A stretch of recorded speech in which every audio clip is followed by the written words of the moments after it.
Item number 8.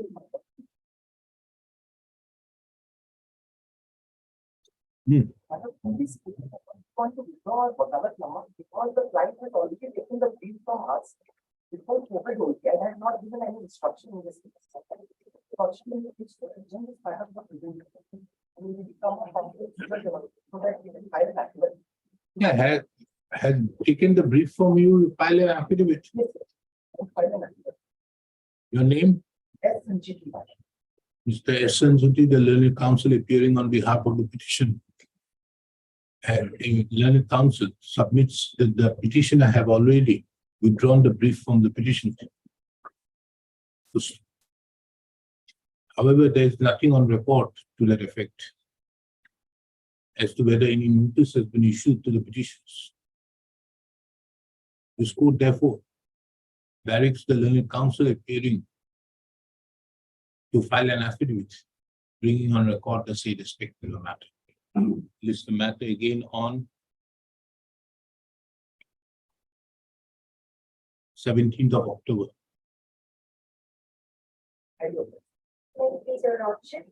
Lordship, in item number 2 today of daily process, the affidavit has been filed by respondent number 3 yesterday. The affidavit is hanging to double record.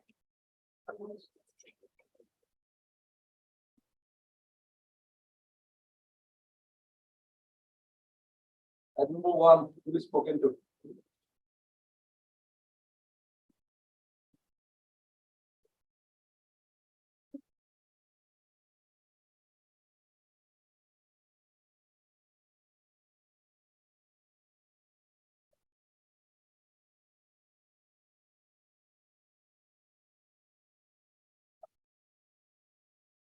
Yes, Mr. Biswas, you didn't bring to the attention of this court the judgment of 1995 3 SCC 343. 95 3 SCC 343 743. 743. That is the main judgment on the point. The others were saying many other things, but this is the main judgment on the point. You see, at paragraph number 17 of the said judgment, you can read it. Yeah, it can be.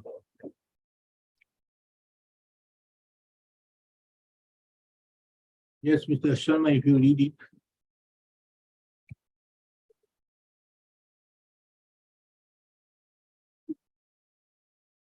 You can read it, then Mr. Biswas can also hear it. The police or the state authorities have well-grounded basis for drawing a strong inference that a particular prisoner is likely to jump jail or get out of custody, then the said prisoner will be produced before the state concerned, and a prayer for permission to handcuff the prisoner be made before the state magistrate. There have been rare cases of concrete proof regarding firmness of the prisoner to violence, his tendency to escape, he being so dangerous, desperate, and the finding that no other practical way of forbidding escape is available to magistrate may grant permission to handcuff. So the thing is like this, the presumption is there that he should not be handcuffed. The burden therefore lies upon you to show the reasons. It being a constitutional thought, it is immaterial whether it has been done by that particular police officer or not. It has to be, the state would be responsible. So this aspect, the fact that he has been handcuffed is not in question. The fact as to whether he was handcuffed and taken to MMC, whether he was handcuffed thereafter brought to the CJM, whether he was handcuffed thereafter and brought again back to the jail, is an elite statement being made by him. There is no denial by you saying that you have no knowledge. But the fact that he has been handcuffed, a presumption, a rebuttable presumption is there with you. And unless you show by some document or otherwise, this court has to hold that the handcuff was illegal. And accordingly, the question of person has done all these things or not, that will be And this will be further, if you go beyond that, you will see that further, it has also been this, and that is the reason why, you see, it is because of this judgment. And there has been a continuous, infraction of the guidelines which have been laid down by the Supreme Court. Now you therefore see in the recent CRPC, which has been just stable, they have put a particular clause when a person can be arrested. Earlier, it was only said in section 49. But now I think it is 123 or something, which is being the new act, which is yet to come into force. They have put it that it is only in these circumstances when a person could be arrested. That is another thing, the law has not come. But this is only for the purpose of bringing on record, bringing the guidelines which have been laid down in this judgment into effect.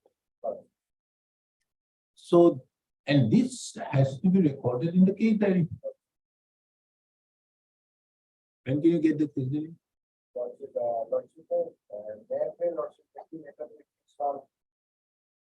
I only need to see the case diary as to whether that has been recorded or not. Because he has that, well, investigating officer had duly admitted that he had been. Yes, he has admitted. That is why I have not made any argument. No, therefore, the presumption is whether he had been handcuffed. So from all these things that will be. These are the circumstances which were there.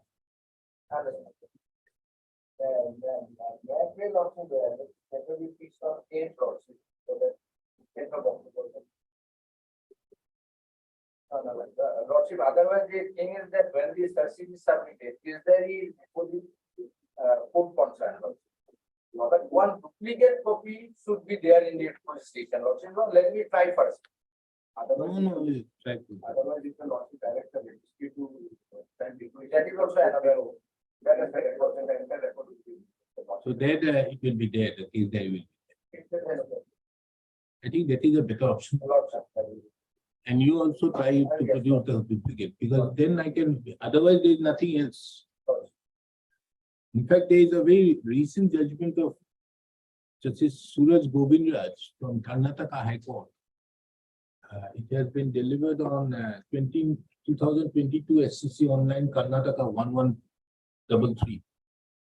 Wherein also these various aspects of the matter has been dealt with, and he was handcuffed. And amount of compensation which was paid was around 2 lakhs, although he had asked for 25 lakhs and all, but 2 lakhs was the compensation paid. That is besides the point. But the fact that there were various guidelines. In that guideline, one of the very important things which have been mentioned in that guidelines is you have to record. And if you see paragraph number 19, if I'm not wrong, read it. When the police arrests a person in execution of the warrant of arrest obtained from a magistrate, No, the next one. when a person is arrested by the police without warrant, the police officer concerned may be satisfied on the basis of the guidelines given by our above that it is necessary to handcuff such a person. He may do so till the time he is taken to the police station and thereafter his production before the magistrate. Further use of papers thereafter can only be under the orders of the magistrate as already indicated by us. All the indicated is that under the order of the magistrate. No, that is there in Krishna judgment, that is there. But what happens is there are two judgments out there. One was a conquering view. The conquering view of Justice Chinnappa Reddy was there. He has said that what is required, you have to look into 46 and 49. A person can be arrested. And 49 says he is to be only the normal force which is required, or what is actually required, that is only to be employed. So if we go into that aspect of the matter, then the question comes in as to what was the reason, because without knowing those aspects, but here the court made it clear that you have to take this. And these were the guidelines which were, therefore you see now, I think 123 of the new act, which is yet to come in, they have formalized these guidelines in that provision. is a new Yeah, that would obviously come, but then also that is the reason why it has now happened. Anyways, we will fix it on 10-10. This is the matter.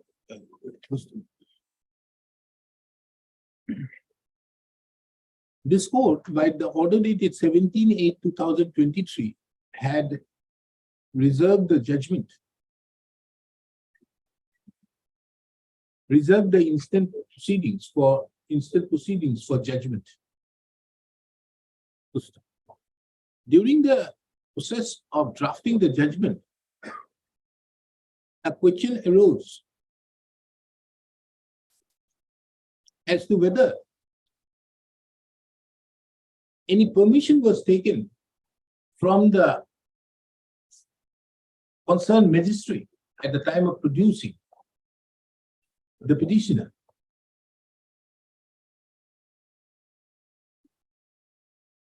Or there was any reasons recorded prior to handcuffing the petitioner.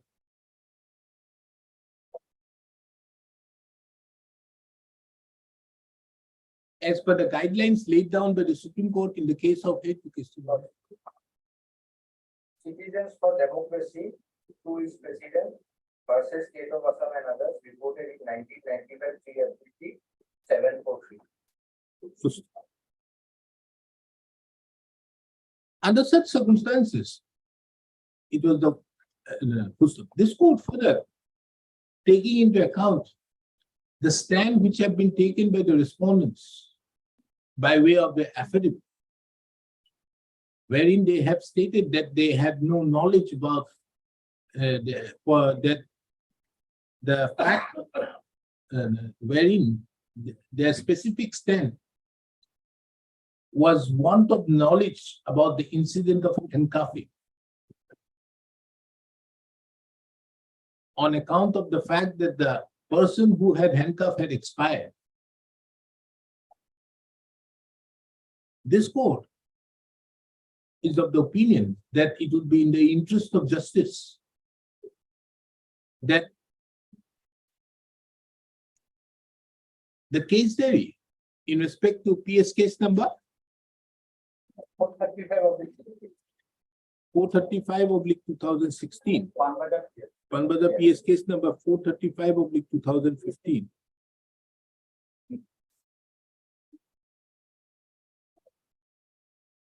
Be perused. At this stage, it is also relevant to take note of that the said Panbada PS case number 435/2015 was charge sheeted. 2016 was charge sheeted. And thereupon, a GR case being Page 47, GR case number 11279. 11279 Stroke 2016. /16 was registered, which ended in the acquittal of the petitioner.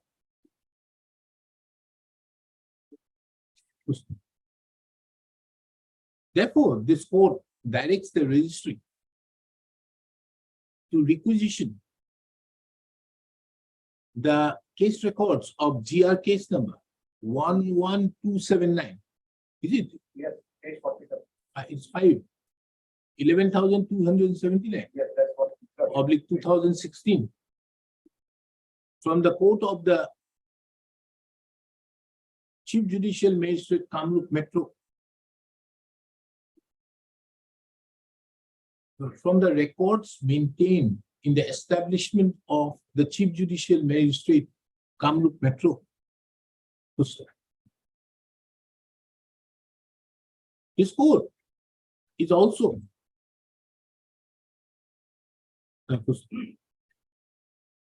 further to that, it being a requirement of law that the case diary has to be prepared in triplicate.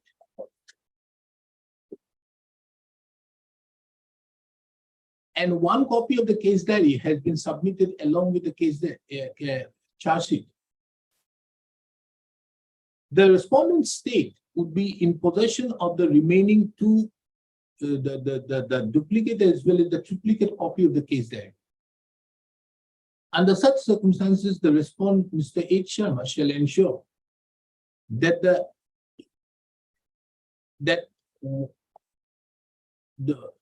duplicate or the triplicate copy of the case diary so maintained is placed before this court on the next stage. List the matter on 10/10/2023 for further consideration.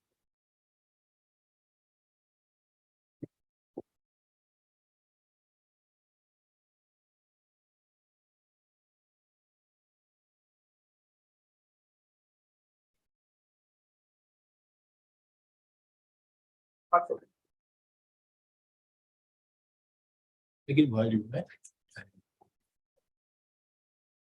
No, it will cut you wide.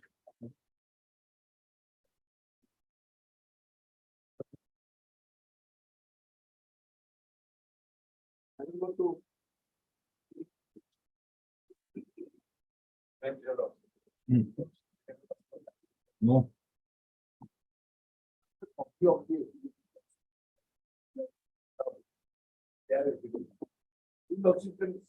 You are paying for whom? Huh? Who is the government? S. Sharma. He is S. Sharma.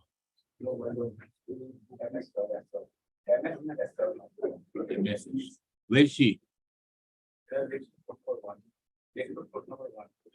Let me first. Let me have a look at the.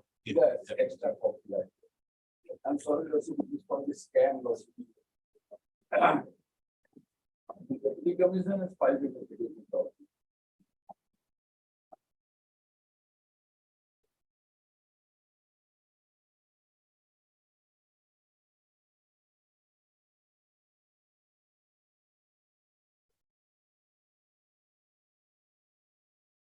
Paragraph 5.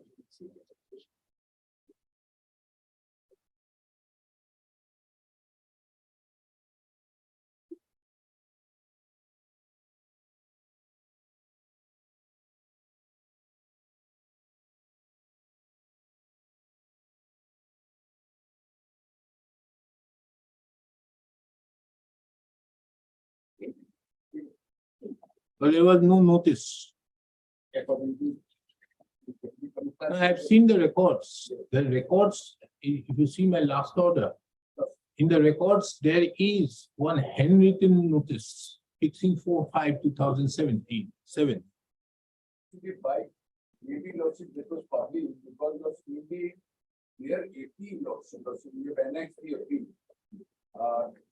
There was a statement made lordship at page 24 lordship of the petition. Yes. Dear lordship, please come to paragraph 3 at page 25. That the circular officer commercial resolution to case number issued the impute notice under section 70 subsection revenue regulation fixing the date of sale on 4/5/2007. So That they may know, but this is not on affidavit. But it is the applicant, not me. Understood, but whatever may be, now we are on a larger question as to whether this, because we are not concerned with the appellant who was there. We are concerned with a plot of land being sold at 1,000 rupees per bigha. Not a plot of land measuring 280 bighas being sold at 1,000 rupees per bigha. Totaling is 2,80,000. The last year also. Because this court is only called upon to invest whether the order passed by the learned Board of Revenue is required to be interfered with. That's it, that's why. So at page 39. Yes. The last line.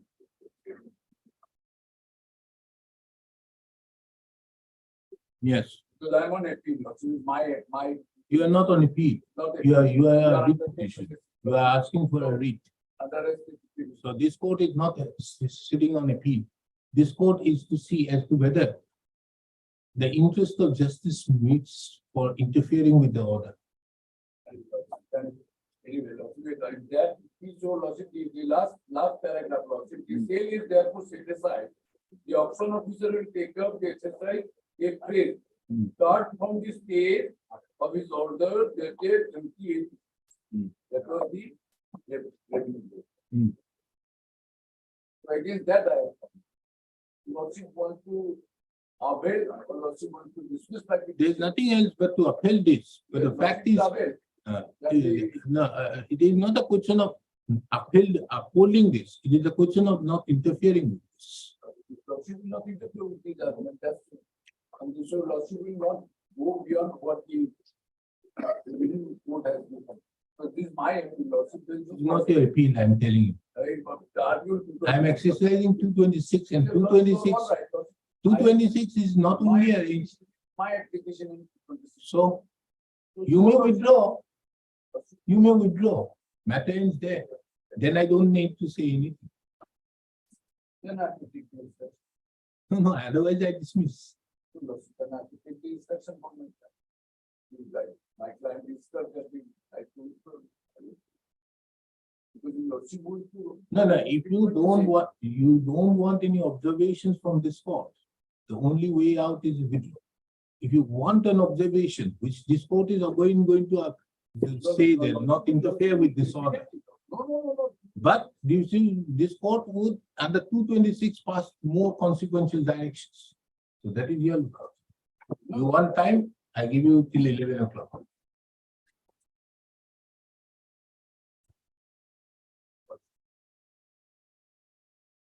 Take me.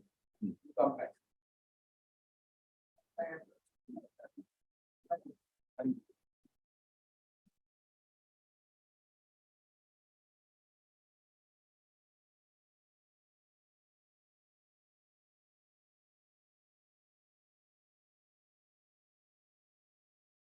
Number 3 for admission.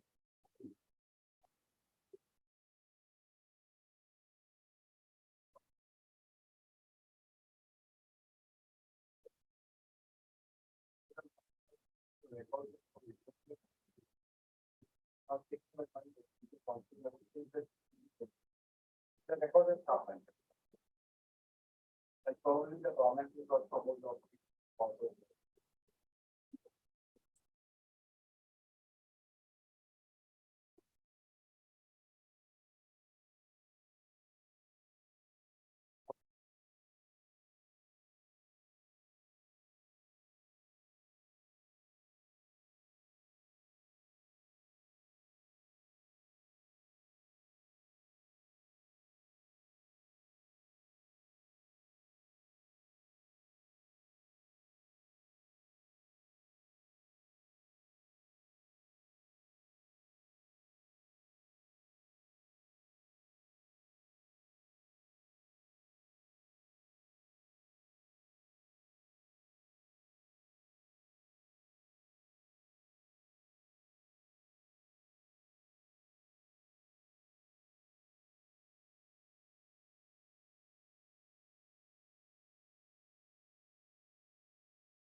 Got it.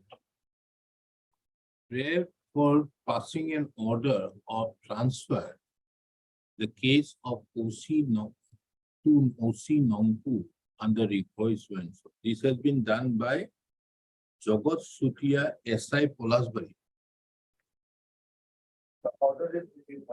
No, that is okay. But this is the application filed by Jagat Sutia SI Polasbari PS. From the order of the judicial. No. This is the basis on which the judicial magistrate passed the order. Police initiated. Yeah? Police initiated. Police initiative.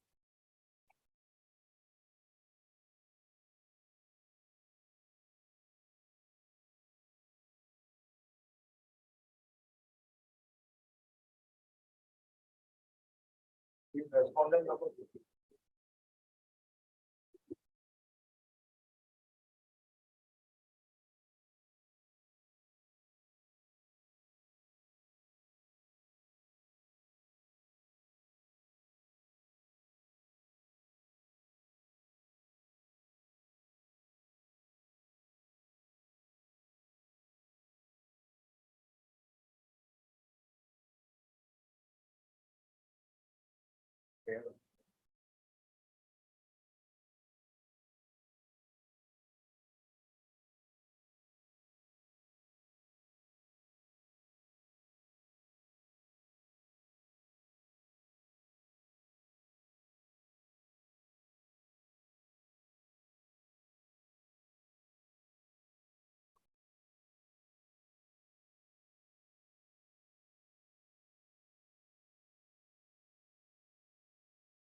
The Amar, kindly see the manner in which that order has been passed.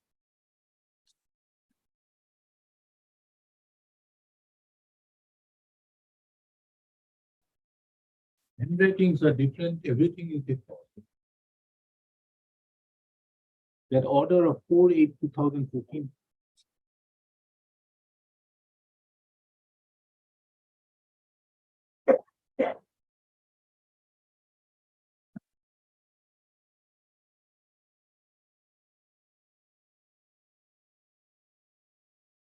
Not that, the next one.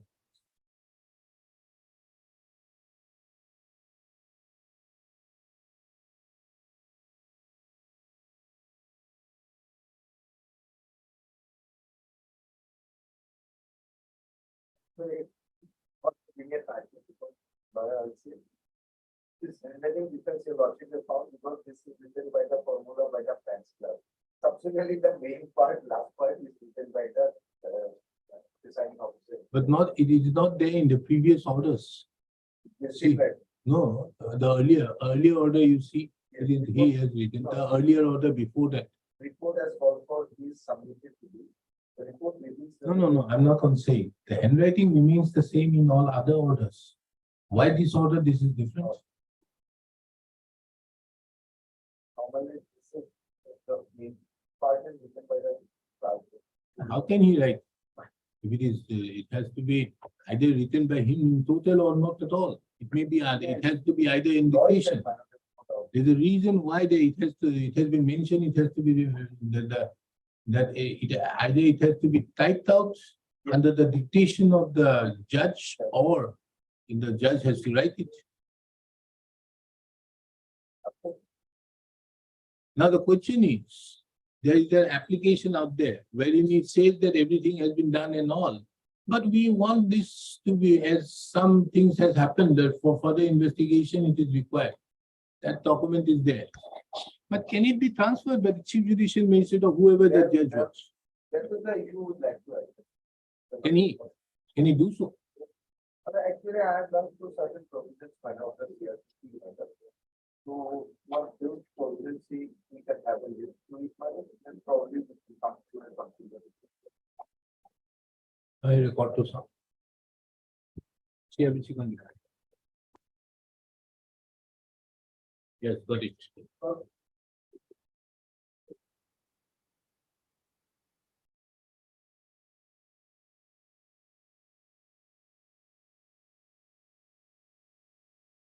Yes.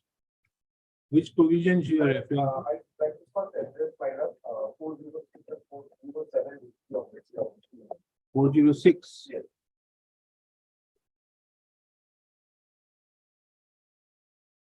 Yes. You don't find it direct power, but sources can be derived thereof.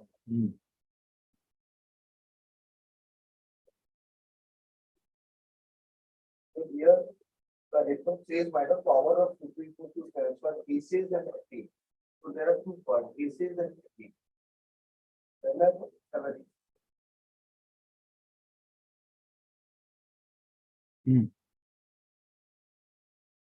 Last one. Yes.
See, the power of the judicial magistrate or the chief judicial magistrate is limited as per 410. For the thing, right? High Court power is also somewhat stated as 407. But does the High Court have the power to transfer it from this court to that court? But that is The jurisdiction of another court. absolutely.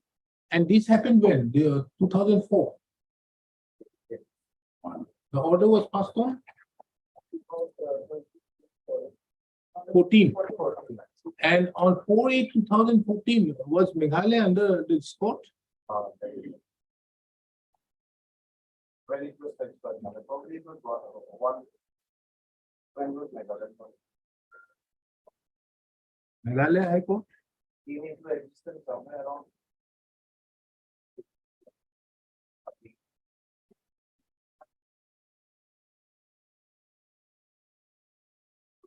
It's not 23rd March 2015. 15. So under such circumstances, Meghalaya High Court now put a investigation at Guwahati be transferred to Shillong by even the High Court. Forget about the judicial ministry. By the High Court. I could can because if it is of one under one, I could find it. Then the state. Then it is different. But this happened in sometime later on. Yes. When two So different- even can the High Court transfer? Forget about the judicial ministry. Well, in my opinion, the High Court cannot also transfer. But the only thing is that basically when the magistrate is facing some difficulty regarding the legal aspect as penalty is going to penalty. There's some question of law of unusual difficulties likely arise. Then your lordship can exercise that power. No, you are saying about 4072. E. Some question of law and unusual difficulty is likely to arise. Because these chapters 31 relates to transfer of criminal cases, both within the jurisdiction and outside the jurisdiction. No, but then also can this court, High Court do it to another within the jurisdiction of another High Court? Because here it says whenever it is made to appear to the high court, there's some question of law or unusual difficulty likely to arise, or it may order.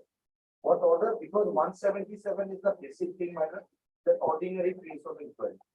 So wherever the occurrence to create the logic behind that, the crime scene is there, witnesses will be there.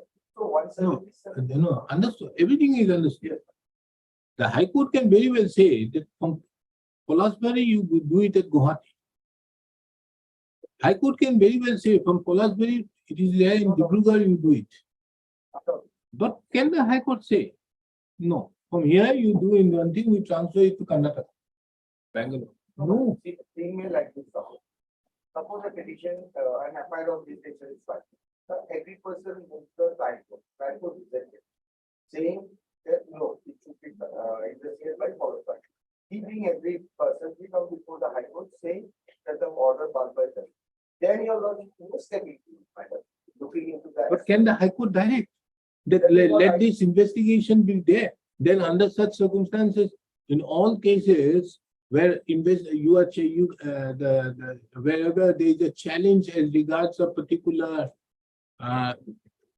filing of an FIR, just for example, a filing of an FIR in Bangalore, in respect to a place of occurrence where it actually happened out here, Yes, but I think. can the court, this court may at best say that nothing arises there and it was an abuse of the process and stop there. But can this court transfer that police case from Bangalore to Guwahati? No. Because if that is there, it would have far-reaching consequences. Once the jurisdiction is lacking, suppose by the we have seen many cases. In one case regarding the section 188 from the regarding the foreign national committee office outside. Now the wife comes in matter. And in India she files a case. Then what happens? That is there already laid down in that particular judgment of the Supreme Court. What was the name of that? Then the other cases also there might have this guy. He might have been appealing offense is committed. Then any place will have its own rule. Suppose that offense is committed in a place, the person is kidnapping. No, Mr. Kamal, we are not on the question of a continuing cause of action or a jurisdiction being there in many places. We are not on that. We are on the question as to whether the High Court has the power even. Forget about the trial court. The CGM could not. All interwoven and interlinked to that point. Because we cannot directly jump into that. For going to that, we have to travel from section 177 CRPC to reach to the point where what is discovered or not defined. So we will have to travel from there by the 177 and very and the ordinary case of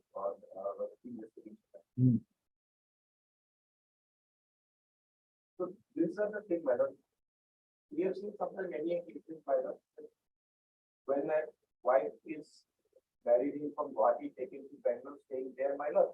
Then once to place, she comes to Guwahati and file a case of 498A and 406. Supreme Court says that since this is happened in Bangalore, my torture and all, this in Bangalore, photo has been. But now subsequently by a judgment, it has been made that since it is a continuing offense, then it will be in Guwahati. No, for that 498A, if everything happened out there, it is a different thing. But 406, you are more particularly saying about the Sweden. The Sweden aspect is a question wherein you are to give where you want, but there has to be an environment to that effect. That yes, I have asked out here and there was an agreement that he is going to return me here. Without that environment, you cannot. Now, that is no quarrel with that position. But the question is, can the High Court, this court, even transfer a police investigation from this court to any other High Court? Because that will have far-reaching consequences in all cases. Then, no, just for example, you are challenging an FIR in Bangalore, and you see the High Court sees that yes, this everything happened out there. Can the High Court say no, no, no? Why? It is only the question of territorial jurisdiction is the question. You do one thing that FIR be brought out here in Guwahati. Can it? No. It is only the Supreme Court who can do that. And that is why in Naveen Chandra Maditya's case, the Supreme Court did that. That was the power which the Supreme Court reserves in view of the fact that the Supreme Court exercises the control of all over India. Constitutional mandate. So therefore the Supreme Court can, but not the High Court. See, let us forget about any other matter. A criminal case which is pending out here in this court. We are concerned here with an investigation, but a criminal case. Can the High Court transfer that criminal case to within the jurisdiction of Meghalaya High Court? No. If that cannot be done, how can an investigation be transferred? Because 177 to 180 is in respect of inquiry and trial. With all respect, I say this much, that since an FIR has been raised, so the police ought to do something and come to a conclusion as to why they have lax jurisdiction. In view of that, my lord. No, here they never said that they lack jurisdiction. They simply say, please no occurrences. So, No, not that. What is, see that application here. What do they say? Because here, if this court has to interfere, this court has to interfere only on the basis. This court has to interfere. Actually, the words were used by the police for filing the petition, which is hold the. Yes, I'm giving it to you. Wait. On the basis of which the order has been.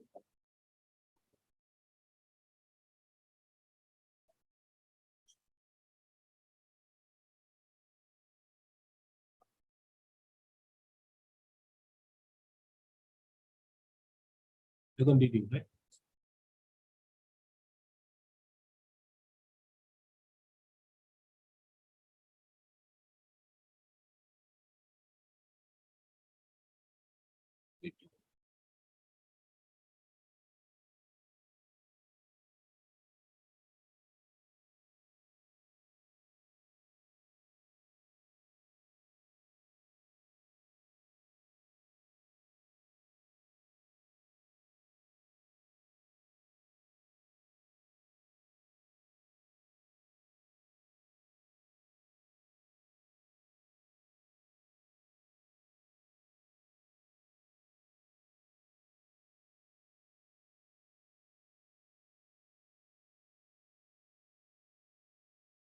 But unless and until this court comes to a finding that this order of 4/8/2014 is a nullity, this court is not in a position to give any relief to the petition.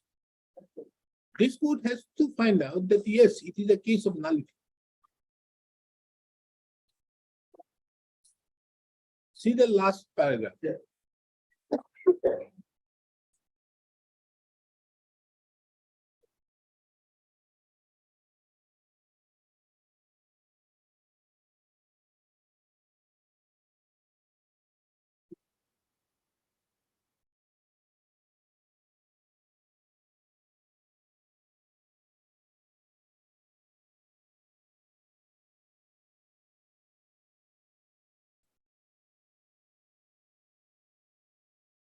That is right, whether the case or investigation for it is likely to be completed.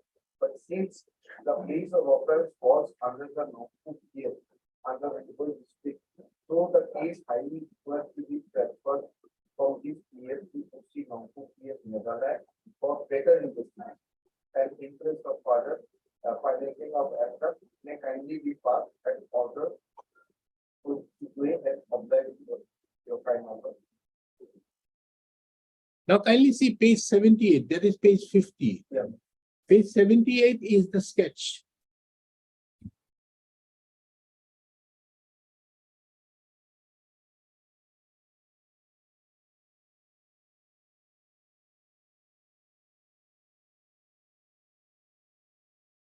Body handovers. The sketch. The key is highly acceptable. 76 or 70.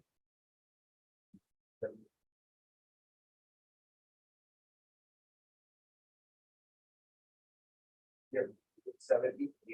Yeah. Second. 78. And sketch place of the PU followed by PS number must be addressed.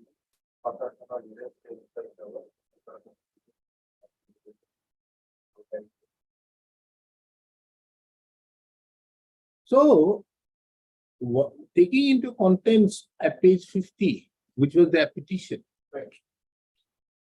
could the chief judicial magistrate or that particular judge transfer it? I think we should have referred it under post, it's the 7G money. Should have written it. That is my. In fact, if you see 407, not B, 4072, there is a provision by which the magistrate can refer. Kindly see 4072. 407 B and B. Now, the High Court may act either on the report of the lower court, so, or on an application of a party interested or on its own initiative. But that is the High Court could have done. The report should have been made by that thing should have been in fact referred to the High Court at best. And after this, the High Court, now the next question is even can the High Court do? Because that will have a lot of consequences. Tomorrow, any High Court judge may think, oh, we are having a lot of cases out here in Guwahati. Let us transfer everything out there to Bangalore or to Chennai. They have better police management. But then we come to the proviso, what your lordship is saying, Yeah. covered by the proviso. Provided that no applications are right to the High Court for transferring a case from one criminal court to another criminal court in the same session division, unless an application is filed under regular session, that is 400 feet.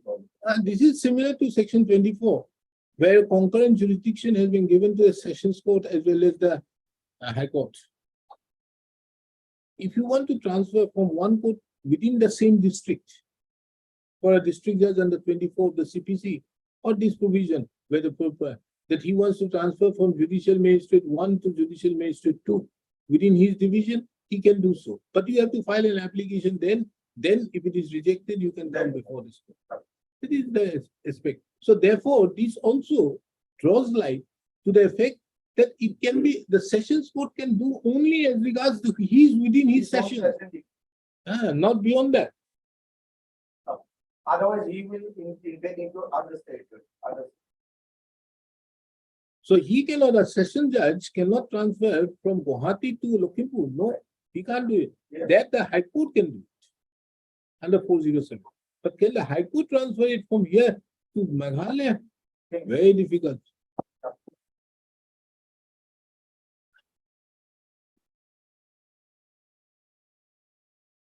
Yes, Mr. Khan. Did I argue for you? My lord. Yes, that section 407. 1A. That a fair and impartial inquiry or trial cannot be had in any criminal court subordinate judge. So the word subordinate has been used again and again under section 407. Then again, my lord. No, subordinate has been done in view of the constitutional mandate, wherein it says that all the other courts will be subordinate to the High Court over which it is exercising the supervisory jurisdiction. The Nongpu court is not subordinate to Guwahati High Court or not subordinate to the session judge. They cannot do that. But that is only in respect to 4071A. What about B and C? My lord. But there is another aspect. The question is as regards, one is, you see, there are many judgments of the Supreme Court, right, starting from 1964, wherein there is a differentiation being made as regards an investigation, inquiry, and trial. What is the judgment? I forgot the name. With a name with starting with R. Risbul or Risduk or something. Risbul. So there this the Supreme Court has distinguished clearly what is an investigation, inquiry, and trial. This 406, 407, 408, even if you go to 177, 180 till 180, it is a case of inquiries and trials for the place of there. But by virtue of section 156(1), and that is why that judgment of the Supreme Court comes in 2005. What is the name starting with H, where it was said that when any offense has been created upon an Indian citizen and she comes to India and lodges an FIR before a police station, that judge gets the concerned magistrate, judicial magistrate gets the jurisdiction on the basis of being approached before the police station. Because if you see 156(1), it says the magistrate shall exercise the jurisdiction over the police stations. And therefore he gets the jurisdiction. Om Hemraji. That's the judge. That is offense committed outside India, one is and an offense is committed outside India by citizen. Then we also have a from our on that side. So therefore, the question of investigation, whether do you have any precedents that because otherwise the investigation has to be done in terms with 156. The jurisdiction is under 156. And the magistrate gets the power in view of 156(1). During investigation. Beyond that, you come under 177 to 180.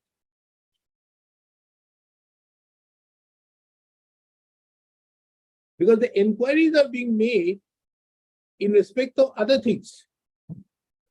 Investigation and inquiry are two different things.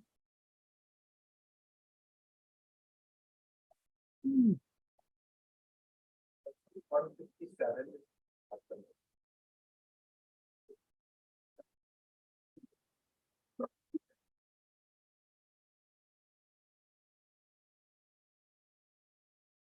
Procedure for investigation.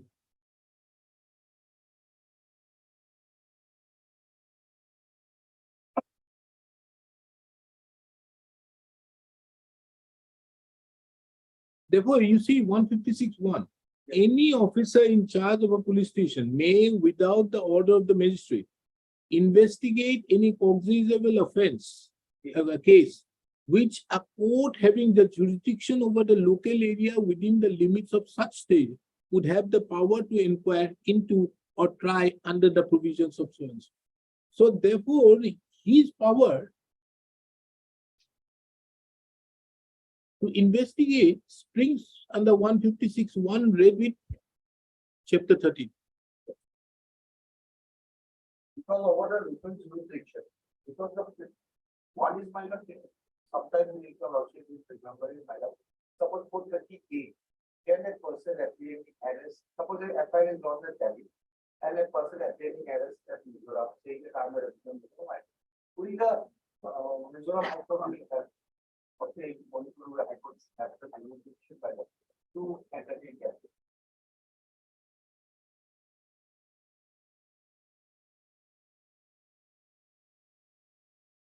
Normally in such type of cases, if it is a case made out, I think some protection is given till you apply appropriately. That is how it is. For transit case. But normally I have kept it between two cases, that is not having the opposite side, but to hide them. Because for the PAP is where the. Now, just for example, now, this court, by virtue of a provision, by virtue of orders passed under 142 by the Supreme Court, have been conferred with the jurisdiction for deciding all those cases pertaining to or looking into the investigation as regards Manipur. But it has been done by the Supreme Court. So can the court, this court, assume the jurisdiction? No, we are nearby Manipur, so let us do it.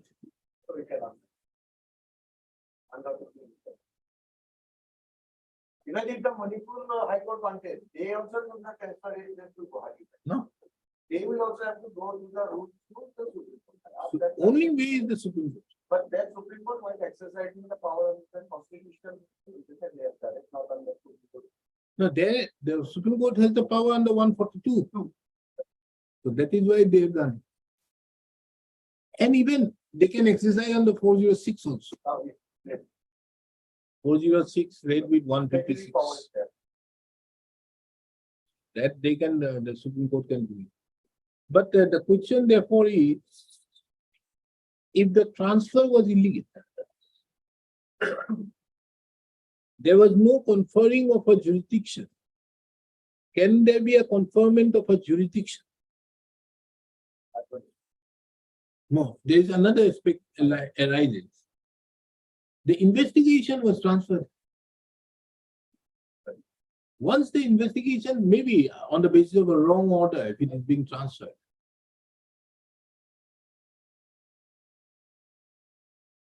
it is not only that on the basis of just because we are filing an FIR, a jurisdiction is conferred upon him. It is also on the basis of a place of, if any incident occurs, a cognizable case occurs within the jurisdiction of them. And if that be so, even if there is a wrongful transfer, maybe that case has been wrongful transfer. But can you say that the charge sheet is bad, taking into account that the police had the jurisdiction there?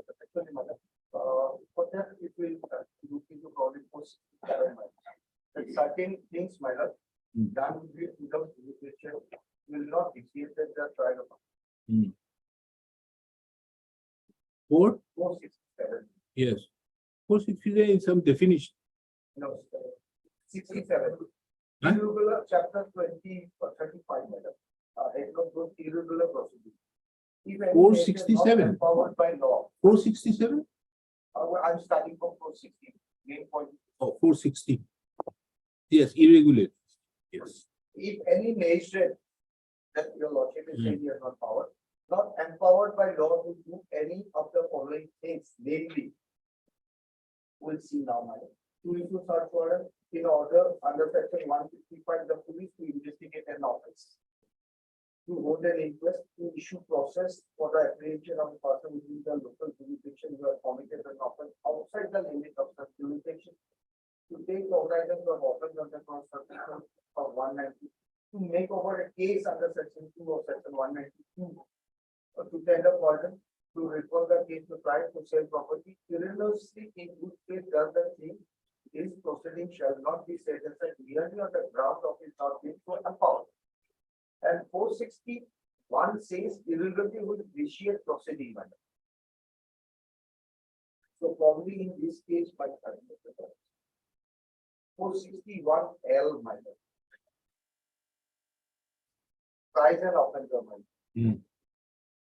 If a magistrate not being empowered by law in this behalf does any of the following things, namely tries an offender, his proceedings shall be void. Yes. Now, that is okay. But let us assume that the order of transfer was void. Now 462. Suppose there is a proceeding in a wrong place. That all has been taken care by this section. No finding, sentence, or order of any criminal code shall be set aside mainly on the ground that the inquiry. Including trial or other proceedings in the course of which it was arrived or passed the wrong position with substitution for other verification under the appeal, the error has in fact considered intervention. Then only the proceeding. So therefore, you say that section 462 takes care of that situation. Yes. That even if assuming that the transfer was illegal or had no jurisdiction, Would not be. but the fact that there was an investigation, there's no quarrel that there was no investigation. There was an investigation, there was a charge sheet submitted. And later on, an inquiry was the trial is held and exonerated or imposed upon them. So the question therefore of interfering now would not arise. So my lord, for taking procedural also will be passing an order, my lord, I think the lord should also keep in mind that in future course, this thing doesn't occur. So what the right will be. No, that is okay. That is another thing. That needs to be pointed out. Because the court, even the High Court doesn't have the jurisdiction Right. in that regard. But That is one thing, but the other thing is, should this court at all interfere, taking into account that there was an investigation? There was a cognizable case. The horse even let an FIR. It is only an FIR which was filed. Some investigation was started out here. So thereupon the investigation was carried out by those authorities and done it. But does it, can one come up with a certainty that the police at Nongpur did not have the power to investigate a case of cognizable case which occurred within its jurisdiction? And there is no even, let us assume there is no FIR or there was no transfer. In this case, there was no FIR in notice, neither for accident, neither for 300. So let us assume that this proceeding was not there. So then also the police can. Because ultimately in a criminal case, where the offense is the crime considered. From there only it will follow the procedure will start. But the crime of the minor, if a murder takes place, A minor, place A will be. But suppose it is murder in place B and brought in A minor. That's a different. That's it. So that order of the judicial magistrate may be wrong. The application moved before the judicial magistrate may be wrong. The transfer may be wrong or you without jurisdiction. But the fact that there was an investigation is carried out is being taken care of by 462.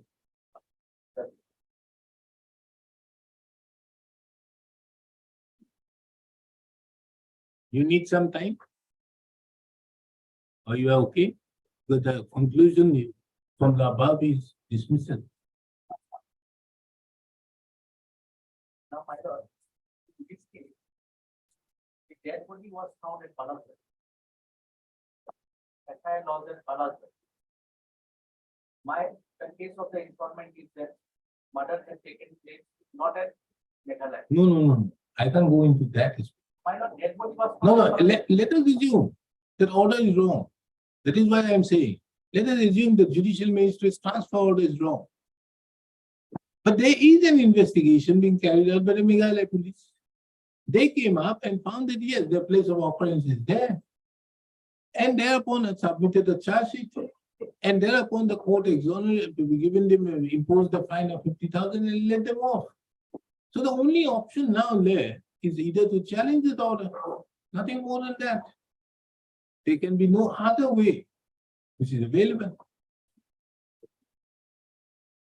On that issue also by address on that issue.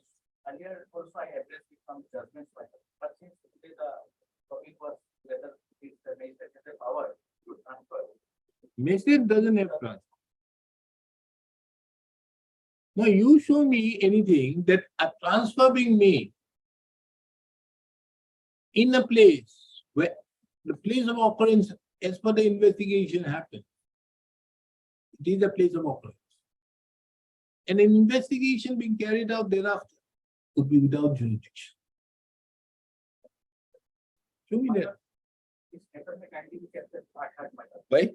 But my will address on this, otherwise my again. It goes to some other Did political- you address anywhere about this aspect? I do also support this. Eh? Kindly, my lord, this part of my lord. Kindly, my lord, because it is it has come ahead, not my lord. Lordship has already taken this of the time. Yes, my lord.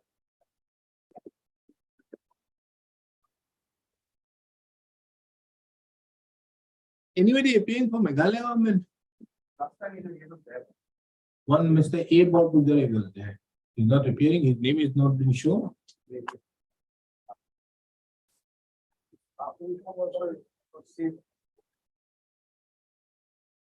It reveals that pursuant to This is the range from I to. that on pursuant to the order passed by this court on 12/9/2023.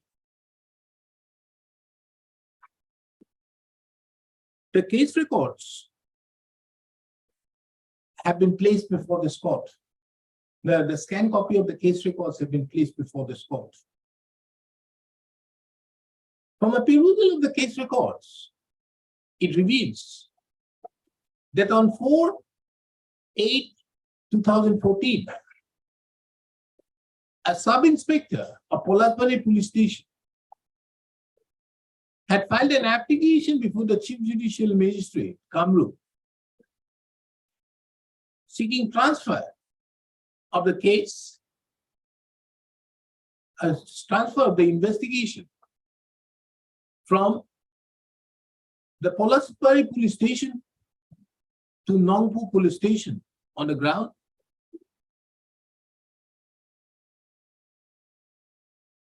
of the place of occurrence happened within, the place of occurrence was within the jurisdiction of the Nongpu police station.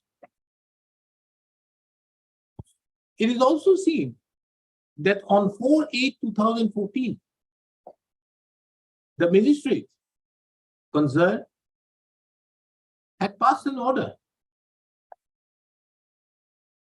thereby allowing the said prayer and transferring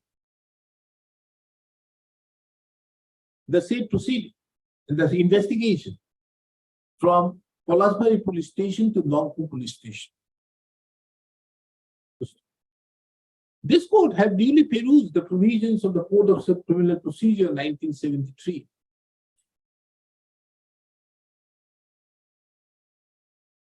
And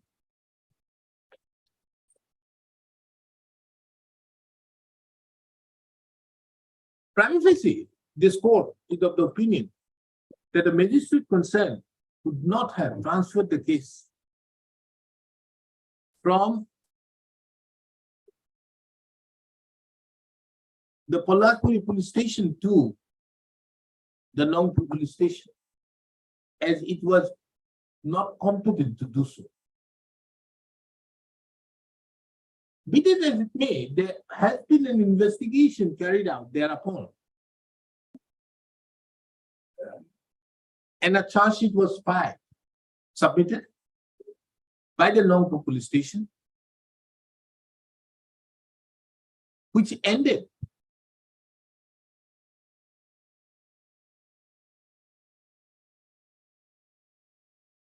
in a trial being conducted by the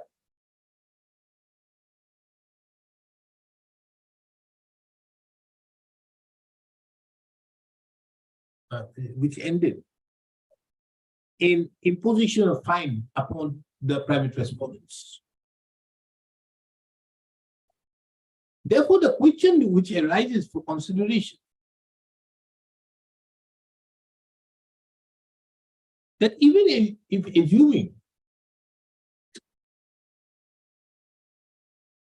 the order passed by the learned magistrate in the establishment of the Chief Judicial Magistrate Kamrup Metro. Kamrup Metro or rural? Kamrup rural.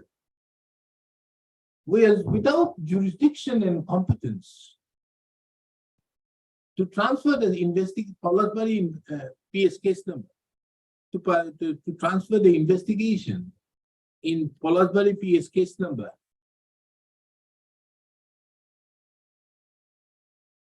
183/2014 to Nongpu Police Station for further investigation, for carrying out the, to carry out the investigation.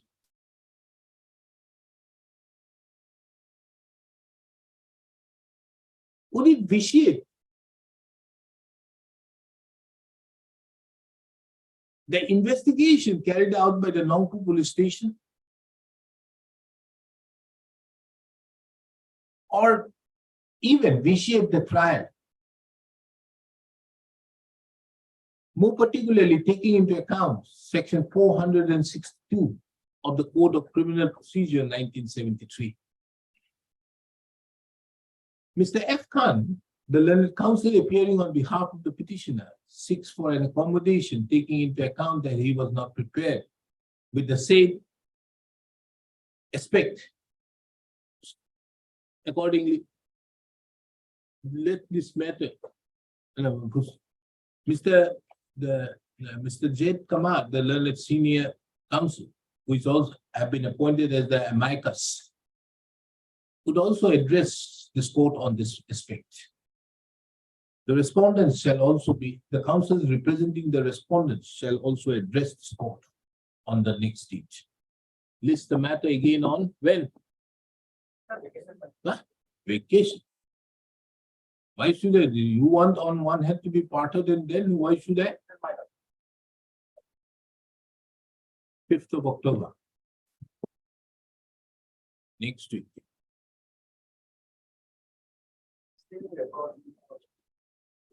Mr. B.J. Talukdar, the learned counsel appearing on behalf of the police authorities of the government of Assam, has placed certain records, placed certain materials. So the same materials is returned to him to be produced on the next stage. All right. Yes, Mr. Sharma. Oh, I'm coming.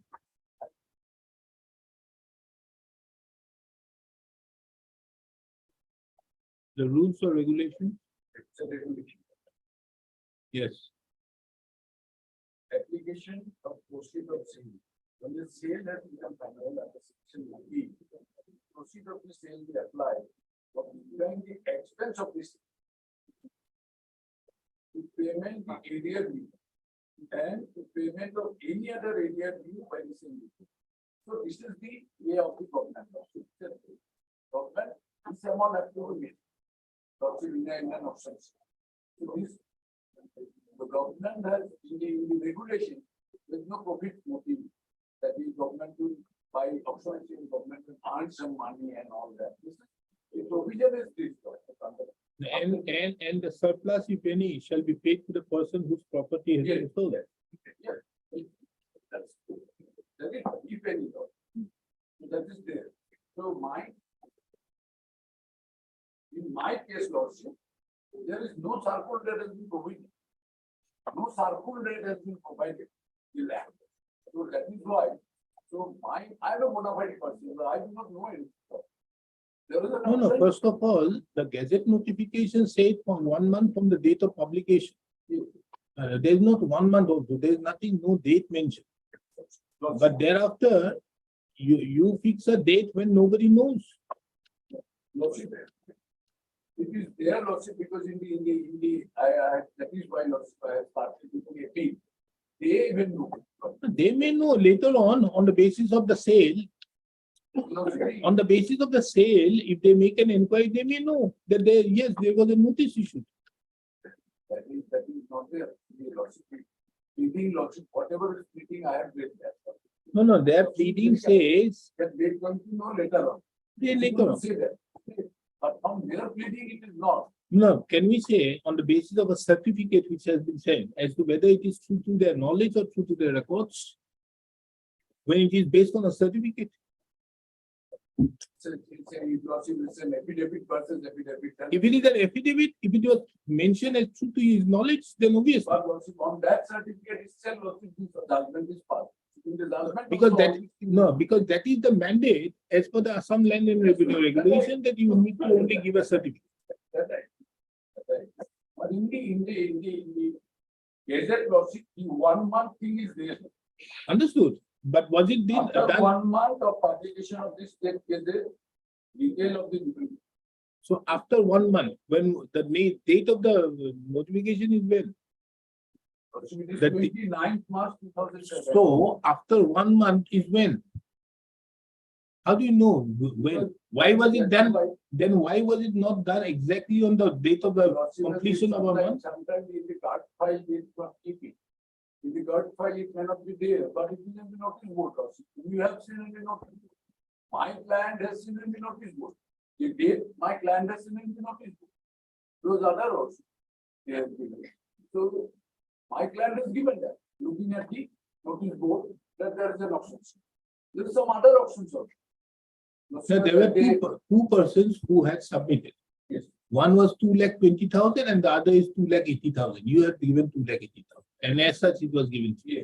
That So that is apparent from the records. yes, that is true. So I am not disputing that. So under that circumstances, Lordship, my only point is, Lordship, because Lordship has said, I am not on appeal. This is so my only point before a Lordship, because Lordship, I know Lordship in this type of case, Lordship, when I am honored, Lordship, I know from the day one I have seen, and the Lordship, it is very necessary, Lordship, with the 1 bigger land, 1,000 rupees, Lordship, in 226, sitting 226, Lordship will definitely, you know, but then my only point is, Lordship, please come to paragraph 12. Paragraph? 12, 12, 13, and paragraph 22. Yes, let's read it. The appellant who has filed the writ petition entirely for a direction to the authorities concerned either to transfer the trade license in the name of so-and-so or in the alternative for issuance of a fresh trade license in her favor was not only made to suffer loss but also handed the mandatory order of eviction directing her to vacate the premises in question within a week from the date of the order. We cannot help but to observe that not only was the said order passed without jurisdiction, but the same was also arbitrary and injudicious to say the least. If the learned judge were of the view that the writ petitioner was not entitled to any of the relief paid for in the writ petition, they should have simply dismissed the same with reasonable cause. If all thought is necessary, if at all thought necessary, we are unable to assume the thought process of the learned judge, which caused them to impose cost of rupees 1 lakh while dismissing the writ petition. No special circumstances have been indicated by the learned judge in the written order to indicate why any heavy costs were required to have imposed on the writ petition. This is the fact, Lordship. Then, Lordship, they come to paragraph 22 at page 227. Yes. While deciding the writ petition, the learned judge refused to have shifted their focus on the relief paid for in the writ petition to what relief could be given to the respondent there. This appears to be the reason for the learned judge to have passed the mandatory order of eviction of the appellant's writ petition, wherein she had internally prayed for a direction on the authorities to issue a fresh trade license to her on the husband's death. The learned judge referred to the order passed by the earlier writ petition filed by the appellant for a similar relief, which has been disposed of with the direction to the appellant to approach the joint secretary of the department concerned for guidance as to how the requirement for the grant of a trade license could be complied with. The learned judge do not appear to have considered the fact that the appellant had complied with the requirement except the requirement of obtaining a no objection certificate from the respondent number 2. So, Lordship, this is the thing, Lordship. My point is, Lordship, here, Lordship, there was a 5 respondents in the writ petition. Then application 5, then 6 to 6. No. For Mr. DC Chakravarti's case, He has nothing to say out here. If he has anything, he may even have a right, even if it is sold to you or if it is sold to others. He has to come within the ambit of section 21, 24, and 25 of the That is temporary license. So I'm not concerned about him. And the last affidavit also we have filed. Now, what we have said in the, they have annexed an order of the, Who? there is an IL. No, they have not done it because of the pendency of the petition. Yes, Matter ends, then he is going to withdraw that. He is withdraw. so you will do. This lawsuit will not pass. Isn't it, Mr. Sagovia? And then, Your problem was because of the pendency of the petition. The matter being ending, you have nothing. You will withdraw. Matter ends. I will say that his rights will be dependent upon whether he proves, whether he comes within the ambit of the, to get the ownership rights over the land on the basis of that act. and Nothing more than that. in the paragraph 14 of their affidavit, now see, in the paragraph 14 of their affidavit, there is an admission that they have not paid any revenue to the government or to the owner. That is why it is a question which the authorities have to take. And so that point, now see, because I'm not going to say anything on that because that is not his repetition. it is not. I'm not. Neither I am thinking of imposing a cost. For that lawsuit, I have given the 2022 SCC online SC 928. What is there? That there was no issue and petition for this would not get any. The appeal, whatever is there in the appeal, lawsuit, please come to para 15. It started from para 16, issue number 2. Coming to address the second issue, this court is not repeating the document of the respondent, grandparent. It is fact that absolutely no relief was ever sought by they or the sons of children in the side with the first husband son of the respondent. It is settled law that relief not found on the pleading should not be done. So if pleading in the appeal lawsuit is not there, so that is not my case. And under this circumstance, my only point is my client, the bona fide company. Now, there was an option. Now the tribunal has come to a finding that option is that. So the tribunal said to start this option sale, de novo from a particular day. Give the notice and all that, tribunal has given that. So against that I have. So my point before a lawsuit that I am not at fault any point of time. See, I have paid the money, the hard-earned money. See, whatever, 2,80,000 or 2 crore 80 lakhs cost. Not the point. No. If it was 2 crore 80 lakhs, then the question this court would not have touched, neither the board of review would have touched. I know. But the point is also when there is a circle that is not there. So my client is not at fault. It is not there. Even now. The deputy commissioner has not come with a real lawsuit that this is the circular. No, Mr. Sharma, it is not the question that deputy commissioner has not come. The deputy commissioner does not want to mention about that. That there is, forget about a circle rate. What was my order? Either to say about a circle rate or a revenue rate or what is the market value. Are they saying that there is no acquisition of land nearby? No, Are they saying no? Mr. Sharma, let us. They have acquired land nearby for the purpose of, and the deputy commissioner was the competent authority for the national highway. These were all agricultural lands which were being taken at that point of time, and they don't know what is the rate. No. When it was done, this was not done now. The East-West Corridor Road was acquisition happened around 2001, 2002, 2003. Your thing happened in 2007. So under such circumstances, they had the rate. Are they saying that they don't have? But it is a different thing. The deputy commissioner does not want to say it's a different thing, which is a very sad thing. But you can't help it. Isn't that, madam? Isn't that, madam? Yes. These lands which we are concerned, the nearby lands have been acquired for the purpose of that making the 4-lane. These were all agricultural lands. and their awards have been passed. And when awards have been passed, there is a particular amount which has been fixed. And these were fixed in the year 2002, 2003. And if that be so, how in 2007 he can say that there is no amount? So that was raised in the office. This clearly shows that the Deputy Commissioner does not want the blame on their part. Now, so we'll see my client will become, now, see, this is the order passed by the Deputy Commissioner office. There was an appeal earlier that they cancelled it. They said, no, there is no year. All is in regular year. Everything is done and the order is passed, Lordship. There is an order, Lordship, to that effect.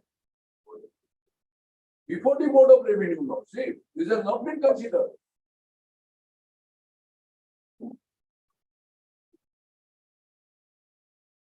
What is this? There is an order, there is an appeal under 72.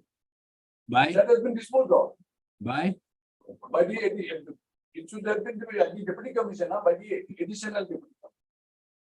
the scene in Perus, the CR of the so and so conducted demand and in this order. Seen the objection petition by for setting aside the above sale by demand called so and so. Submitted and Perawise and Kamalpur submitted his report dated Peru put the report of the careful evaluation. I find no irregularities in conducting the sale process of the definitive state. All procedure have progressed, so I am satisfied that there is no material lapse in finalizing the sale process and hence objection filed by the and sale conducted is confirmed, original report in the same period. And that is why we have the RAK 6. Yes. Where the what do you call, the Learned Board of Revenue have exercised 151. So what the Lordship? No, obviously their power is there. Yes, yes, I. Power is there, therefore it is being taken. So what the, and Lordship can be passed there, Lordship will take 1200 figures. But this is not, I do not know Lordship the other part. When the Lordship will say that I have read the record, because I have here in the record, I do not get anything, Lordship. Now I have seen. Now, after the last order of your Lordship, now this affidavit is fine. With the Lordship order, whatever is there, there is nothing. There is nothing, Lordship, except the paragraph 5. Except the paragraph 5. Why they are playing hide and seek with the court? I do not know. My client will go, my client will be there or not. It's not the matter. My point is, Lordship, sometimes some bona fide person may do. You will suffer, Lordship. And in the process, Lordship, everyone is suffering. Somebody is there in possession, somebody has already taken the possession of the land. Now all these things are there by reading the affidavit filed by now the new Impleading party, I have seen. But the even so all these laws, they are doing everything possible, it's not filing an affidavit. Since this matter was pending, Lordship is very correct. First day, that is why I have not asked for time. Next day, Lordship, I am very sorry, Lordship. I was not well. Lordship, my voice has some problem. So, it is since 2011. No affidavit, Lordship, by the government. Now, twice, Lordship, this court passed order. The Honorable Justice Suman has passed a specific order. The government have to file affidavit. This is a very serious matter. Government should come with an affidavit. Even after that, Lordship, the government has failed to file an affidavit. Now, my client will know that's a different matter, Lordship. Lordship will pass some order, whether Lordship on 24/2017, Lordship will see there's a specific order, Lordship. By this court, why the court order is not honored? What is the problem? They filed this affidavit that time. It should have been disposed of long back, Lordship. These That is there, you see, it is not that. I don't know. In my cases, I've never seen the government either not filing by affidavit whenever I have that. Depends upon court. My client has a great respect and my client said, that court, go ahead, So, I don't, in my cases, whenever I take up all matters, I asked my client to withdraw. He said, before I said, he said, no, was anyone. That lordship being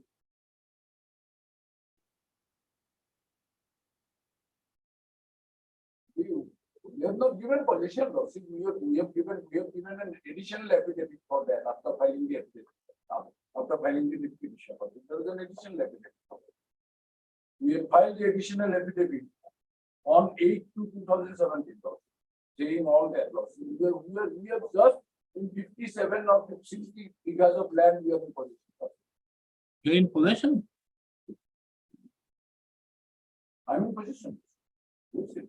How? Some portion we have possession. After this sale, they have given possession loss. In the sale year, they have written that loss. I have annexed that. I have paid and they have given the certificate. That is the case 23. The second plan, they have given possession. The rest of the thing they have not given. So now you have to be thrown out. That you have to, yeah. Because the possession, if you are there, that possession has to be. Now the authorities, they have given the possession, so the burden lies upon them to take care of whatever it is required. This lawsuit, some message to go to the government officials, not to play with this type of thing. Lawsuits order. No, for that, tomorrow I am delivering a judgment on another matter. I am taking it. In fact, I got a very beautifully written judgment of, it's a full bench judgment of the Patna High Court. Beautifully written. That why and how, when a person has been, or a public office has been directed, given the power to give appointments, public trust is reposed upon him. The moment he breaks the public trust, it becomes the protection or the immunity which he enjoys stands denuded. And if that is so, it becomes his individual baby, nothing to do with the government. And as such, the bench further says that when a person concerned comes, gives any offer, does anything on the basis of his personal things, then in that case, he shall be only responsible. And as such, the state government cannot say under any circumstances, and that we are not going to do anything upon them, those officials. This is a case of illegal appointment. But it further says that it is a constitutional duty upon the state government to do so. Now, Emperor Property Act law says that the purchaser and the seller, duty of the purchaser and the seller. What is the fault of my client lawsuit? My client has seen a gazette notification, and the gazette notification lawsuit knows the hero of the gazette notification lawsuit. Not only that, this is these things they have not signed any record. This is the document lawsuit where how they have taken the land. And then after a year lawsuit, I have paid land revenue, and they are accepting every year lawsuit. Even now, I have paid. Why? What is the fault of my part lawsuit? Fault of your part is, there is no fault of your part. The fault is you have done it. Whatever, this court can't say more than that. But to purchase, Mr. Sharma, whatever may be, purchase 280 bigas at 2,280,000 shocks the conscience. I know. I'm not concerned that what has happened, you may be involved. I'm not saying that there's anything out there, but you may be involved with them. You may be involved with the then deputy commissioner or those circle officers. But the fact that, yes, if the notice was published, no, in the gazette notification doesn't say the date. That is the reason why. That And is, even the review, in the review, appeal, they have written in paragraph 2. no, that the date was fixed. the date was fixed, it has been mentioned, or maybe on the basis of the records is available. Revenue appeal cannot be That was released. fixed. It was notified in the notice board also. Now, if the lordship would bring the affidavit, there also they failed to say specifically that there was no notice. They said it is not there in the record. I have not found there in the record. They have not taken the stand that there is no notice. How can they do it now? That's why. No, because the records are not there. In records, there is no notice. That is what I'm saying. There is no notice except a handwritten one. Yes. Except the handwritten one, there is nothing else. Handwritten one is in the guard file.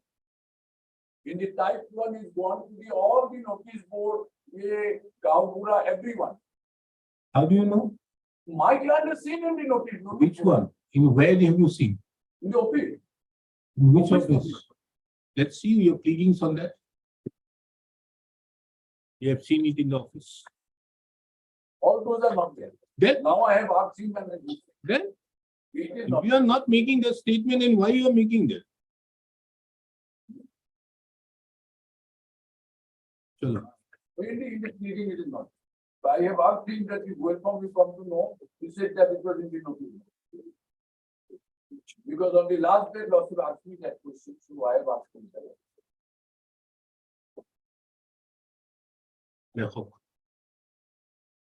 The instant repetition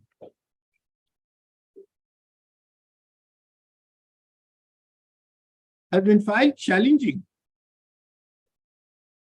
the order dated, the judgment and order dated 23/12/2010, passed in appeal case number 45 bracket RA bracket K oblique 2009 by the learned Assam Board of Revenue.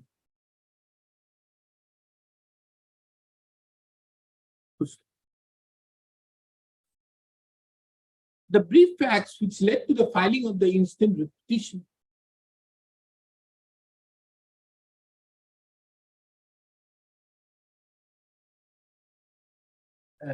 madam, you have the records.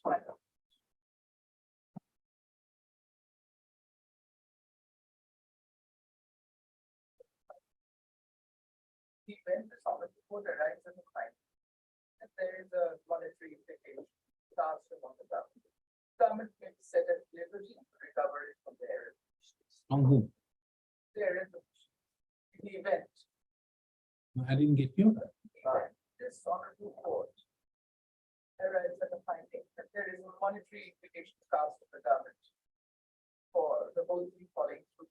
But the government may be set at liberty to recover it from their That's fine. Recover from those officials. Yes, Well, there's no money involved here. in the event. But that is not there. A perusal of the repetition reveals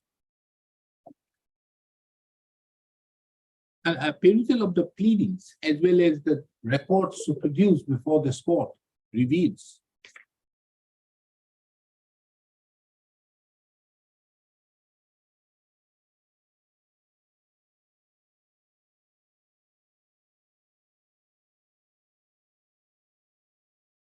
that one Ikram Rasool, since deceased,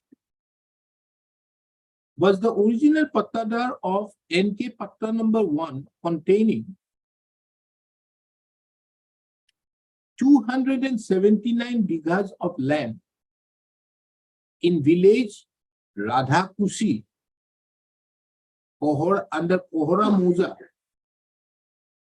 in the district of Kamrup, Assam.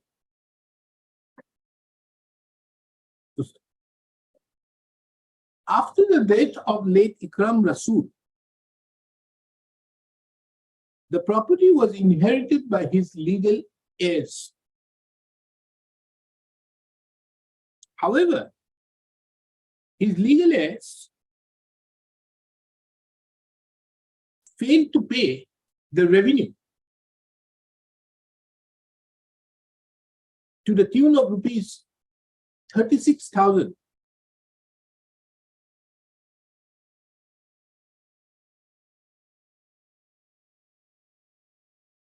It is also apparent from the reports that various notices were issued to the legal representatives of late Ikram Rasool for payment of the land revenue.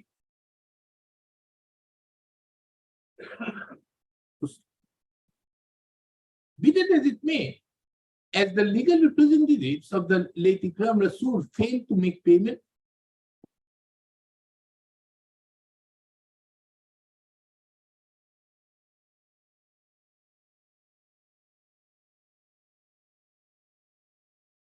proceedings under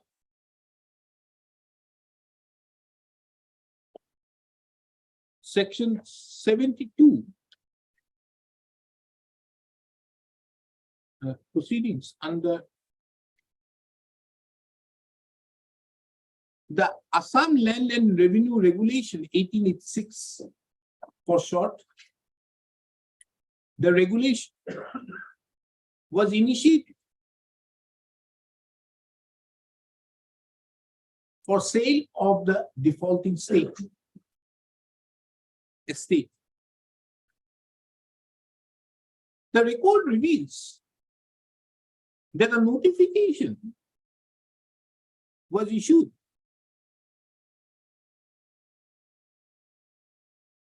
in pursuance to the provisions of subsection 1 and subsection 3 of section 72 of the regulation, notifying all concerned that the lands measuring number 1, 27 bighas, 279 bighas, 4 kathas, 6 lechas of patta number NK1 of village Radhakosi, number 2, 972 bighas, 1 katha, 19 lessers of land comprised in patta number NK11 of village Boma,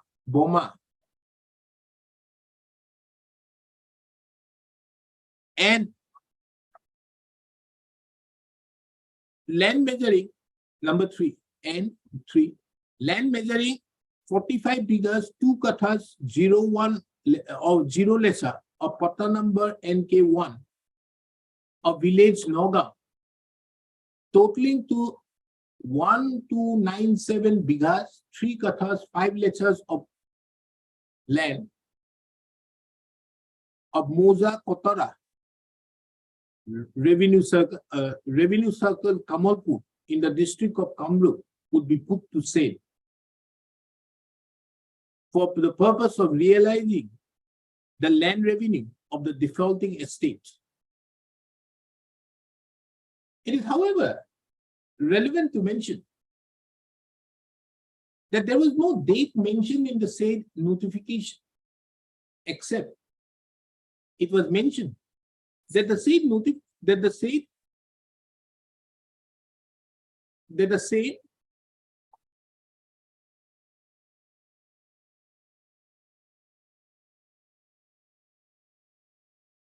would be made after 1 month of the publication in the State Gazette.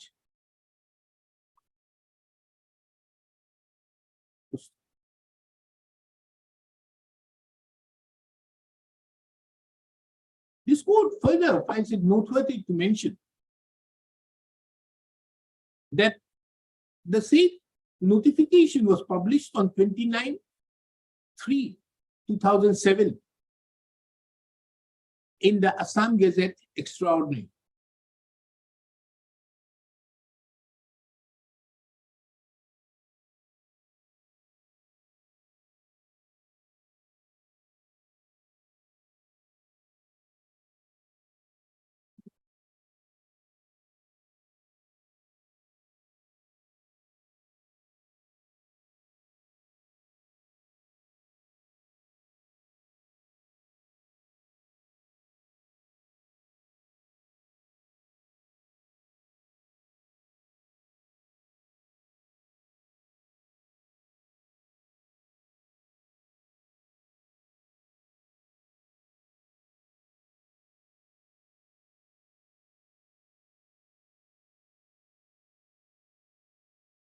At this stage, this court finds it relevant to take note of Section 72 of the regulations, which, being relevant for the purpose of the instant adjudication, is reproduced hereunder. Good. It reveals from subsection 1 of Section 72 that if the Deputy Commissioner proceeds to sell any property under Section 70, he shall prepare a statement in a manner prescribed, specifying the property which will be sold, I'm saying, can you bold? The time and place of sale, the revenue assessed on the property, and any other particulars which he may think necessary. In terms of subsection 2 of Section 72, a list of all estates for which a statement has been prepared under subsection 1 shall be published in the manner prescribed, and a copy of the statement relating to each such state shall be open to inspection by the public, free of charge in the manner prescribed. Subsection 3 of Section 72 is rather relevant for the purpose of the instant dispute, which stipulates that if the revenue of any estate for which a statement has been prepared under subsection 1 exceeds 500 rupees, a copy of the statement shall be published in the official gazette.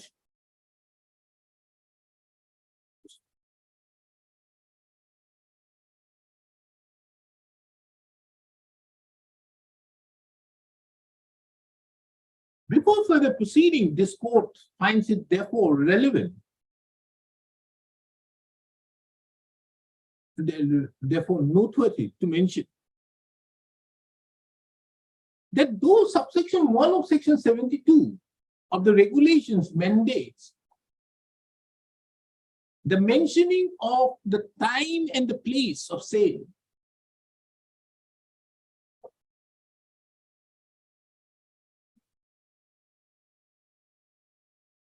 in the statement which shall be published in the official gazette. But strangely enough, the notification dated 29th of March 2007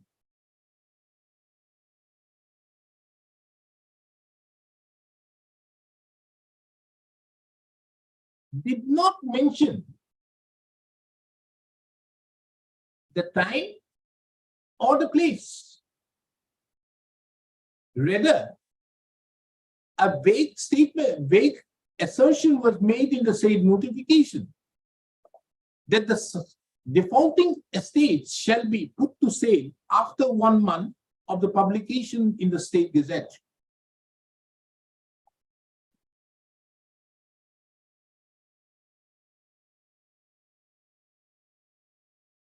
Before further proceeding, this court further finds it necessary to take note of another provision where that the other one, the rule.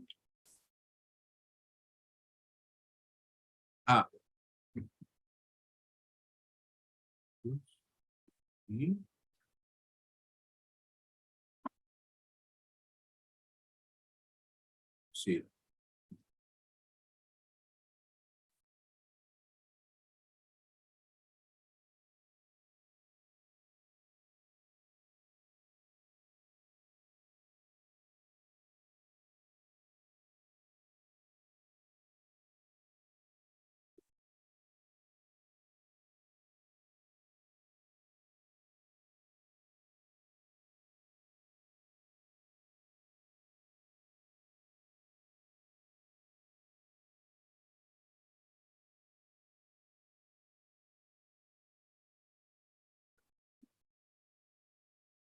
This court further finds it relevant to take note of the rules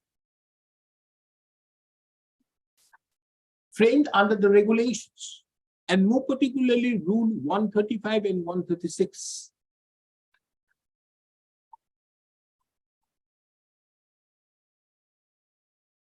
for the purpose of the instant dispute. The same rule 135 and 136 is reproduced hereunder.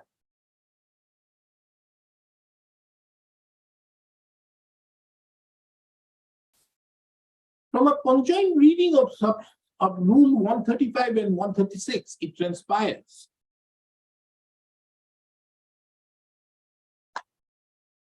that a statement and the list of estates to be prepared under subsection 721 and 2 of the regulation in respect to the property to be sold under section 70 of the regulations shall be prepared in the language of the district and may, if the Deputy Commissioner thinks, be recorded in a book prepared for this purpose, to be called the sales statement book. It was also mentioned that when published in the Gazette, the statement shall be published in the vernacular of the district and in English.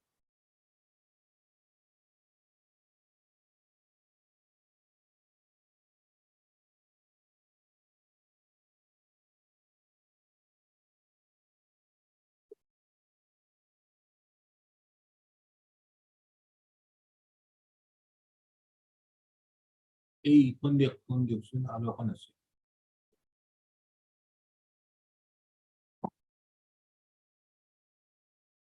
এই এখন দুটা এখন বেনার্জির কিতাব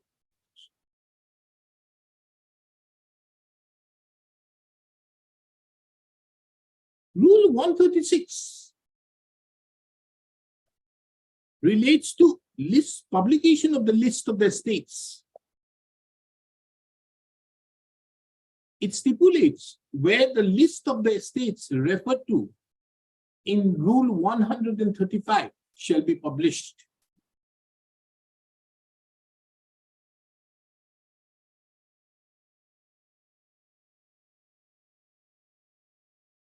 Therefore, from a conjoint reading of section 72(3), read with 130, Rule 136 of the settlement rules, it would be seen that in addition to the publication to be made in the Gazette, official Gazette, there's a further requirement to publish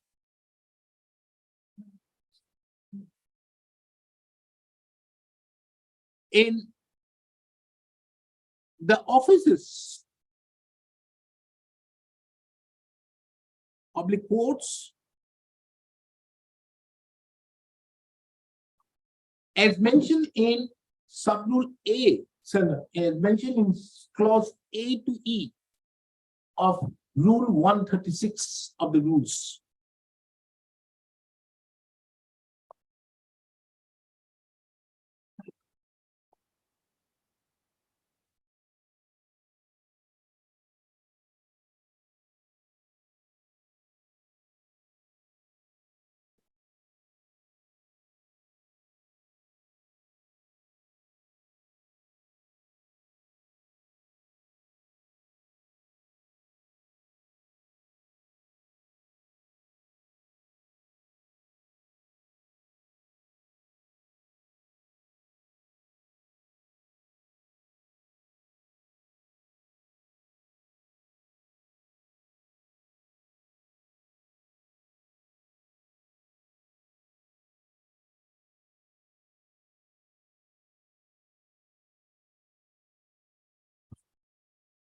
Be it as it may, from a perusal of the records as was produced by Ms. S. Sharma, the learned government advocate representing the Deputy Commissioner, Kamru,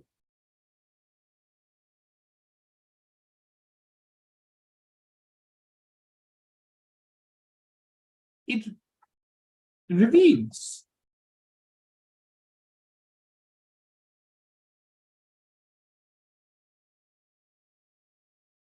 that there is no records as to when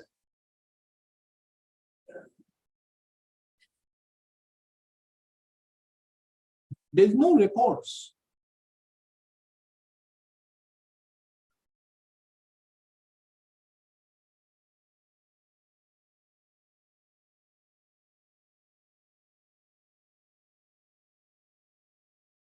that there is any other gazette notification stipulating the time and place wherein the sale would take place, when and where the same would take place.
This court further finds it relevant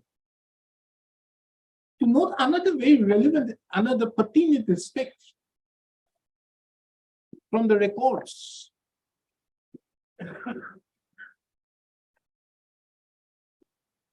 As well as the provisions of section 72.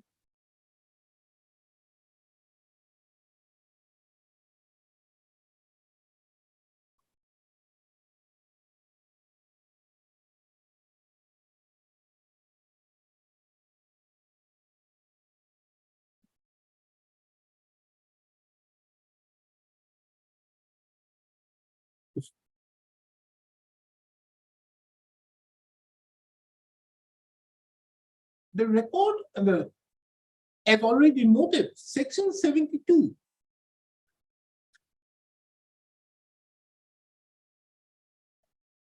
not only prescribes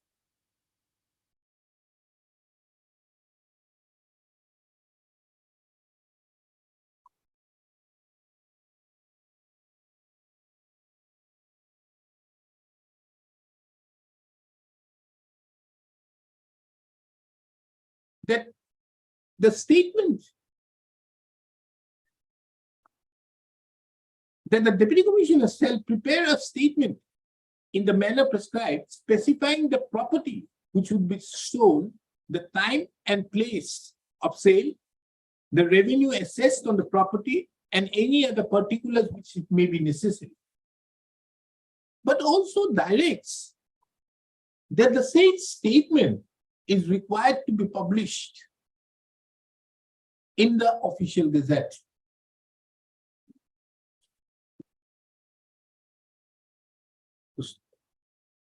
In fact, from the records, it is seen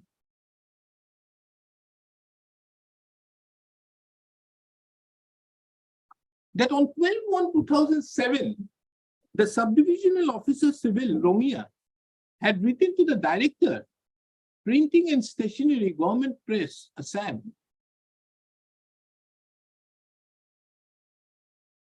to publish the statement of sale, bracket, copies, statement of sale, the copies which were enclosed in the official gazette within 15 days positively, to enable fixing the date of sale at the earliest.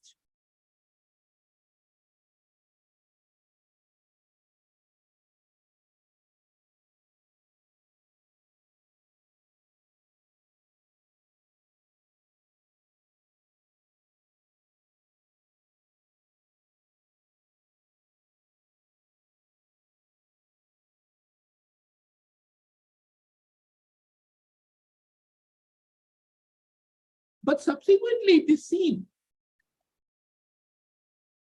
that no such list was published. Rather, the notification dated 29th of March 2007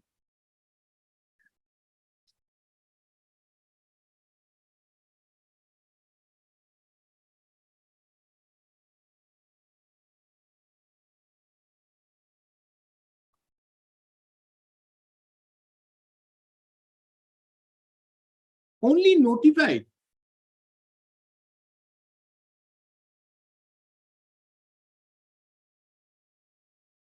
the lands in question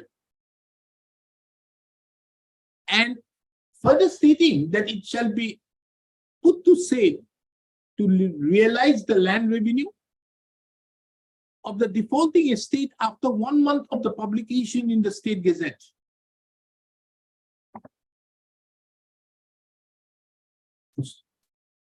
It was also mentioned that the details of the defaulting estate with pending revenue can be seen in the office of the subdivisional officer C, Romia, which is, however, not the mandate in terms with section 72 of the regulations.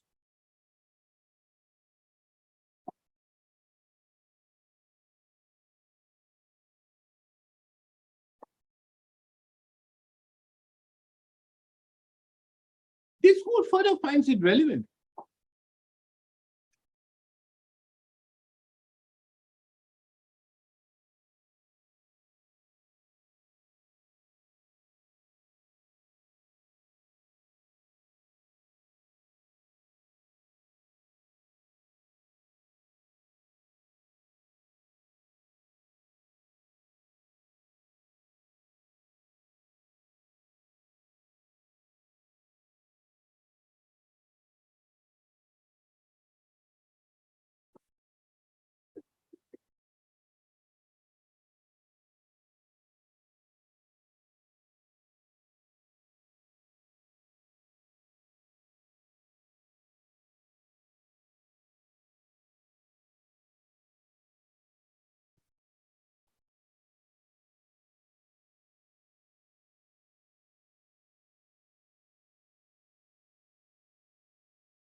Read it.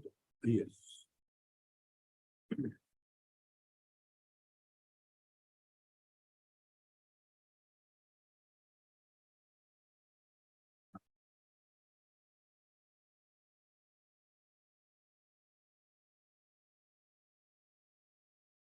That from the records, it cannot be discerned as to well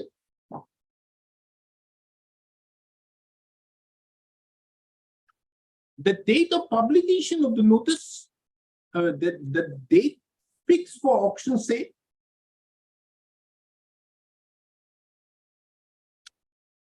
was fixed.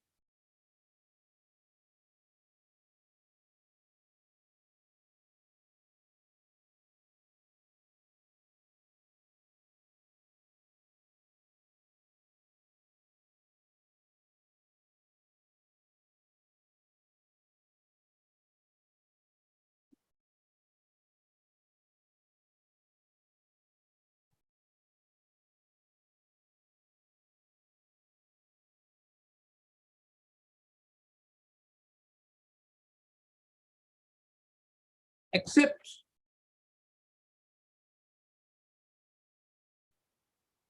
there was a handwritten notice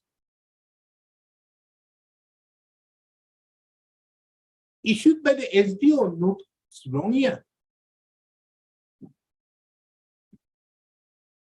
dated 13/4/2007, thereby fixing 4/5/2007 at 10 a.m.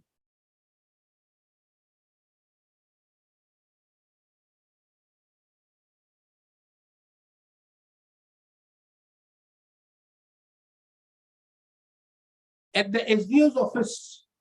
SDO's office, na? What is this? Very difficult. Rajohua Sokro Kajjaloy. No, not that. Huh? Circular. Kamalpur. Sir. At the Kamalpur Circle Office.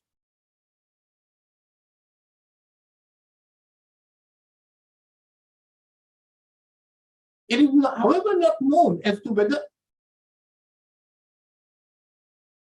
the same notice was at all published. And the records also do not indicate as to prior to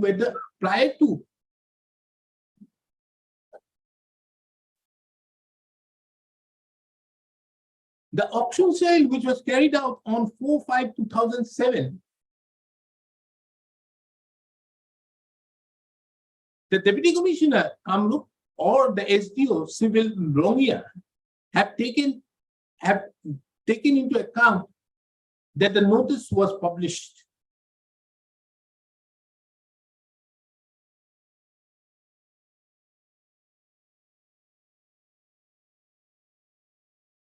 This aspect of the matter, this court have dealt with, taking into account.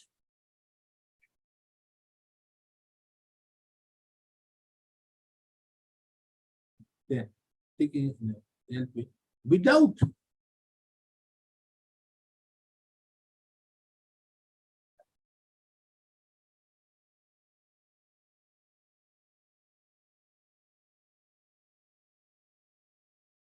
taking into account on the basis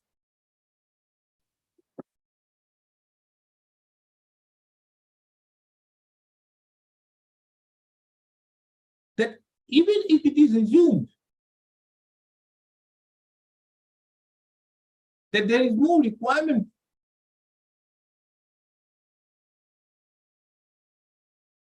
to publish the time and the place in the notice of sale in the official gazette,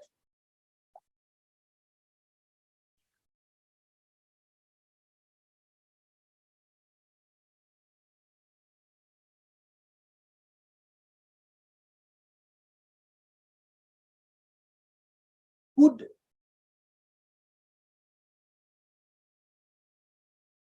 the notice dated 13/4/2007 act as a substitute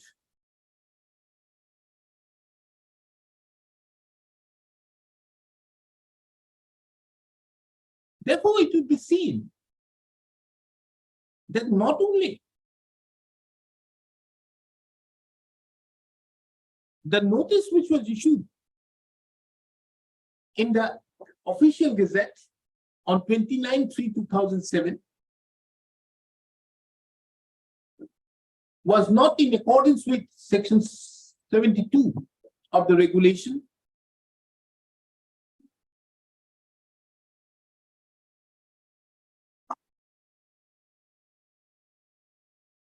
The notice, the handwritten notice in the records dated 13/4/2007. No. It is also apparent from the records that the handwritten notice dated 13/4/2007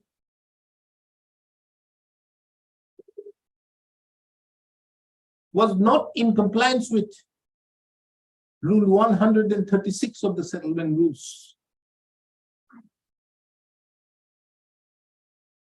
Be that as it may, the record further reveals that on 4/5/2007, there were two bidders in respect to the said land, which is the subject matter of dispute before this court.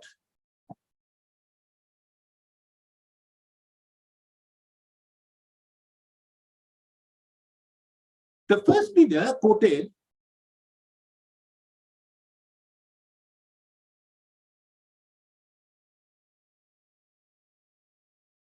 $220,000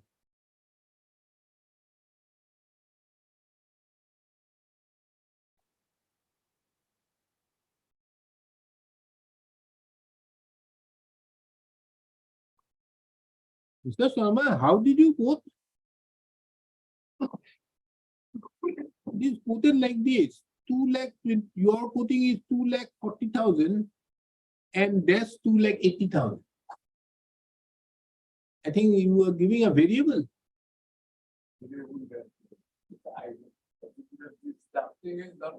No. I'm saying from the records. This is the document. The first bidder quoted rupees 2,20,000 and 2,45,000 for 279 bighas of land, 200 bighas, 4 kathas, 6 lessers of land. And the petitioner quoted an amount of rupees 2,40,000 and 2,80,000 for the said land.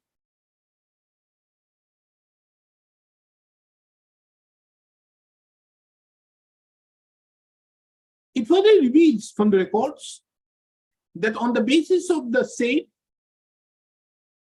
that as the petitioner herein was the highest bidder,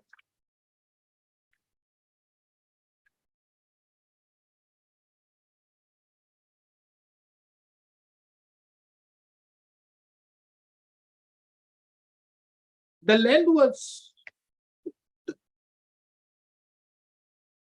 the auction sale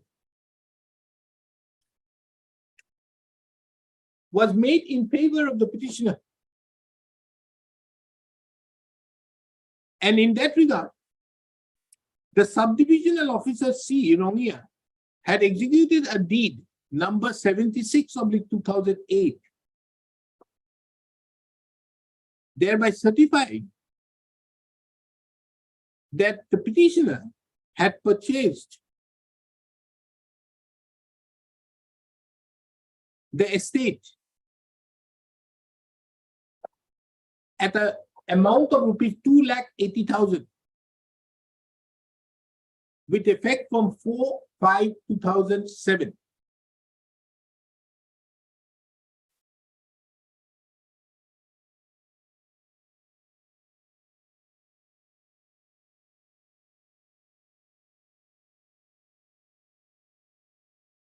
The record reveals that thereafter,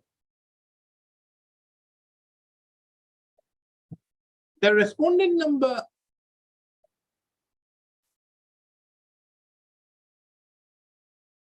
5 herein, who is one of the legal representatives of late Ikramul Rasul. Ikramul Rasul, na? The woman.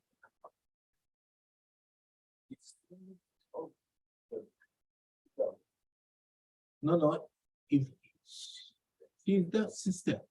Or what? How are you connected? Anyway. She- legal representative, one of the successor in interest of late Ikramul Rasul, filed an appeal before the Lalit Board of Revenue, being Revenue Appeal number 45 RA/K/2009, thereby challenging the auction sale made on 4/5/2007.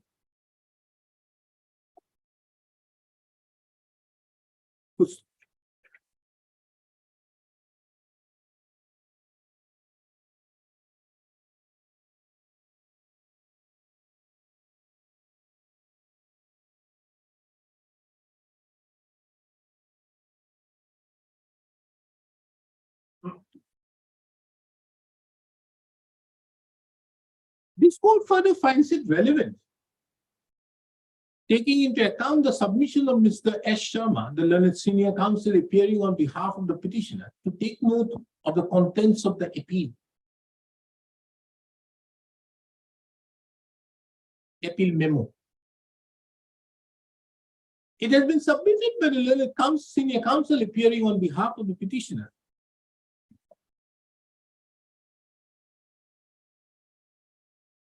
that at paragraph number 3 of the said memo of appeal,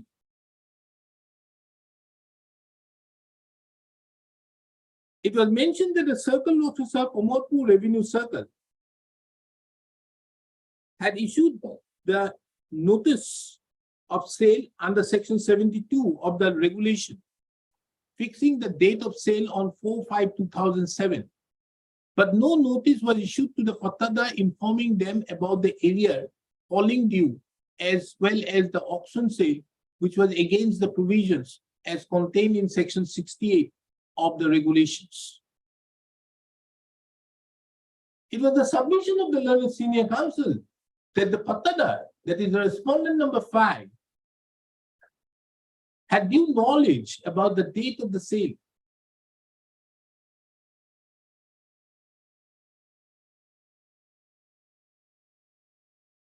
And as such, the irregularity in the issuance of the notice at best cannot be a ground for interference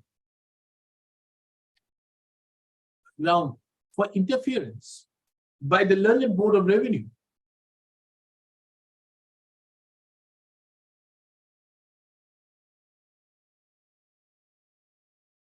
To the auction sale made in favor of the petitioners. This aspect of the matter, this court shall duly take note of while analyzing and at the subsequent stage of the instant judgment. The record further reveals that pursuant to the appeal being admitted,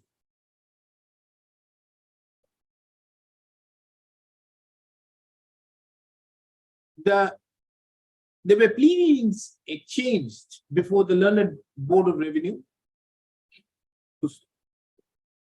but the judgment and order dated 23/12/2010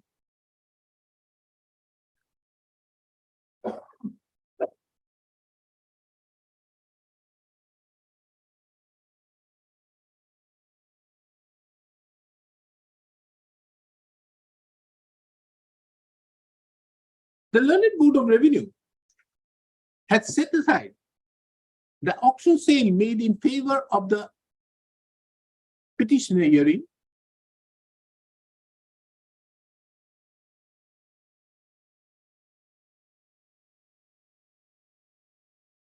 and further directed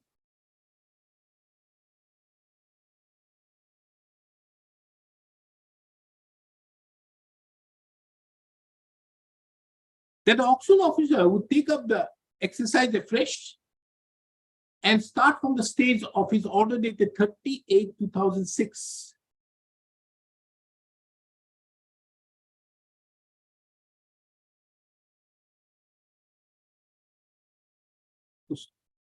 Being aggrieved with the said order, the petitioner is before this court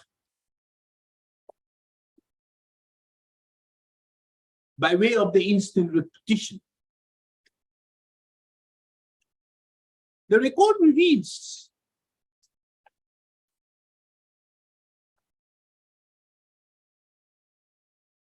that by an order dated 28/3/2011,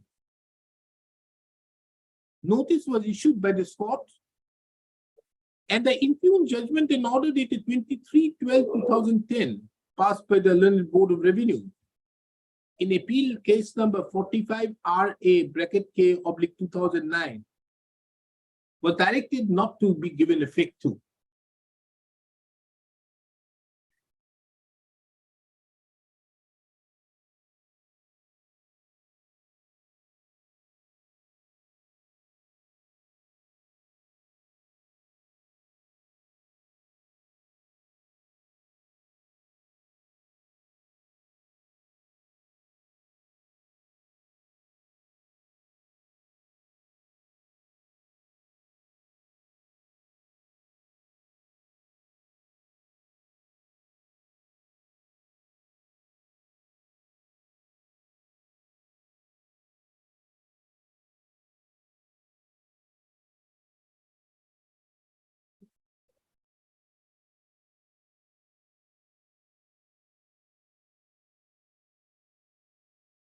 This court further finds at this stage to take note of an order passed by this court on 12/5/2016, wherein this court had opined that the cancelling of the auction sale by the Revenue Board and the reasons so assigned were logical and deserved. However, as on that day, the petitioner was not represented, the writ petition was dismissed for non-prosecution rather than on merit. The record further reveals that the writ petition was restored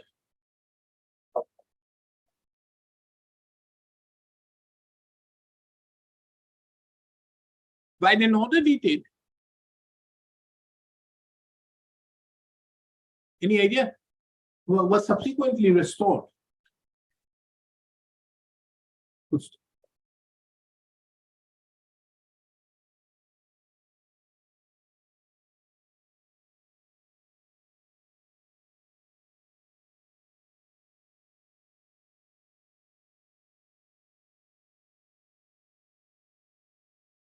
This court further finds it relevant at this stage to take note of certain additional benefit, certain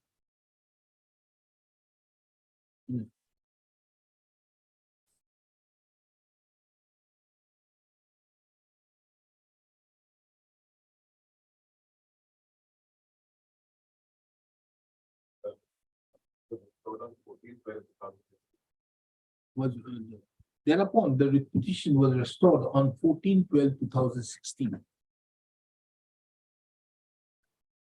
The record further reveals next that the respondent number 5 had filed an affidavit in opposition on 18/4/2017.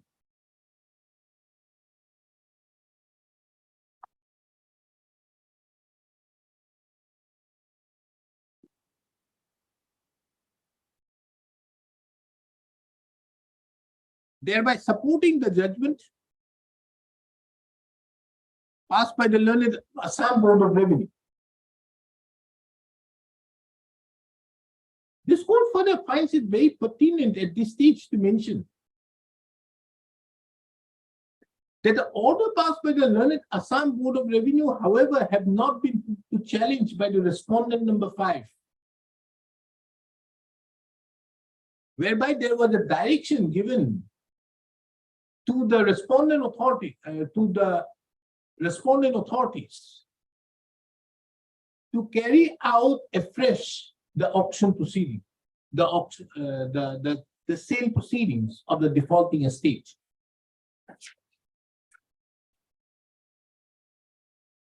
It is further seen from the records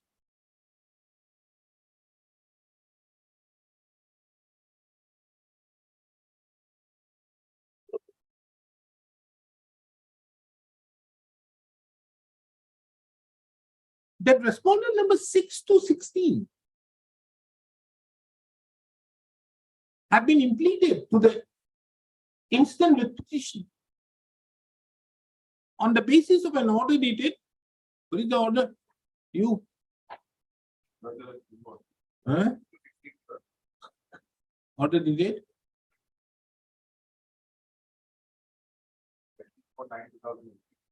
24/9/2018. Before proceeding further, this court finds it relevant to take note of what is the status of the respondent number 6 to 16. The same respondents claim that they are occupancy tenants. Are you? Are occupancy tenants? We are not concerned with many. We are only concerned with you. Are occupancy tenants over the land which have been put to auction sale?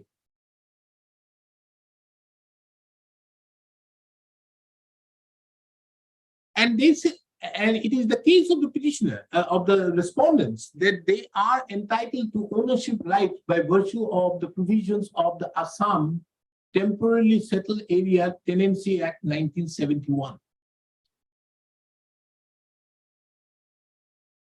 It is the further case of the respondent number 6 to 16 that they have applied for that ownership rights, but in view of the pendency of the instant proceedings,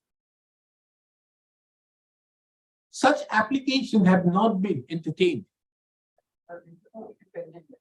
had been kept in abeyance. Be it as it may, it is pertinent to mention that the said respondent number 6 to 16 have not approached the learned Assam Board of Revenue challenging the auction sale. And the rights of the respondent number 6 to 16 are independent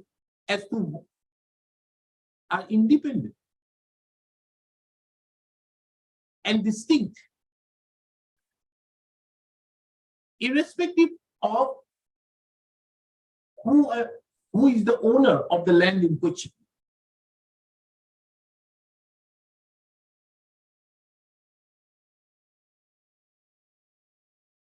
The respondent number 17 to 20 have also been subsequently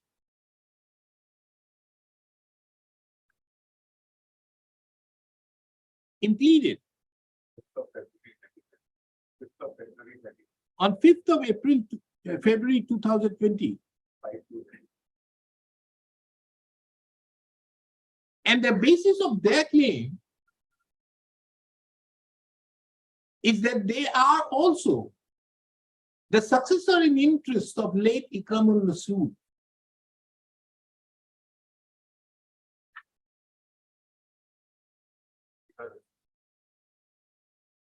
Whose land it was? Ikramul Masood. I'm not saying that the son or daughter, the successor.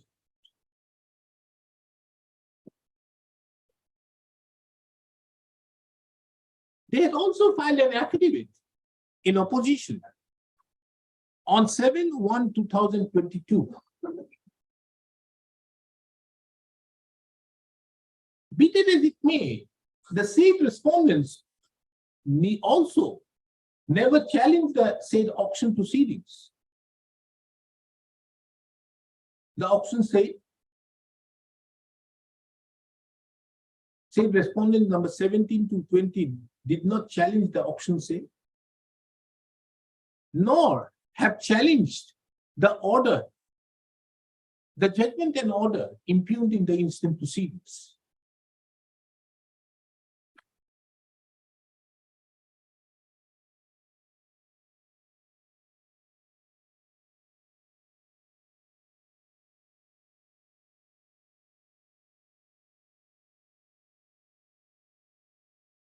Okay, 2 o'clock. Meaning I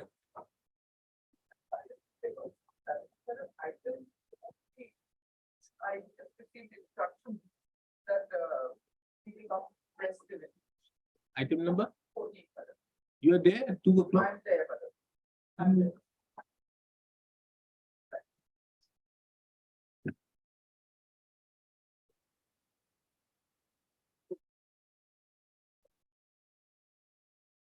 Item number 7, brother.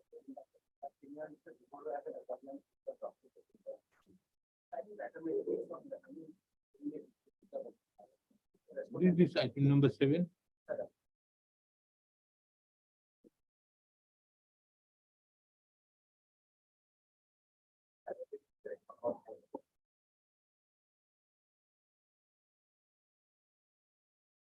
What is this matter about? Matter is not the lordship regarding a party order from the.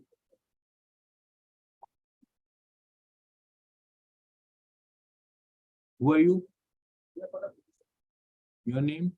You are not there. Yeah, madam, because I was not in the chamber. Now you are there in the chamber. You see? Don't worry. If I have to dismiss, I won't. But if I have to allow, Any day before. if I have to dismiss, I won't. Because you're senior now. But if I have to allow, then you get the credit of your name. I recommend item 14, whether I will. Ms. Swanson, the learned counsel appearing on behalf of the petitioner. Hmm?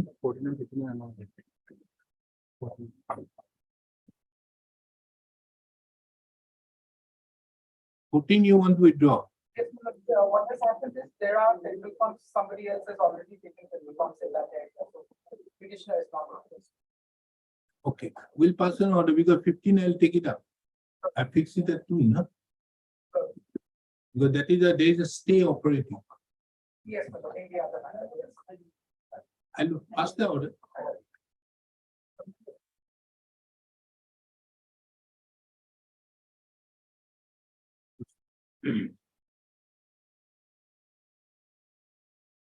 In the backdrop of the above facts narrated, let this court therefore take into consideration what the impugned judgment which have been assailed before the court.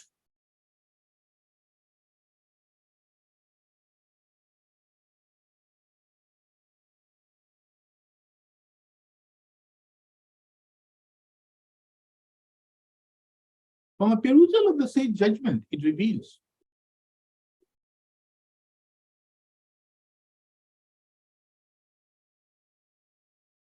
that the learned Assam Board of Revenue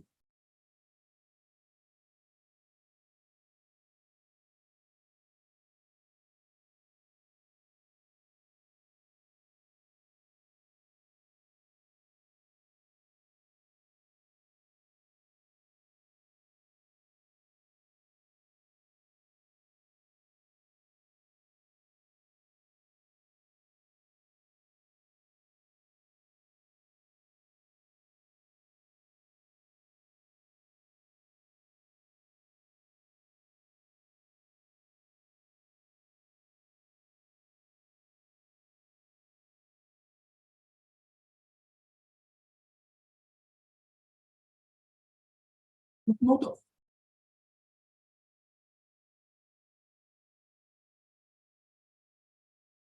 That the date so fixed for sale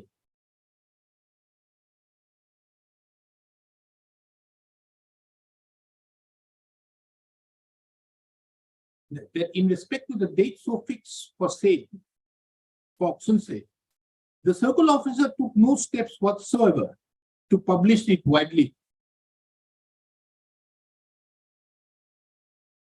It was the observation of the learned Board of Revenue that while carrying out a sale to ensure that the proper value of the land is received,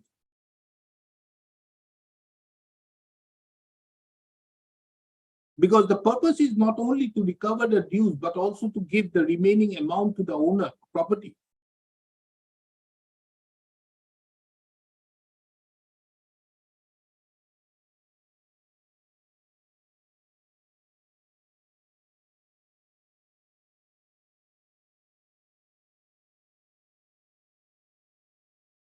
There has to be proper publication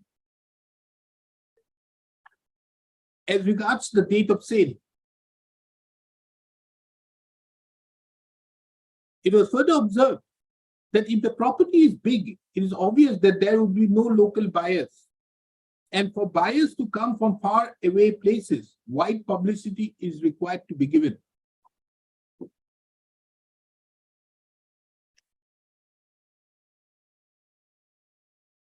It was further observed that giving sufficient time and to publish widely in the newspapers to ensure that the people got to know it and came forward to make their proper bids was essential.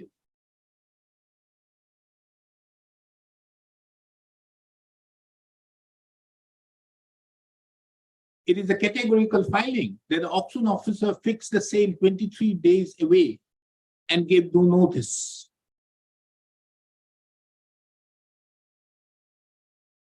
The learned Assam Board of Revenue had also taken note of that around 280 bighas of land was sold at the rate of rupees 1,000 per bigha.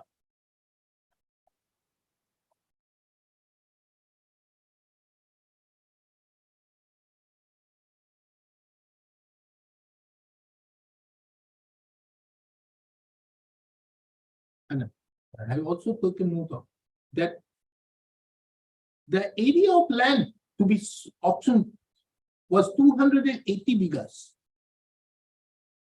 And the highest offer was a paltry 1,000 rupees per bigha. And as such, the auction officer should not have accepted this and should have fixed another date for auction.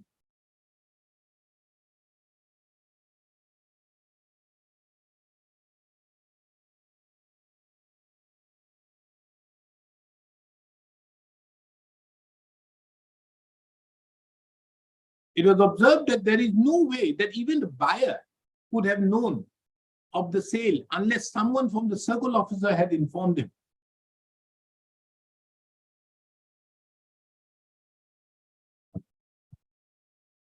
It is under such circumstances the learned Assam Board of Revenue observed that the entire exercise carried out by the Office of the Deputy Commissioner, Kamrup, and more particularly by the SDO, Rongia, stinks of collusion. The learned Assam Board of Revenue further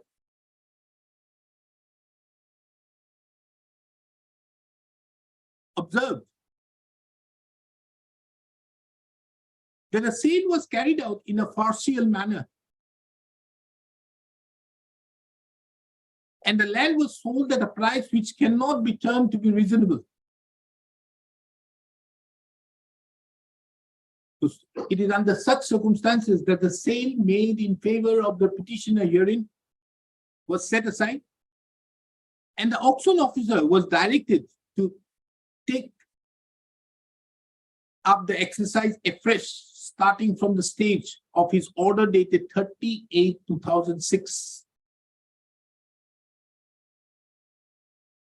The learned Board of Revenue further directed that the order shall be passed afresh in a legible manner and further proceedings shall be carried out in a transparent and proper manner.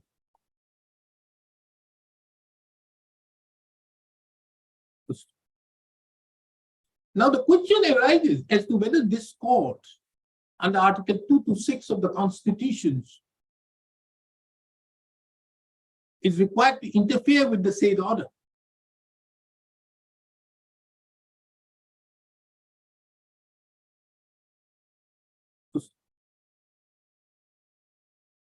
This court at this stage finds it relevant to take note of a recent judgment of the Supreme Court in the case of Central Council for Research in Ayurvedic Science and Another versus Bickerton, Das and others, reported in 2023 SCC Online SC 996.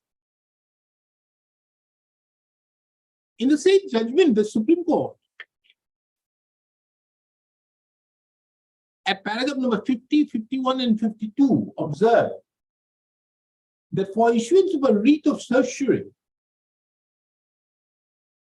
under Article 2 to 6 of the Constitution,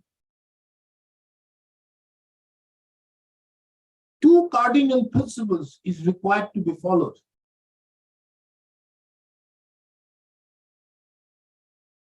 Taking its relevance, this court reproduces the said paragraphs 50, 51, and 52 of the said judgment.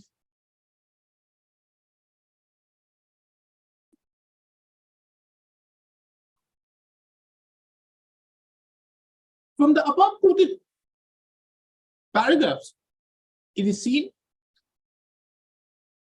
that the first cardinal principle for issuance of a writ of certiorari is that the High Court, while exercising the jurisdiction under Article 2 to 6 of the Constitution, is not exercising the jurisdiction as an appellate authority or an appellate court.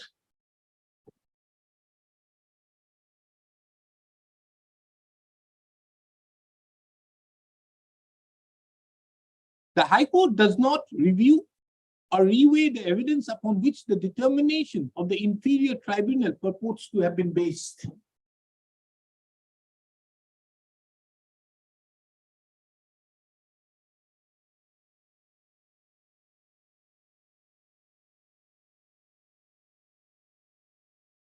The High Court demolishes the order which it considers it to be without jurisdiction or palpably erroneous, but does not substitute its own views for those of the inferior tribunal.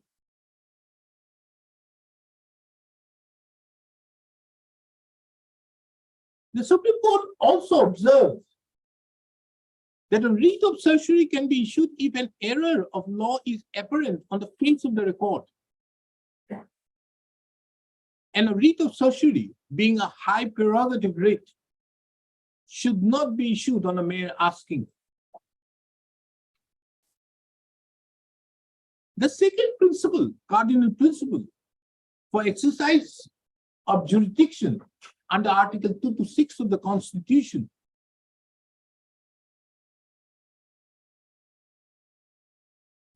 is that in a given case, even if some action or order challenged in the writ petition is found to be illegal and invalid, the High Court, while exercising its extraordinary jurisdiction thereunder, can refuse to upset it with a view to doing substantial justice between the parties. The powers under Article 2 to 6 of the Constitution grants an extraordinary remedy, which is essentially discretionary, although founded on legal injury. It was observed that it is perfectly open for the writ court, exercising this flexible power, to pass such orders as public interest dictates and equity projects. The legal formulations cannot be enforced divorced from the realities of the fact situation of the case.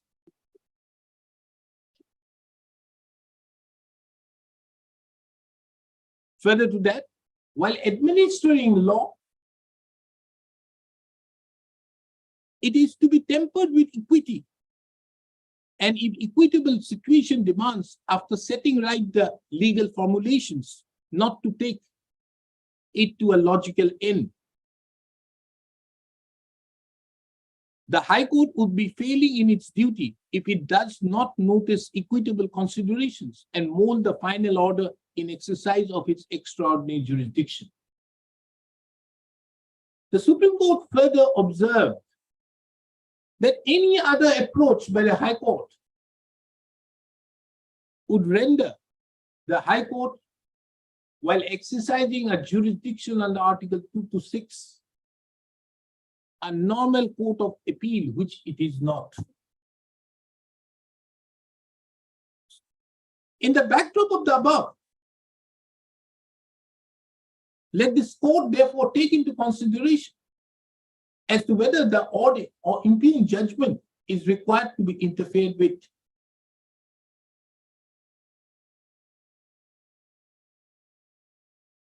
This is a case where approximately 280 bighas of land has been at auction sold in favor of the petitioner, which was the subject matter of challenge before the learned Assam Board of Revenue.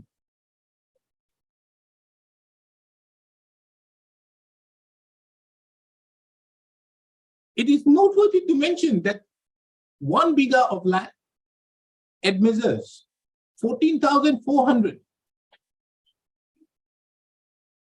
14,800, 14,400 square feet. And the price at which it was sold to the petitioner was even less than a rupee.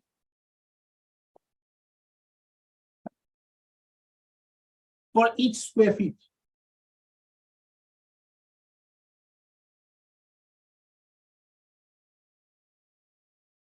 The question is, how is it possible?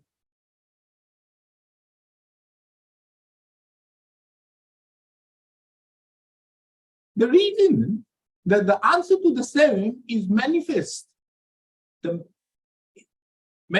the manner in which the sale proceedings was conducted by the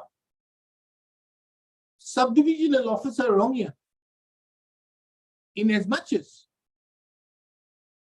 though it is the requirement as per section 72, 1, bracket 1 and 3,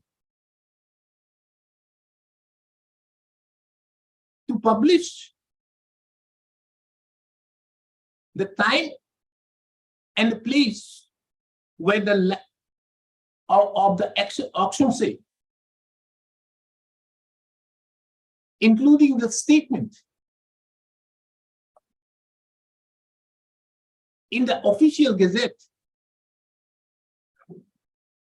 but it was not done so. Rather, a perusal of the notification, the perusal of the notification in the official gazette dated 29/3/2007 shows that neither the place was mentioned nor the time. Vaguely, it was stated that the auction sale would take place on after 1 month from the date of publication in the official gazette.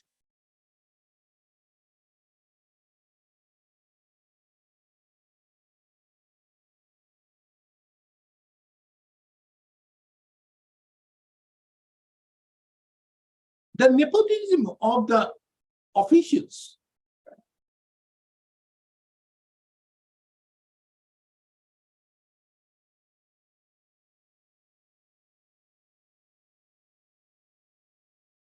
under the establishment of the Deputy Commissioner Kamrup does not end there. In as much as there is no mention, there is no materials on record to show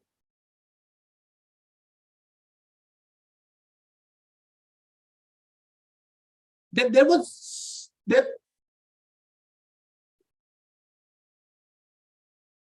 after the handwritten notice, which is found in the records on dated 13/4/2007, the same was published in the manner as stipulated in Rule 136 of the settlement rules.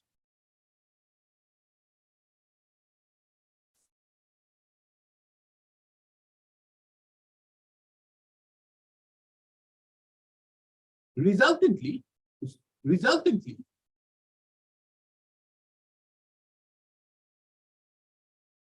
it is only the persons who were interested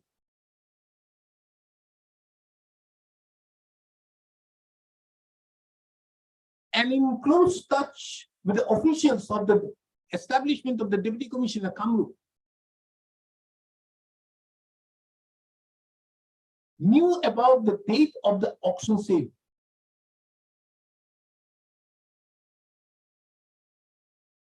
And consequently, the records reveal that one bidder offered 2,20,000 for 280 bighas of land, and the petitioner offered the petitioner was the highest bidder with 2,80,000 for 280 bighas of land.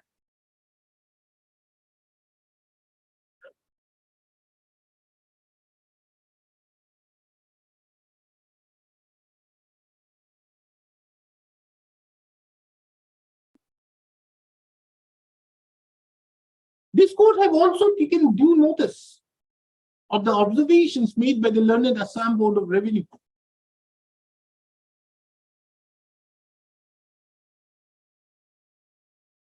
Wherein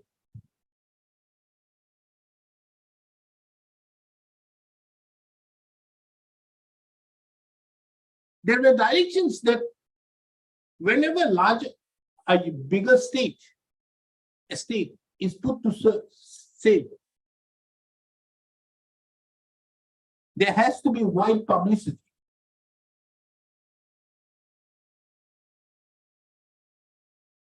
This court finds no illegalities or even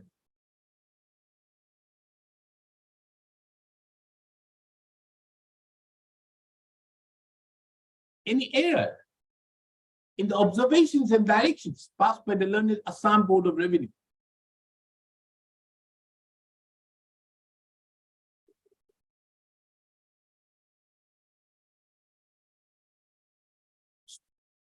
It is also without any doubt that the Assam Board of Revenue had the jurisdiction to pass the said impugned judgment.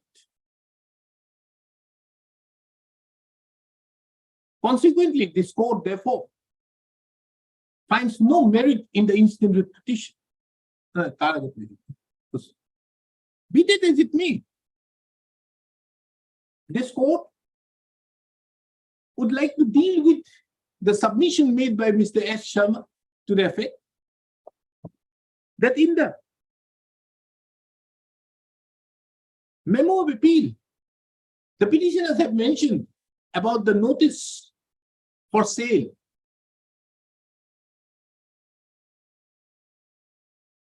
fixings 4/5/2007.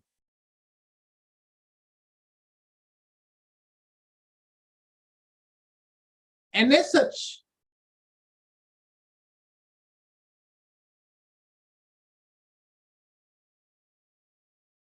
the petitioners have due knowledge, the respondent number 5 had due knowledge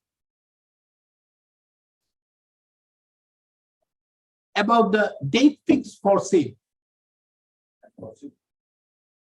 That case 34 of the government has given a year that the respondent number 5 has received the notice. And received which notice? We know that there is a proceeding, sale proceeding and all that. That government has given an extra 5, at least 33. And in para 4 reply, the government said the applicant, Mrs. Sevima Ajalika received the notice with her own signature On on the notice. which notice? Notice of Alien 70. 72. Whether this notice of option sale was given, then I'm not No, concerned with no, it.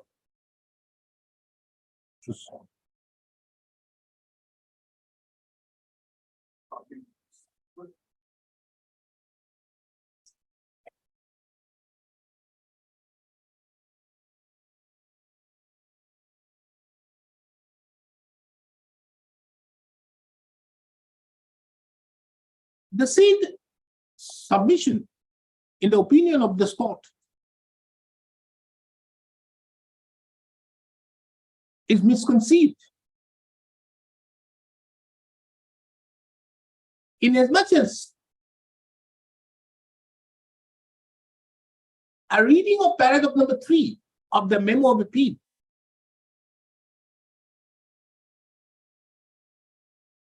shows that the petitioners were duly that the respondent number 5 or the patada was never issued the said notice.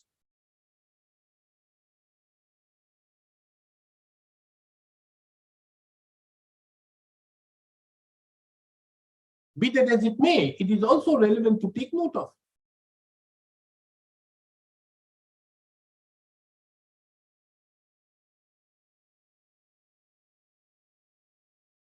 that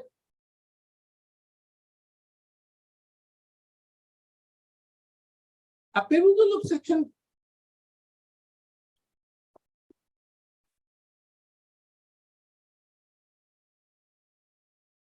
87 of the regulation stipulates how the application of the proceeds of sale would be applied.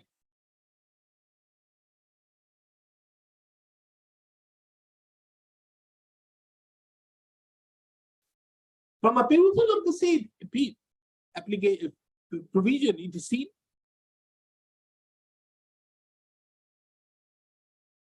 that the proceeds would not only be applied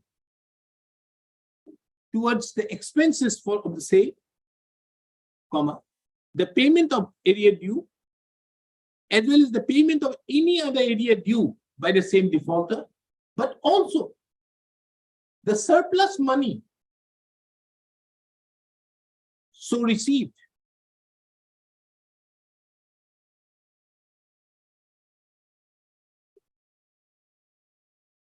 would be returned to would be paid to the person whose property has been sold.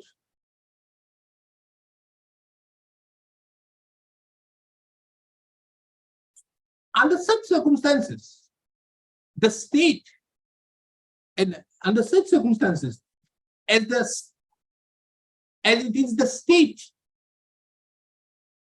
authorities who are resorting to an auction sale,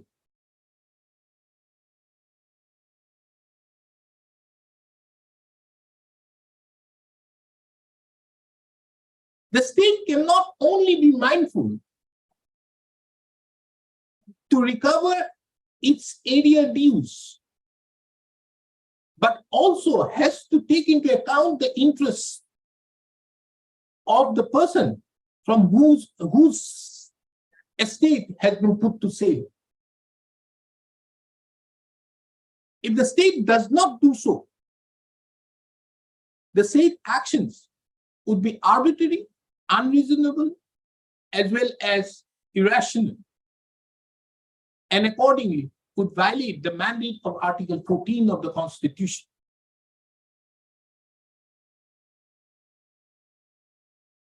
In fact, this very aspect of the matter was also duly taken care of by the learned Assam Board of Revenue in its impugned judgment and order. Impugned judgment. This court further finds it relevant to deal with the case as was sought to be developed by Mr. D.C. Chakravarti, the learned counsel, appearing on behalf of the respondent number 6 to 16. The claim of the respondent number 6 to 16 is that they are occupancy tenants and have rights to claim ownership on the basis of the provisions of the Assam Temporarily Settled Area Tenancy Act 1971.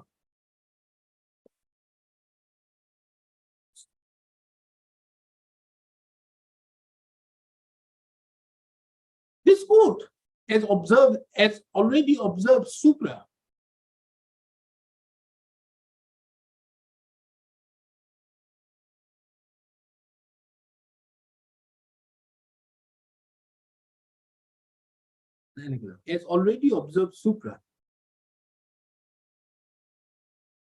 The respondent number 6 to 16 never assailed the auction sale made in favor of the petitioner before the learned Assam Board of Revenue.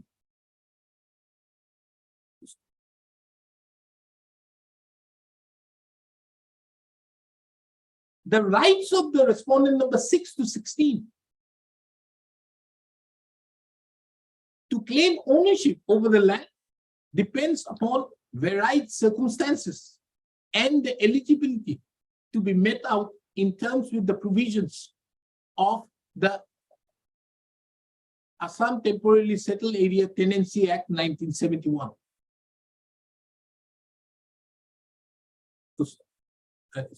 Irrespective of whoever is the owner,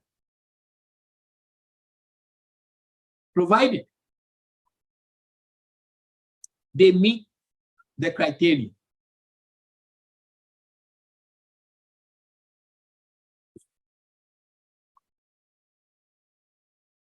Under such circumstances, this court cannot pass any order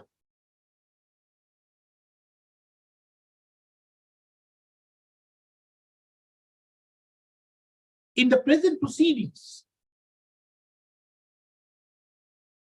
wherein the petitioner had challenged only the impugned judgment of the learned Assam Board of Revenue.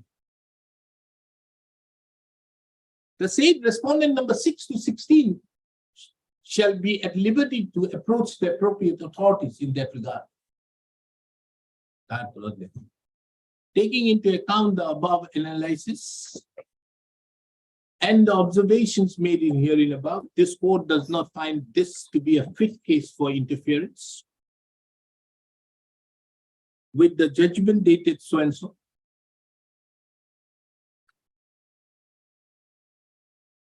for which the instant writ petition stands dismissed.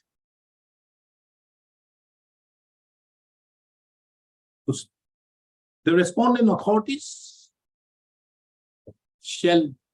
are directed to take appropriate steps in terms with the order passed by the learned Assam Board of Revenue dated 23/12/2000, in terms of order dated 23/12, judgment dated 23/12/2010, as expeditiously as possible. The interim order so passed stands vacated. I stand dismissed.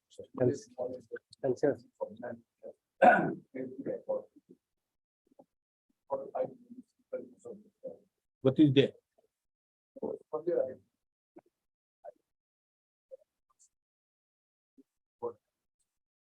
The records produced by Ms.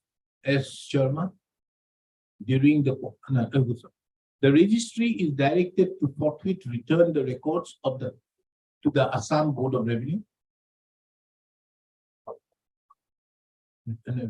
Forthwith directed forthwith to return the requisition records from the Assam Board of Revenue. The records which have been produced by Ms. S. Sharma is returned.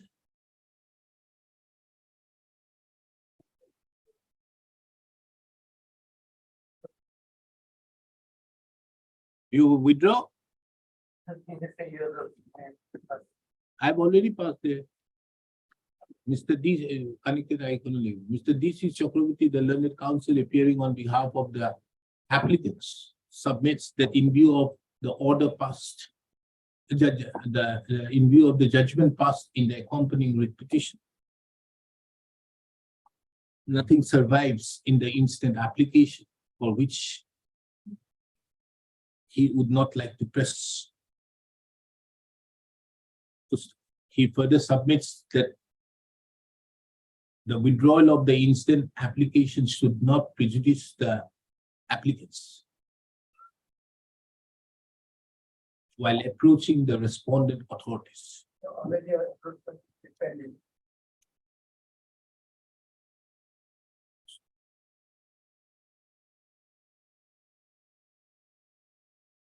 Taking into account the above, taking into account the judgment passed by this court in the accompanying petition, the withdrawal of the instant application shall not prejudice the claims or the rights of the petition of the applicants, if otherwise permissible. And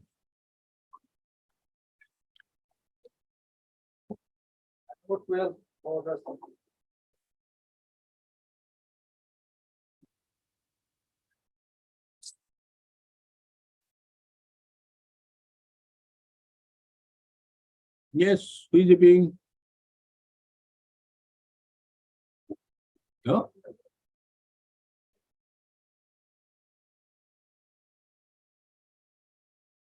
What is this IA for? They have filed a substitution petition, madam. They have filed an objection also. Substitution for what? For the- Oh, this one. They have died. Yes, Mr. Roy. What type of substitution application? I know nowadays you being a senior counsel may not look at the pleadings or how the drafting is done, but can this drafting be done in this manner?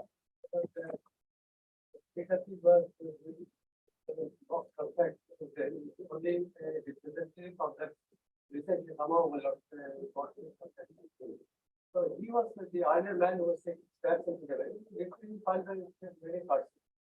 They were not aware about the date of that and all. Let me explain that. That's why we were. Explain. We have said- Let us see what you have explained.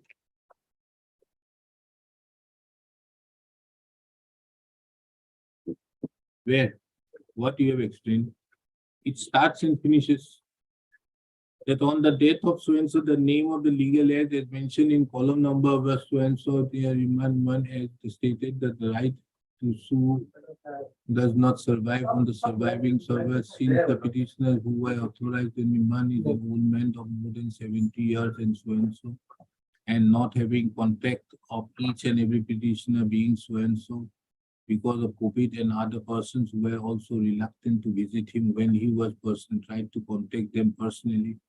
The petitioner in the meantime had also had to engage another advocate in the case since the earlier advocate withdrew from the case due to some personal difficulties, and therefore after some improvement in COVID-19 petition, he personally met all the petitioners.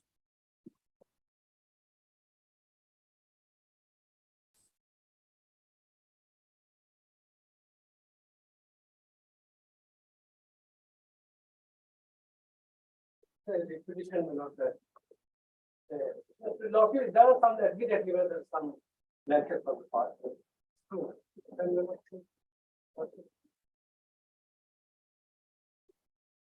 Now, what is the case about? Will not be happening like that. Will not idea. Will not even 1965. The Delhi authority will not 1999 initially. Radio authority is working on the for. Oh, that is why I was thinking, why this small matter I have put it here. Why we are here?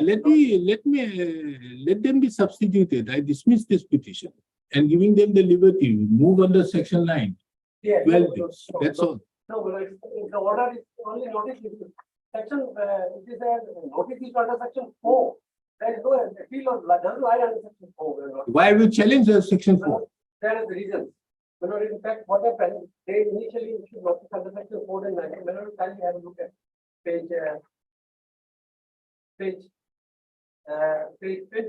Ah. This was the initial notice issue Hmm. in 1999. Hmm. We say that this land doesn't belong to the railway. Hmm. And they admit in their affidavit. Where? They will also tell you take up their affidavit.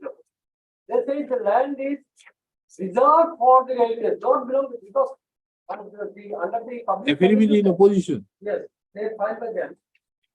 They said it is reserved for them, so they have. a Lot of land being occupied by the belong to within the boundary of the railway land as per certified plan jointly. It is.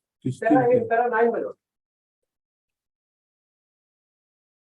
It is reserved only stated. However, in this regard, the defense that the since the total is reserved for railways that the authority to serve notice to the illegal meter. No. Kindly come to paragraph 4 There are 4 of the affidavit. There are 4 being occupied with the position within the boundary. No. This is, they have made it themselves, they made it up because the government admits in the they have the proposal for settlement in our time. We have enacted. Where? We will have to kindly have a look at page 29, relevant below page 29. It is a government land. Sarkari land, they agree that it is only reserved for them. Minutes of the SLEC, yes. Which land? My note to kindly come to page 35. Serial number 17. 55. Yes, 17. Proposal for allotment of land in favor of an 84 others measuring 5 bigas 16 kathas, 1 shatak. Dark now, this is the dark. And proposal for allotment of Sudhanshu Dhar and 17 others, 2 bigas, so proposal for allotment of 4 kathas. Let them produce a record, only Subject single to- record that land belongs to them. No. Why should this court look into it? No, but This court is not going to look. Do you have this document? Go and show it there. yes, but No, are you saying, no, Mr. Roy, kindly say. Are you saying that he has no authority to issue the notice? I am not saying that. Matter? Why I'm saying we not, because there is a reason. Which one do you want? No, we're not. No, Mr. Roy, what do you want? Dismissal of this thing? Or the dismissal of the... We say we not. Sorry. One submission I make. No, you approach them. No, nothing. No, do. no, No. What I submit, we have submitted a reply initially. They have not taken any action. Very good. But they are issuing a reply to them. What is your problem? You want to do it here in the High Court. Better. Or then we're not in law. They impose cost upon you. How much? How many people are there? To file reply to them. Yeah, that I'm giving you 45 plus another some more. So how much is the cost? 2,000 rupees per person. So how much? 90,000? 90,000 cost. Unnecessary from 2015, these matters are pending. What I'm saying was they have. They call the whole- No, this is an application filed by the petitioners. Applicants, filed by the petitioner as applicants, seeking substitution of the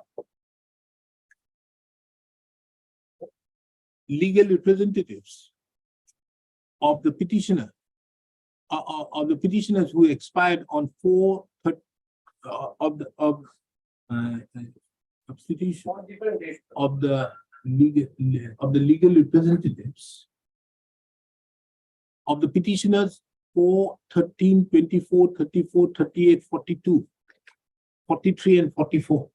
45. 43 and 45. This court, having taken note of the facts,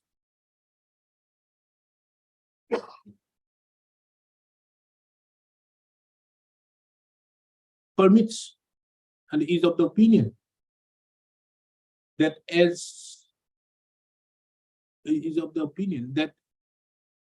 it would be in the interest of justice the instant application be allowed.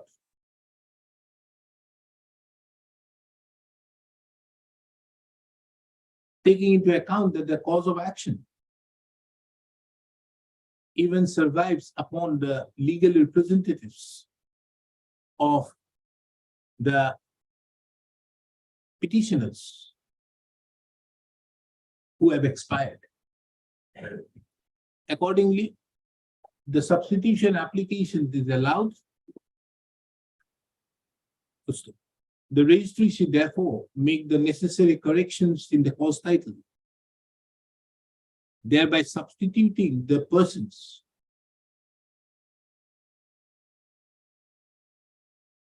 whose names, substituting the legal representatives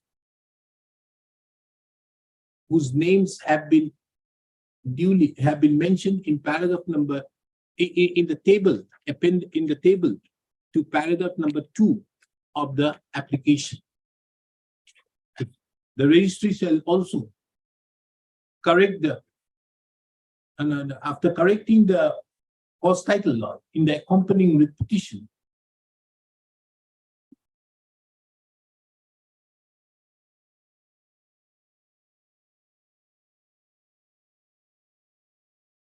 shall update the same in the CIS with above the IS is closed.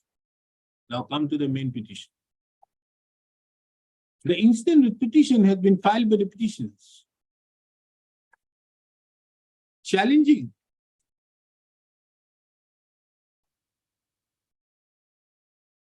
and I'm allowing it, Mr. Roy, after payment of equal the court fee also. Huh? But I have two flats in office. No, this is it. Nothing doing. First, you have to show that there is no jurisdiction. So that I can show you. Show me that. So the lawsuit, you have to have a look at public premises. Like public premises means the land belonging. Absolutely. They said that doesn't belong to them. They say that their land belongs to them. No, well, where is that? They have mentioned. No. Well, Forget about what is there in the affidavit. From their notice, they say that the land belongs to them. You are to therefore show that it is beyond jurisdiction to issue this. the lawsuit is absolutely right. Because what I have earlier submitted is right, there is a. Mr. Roy, anything else? There is always a division bench downstairs. You can go there. Where I stand, Yeah. But this is subject to the payment of court fee also. Huh?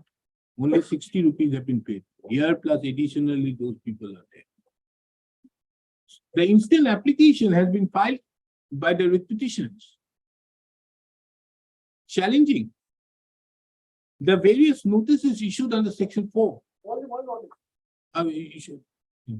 Challenging the notice dated 28/8/2015 issued under section 4 of the Public Premises Eviction of Unauthorized Occupants Act 1971, which have been enclosed as annexure. Annexure K. Huh? This is why everybody has come. No, no, they gave. They were thinking, Because Mr. Roy, this is too much. It is all because of this. Whether the, others came for a direction to the state government for what? for settlement, because they initiated the process. That is why. No, Lord, I understand. Have you made any application to the state government? I'm not next year, but they've taken a purchase. No, now the land policy is gone. That loan policy is gone. I leave it to you. I'm challenging. The instant writ petition has been filed by 43 writ petitioners, 45 writ petitioners, challenging the notice issued to who, whether he is the petitioner or not. Kalpana Acharya. Petition number? Challenging the notice issued to petitioner number 16. No, not 16. Where? Now don't tell me the my goodness. Huh? Yeah, 27.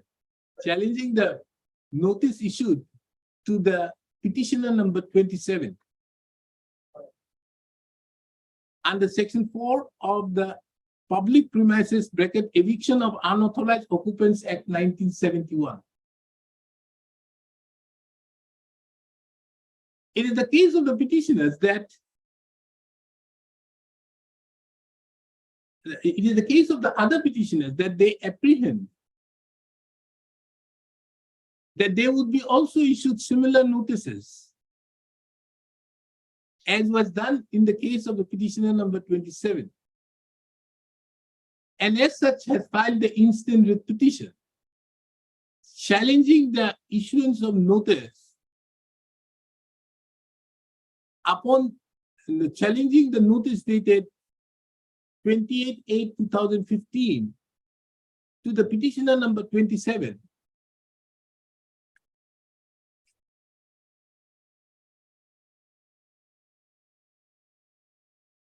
And for a further direction that a respondent should not take any steps for eviction of the petitioners without disposing of an earlier eviction proceedings initiated against them under the Act of 1971. The petitioners have also sought for a direction upon the state respondents to settle the land in favor of the petitioners.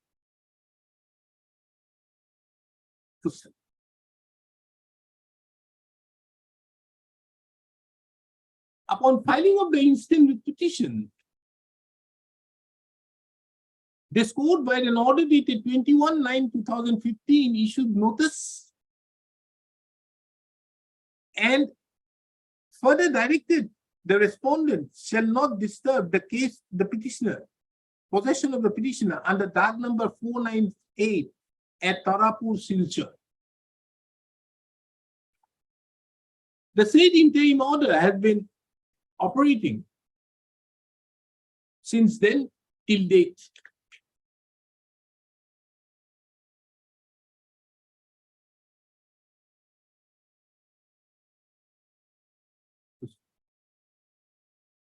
This court have duly perused the materials on record and had inquired with the learned counsel appearing on behalf of the petitioner as to whether the issuance of the notice under section 4 upon the petition number 27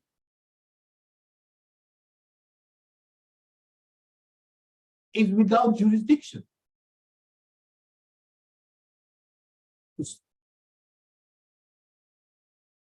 Nothing substantial could be submitted by the learned senior counsel appearing on behalf of the petitioner to show that the issuance of notice upon the petitioner number 27 was without jurisdiction.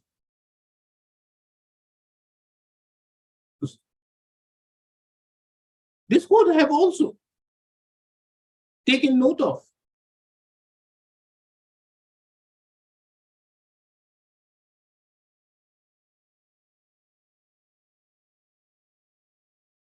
that the other petitions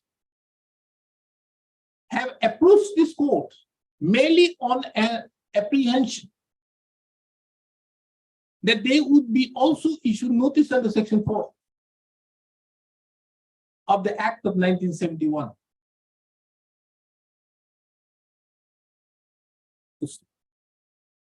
This court makes it clear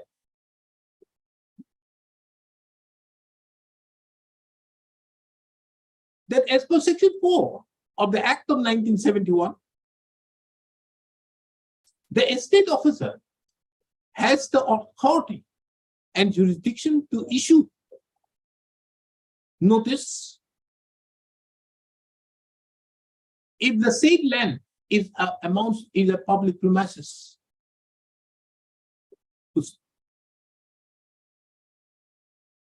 As per the definition of public premises as mentioned in section 2E of the Act of 1971, it will also include land belonging to the including it also include land. And in the instant case, the railway land.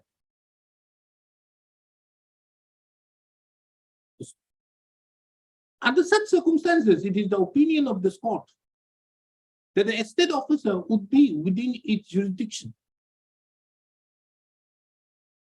to issue notice if the land, in respect to a land, the estate officer, NF Railway Lambding, would be within the jurisdiction to issue notice in respect to a railway land. Under such consequently,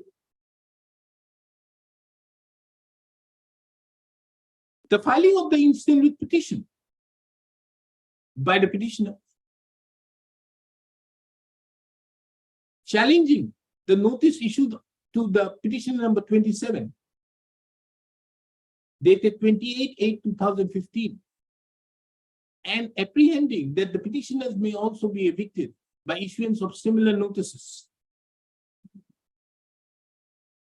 is totally a misconceived petition for which the instant writ petition stands dismissed.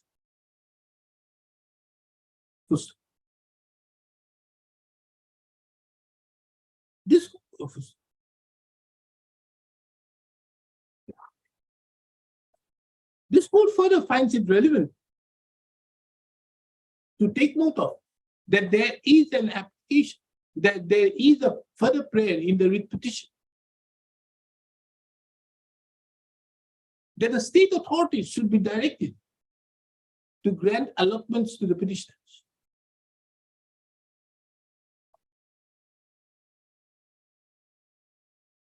The cause of action against the railway authorities and the cause of action against the revenue authorities are completely distinct and different.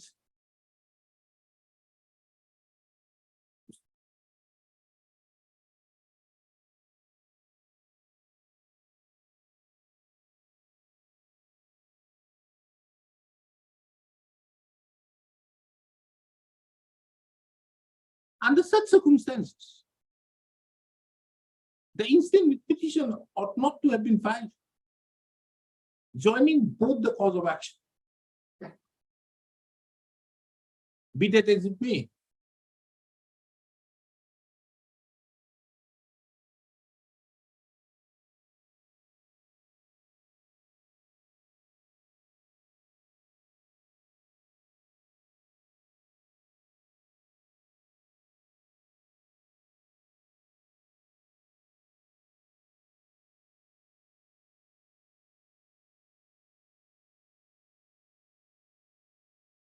the question of issuance of a direction to the state authorities to settle the land in favor of the petitioners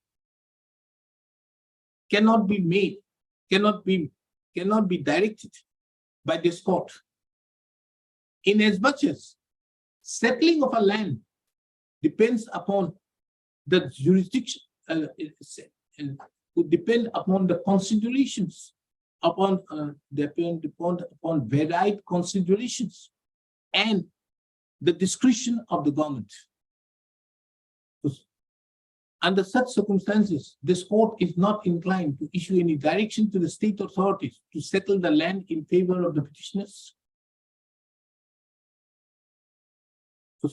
However, the petitioners would be at liberty to approach the respondent revenue authorities if deemed fit, if so advised.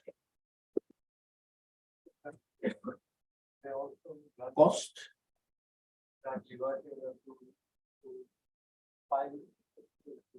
What file reply? Only one person have got a notice and you have filed, 43 persons have been moved. My goodness, there's a limit. The judgment of Krishna Iyer of 1977 4 SCC clearly. These are what you call the liberal, very liberal thing of accepting repetitions. If this petition was moved in today's day, on the first day, it was a motion disposal with a motion dismissal. taking into account that there was, before concluding, this court finds it relevant to observe that taking into account and observe that the petitioner number 27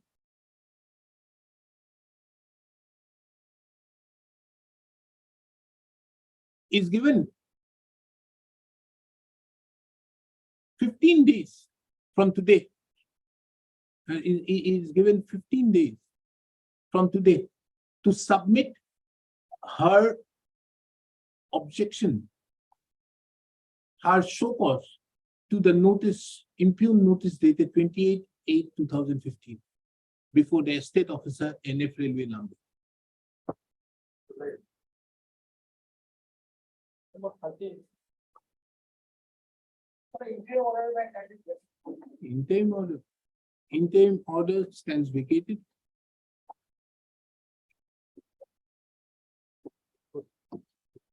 This proof. Oh, this Hatmasoli, what is this? Oh, this one, impleadment. So you want to be impleaded?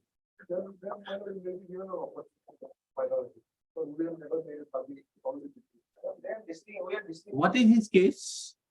This is the direction of this court. Reserving member in certain area matter. In the municipal buildings and civil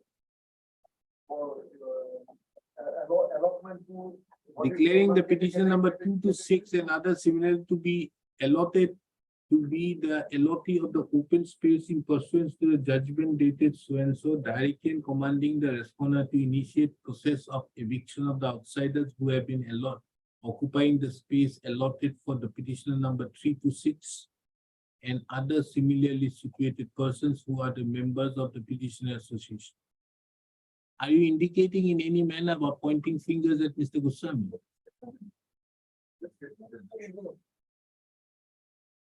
Are you? Mr. Guru? My lord, they have read my lord, separate restriction. Now, our subject matter of restriction is that pursuant to Justice Dismissal orders category 2 they have given a lot that we are paying rent also, but some disturbance was made. That is why You are number 2, Yes, category 2. So they are, I think, so they will, traders, my lord, TVC will decide their place where they will. So you have something against them. I have not against them. No, are you asking in any manner, any relief by which they are affected? They have came now. No, it's a straightforward answer. Are you asking in any relief against them so that they are affected? Or any of the reliefs made here would affect it? Yeah, my immediate is that. No, mister. I'm asking you a simple question. You are making a very big prayer that all others be evicted. No, my lord. Yes, You know- directing and commanding the respondent to initiate process of eviction of outsiders who have been occupying space allotted for you and others similarly. Now, this is very big. Others similarly who are members of the petitioner and then hand over the possession to the petitioner and members of so and so. But this cause of action arose in 2020, when market area suspended or forbid, some outsiders occupied our allotted space. Are they? But I don't know, they or some others, but they have, now they came that we include and they have given a direction to this DMC that they. Are you enjoying a stay order? No. We are given the announcement and their manner is honorable court directed to complete this process matter because police protection is needed, otherwise this groups or this muscle men came to us every day. That no, No, you are saying muscle man and pointing out to Mr. Goswami why? I don't know. That is there. Again, you are doing it. Now they come that I want to be. Your action, we implead him. Let us see. The order. For what? No, let him file an affidavit. And my lord. How much time you are taking for filing affidavit? Okay. My lord, one We- order, my lord, kindly. We that, Mr. Boroga, let them file the affidavit in 2 weeks. And thereafter, we'll take it up for final disposal. Before that, my lord, one order is there, kindly look into it, I mean, our jurisdiction. For what? For completion of our protection. No, that I'll pass. First, let me see. That finish that. complete is- The instant interlocutory application has been filed by an association. You're an association. Yes, for this, sir. What is the name of the association?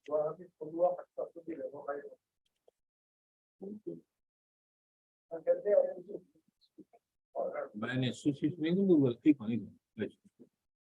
By an association in the name and style of Guwahati Tholua Shak Pasoli Bebohai Committee. What is this? No, what is that? Committee is an, is it a registered association? Registered under what? How do you say so? No, no, this court is not going to do it. Because how can I make a person if you are not registered? No, how do you do? I have mentioned it. Mentioning it doesn't help. Where is that application? Sitting application. You have enclosed the application? No. No, it's an affidavit will be, madam. No, no. Where is the application? My application is 14121. Yeah, could you be paper? But- Sir, it is a copy.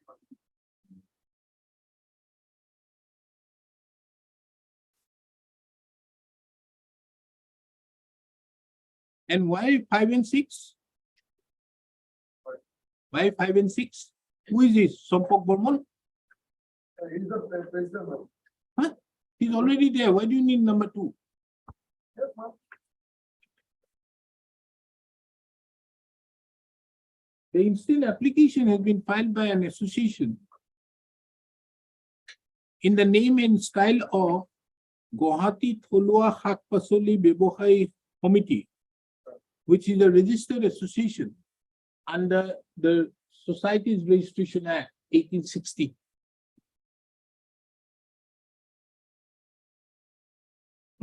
It is the case of the said applicants that the respondent authorities that any relief so granted in the instant petition would seriously impair and affect the right to carry on the trade by the members of the said applicant association.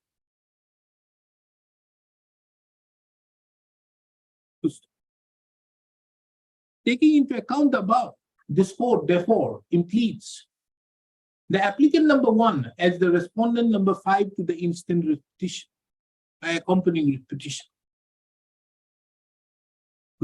The registry shall make necessary correction of the reports on the basis of the same of the instant order and also shall update it in the CIS.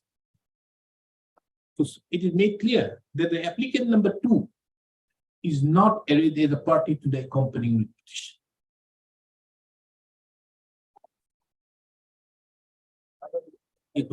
Number petition. Mr. B.D. Goswami, the learned counsel appearing on behalf of the newly impleaded respondent number 5, submits that he requires 2 weeks' time for filing the affidavit. On the other hand, Mr. M.J. Barua, the learned counsel appearing on the petitioner, have been expressing urgency in the matter. My lord, one order is that that's the complaint. So I have to- Taking into account the above, the respondent number 5 is directed to file the affidavit by 13th of October 2023.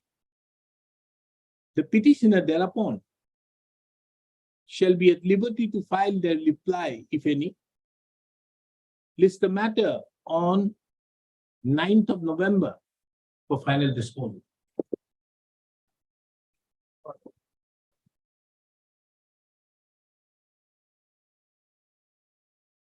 The move on in the case, which I found, basically, Here the question was what is the meaning of issue of excise? Whether it would include all these education sets and all. Because in that context, my lord, government is not. And my lord, the EDF for the case, my lord, there was a constitutional amendment. And my lord, GST is, and some benefits which were earlier enjoyed under the alias and excise act, we can not in that one. In our case, my lord, it is not the case of the government of Assam that benefit enjoyed under 9(4) regime, that they will not be entitled. Even if the lordship would kindly look at the facts of the Deepak Poddar case, here also, my lord, it was the authority, the district level authority did not give that eligibility set. So then, my lord, can approach one. On the contrary, in our case, my lord, though originally the benefit flowed from section 9(4), now subsequently our claim is based on section 109(4) of the Act. Rate with the scheme of 2022, my lord.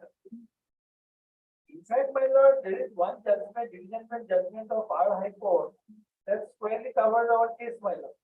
No, but in Deepak Poddar, paragraph number 4, Yes, it has been categorically mentioned that the eligibility certificate was granted. my lord. No authorization was not given. Here also, your certificate of entitlement is not being given. Here, what has happened, my lord? Under the, up to my lord, the coming in the force of the VAT Act, everything was okay. Now, with effect from 1/5/2005, now the entitlement, it's not that they have not given, it's not their case that I have not entitled. They have not considered our case. It's not that any black and white, any order has been passed, wherever our entitlement has been refused or denied. They have not passed any order. It is required to pass an order. Of course, my lord, under this scheme of 2005, they are bound to pass an order. Where? Yes. So lordship will kindly come to that scheme, my lord. We have annexed in our executive reply at page 144. Running page 144.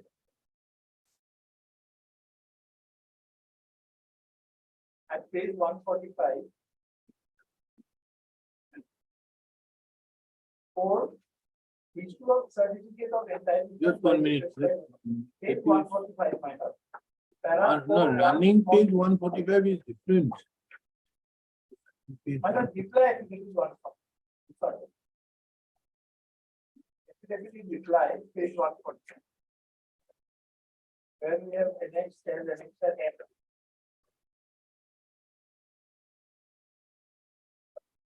Relevant page is at 145.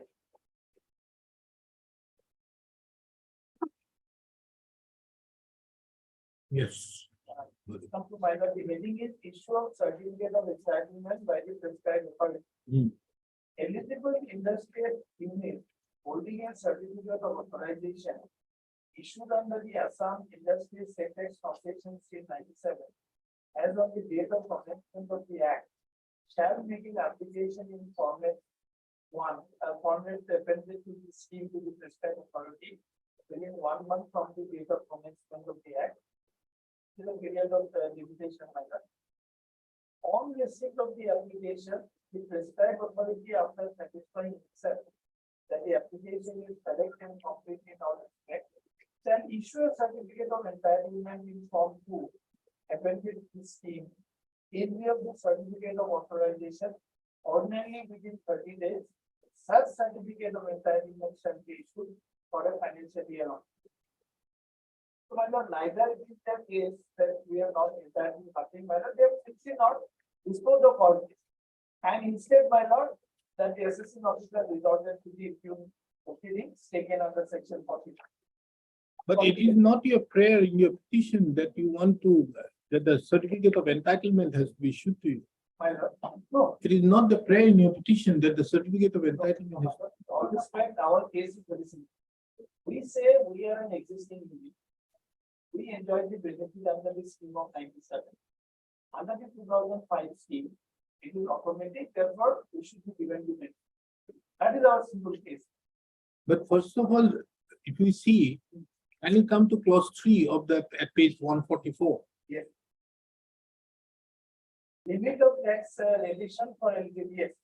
Whereas eligible unit registered under Assam Value Act, manufactured and the good in Assam, other than those declared above, are not eligible. 90%, 99% of the tax payable by such unit, according to its return in district of sales of service, manufactured in such unit shall be eligible for eviction or continue to be eligible for eviction until the amount of tax payable exceeds the unable quantum of monetary city or extended unexpired period of the eligibility. We have read only up to 2005, my lord. But here is the case where you have manufactured the goods, My lord. where you have manufactured any goods. Yes. Where you are not manufacturing. No, no, my lord, that's not the issue. I think somewhere we have not been able to, my lord, maybe I have not been able to myself. I said clear my thought. Our case is very simple. We say we were an eligible unit under the 97 scheme.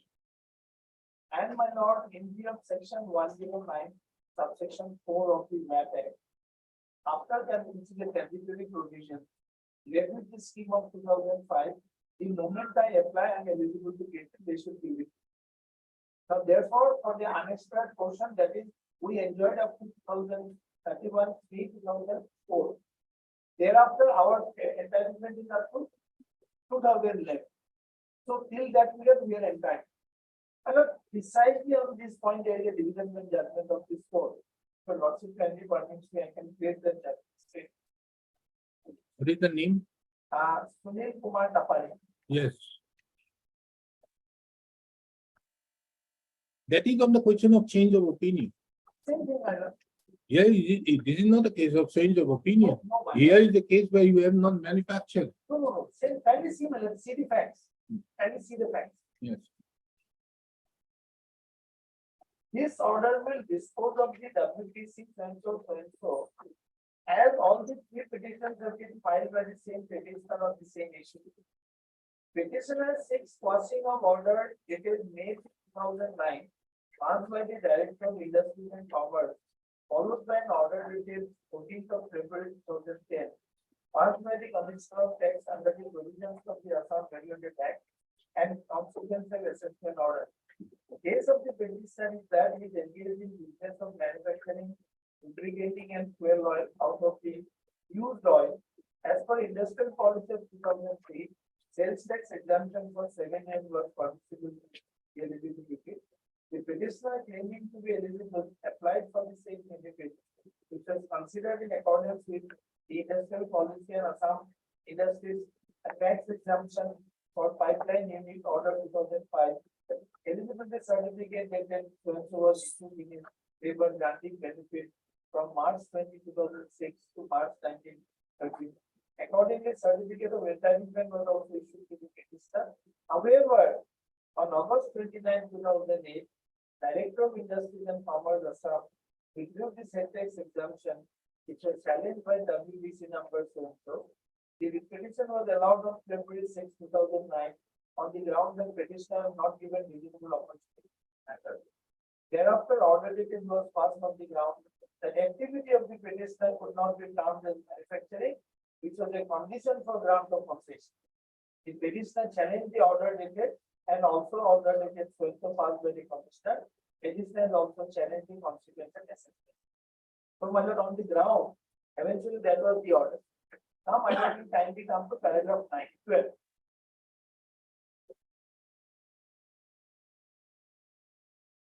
Unless, my lord, there is a fraud or misstatement or suppression of material fact, this change of opinion or whatever it is cannot be resolved. In fact, the division bench had later on taken up this very judgment in the case of Free Industrial Enterprise was the state of Assam, where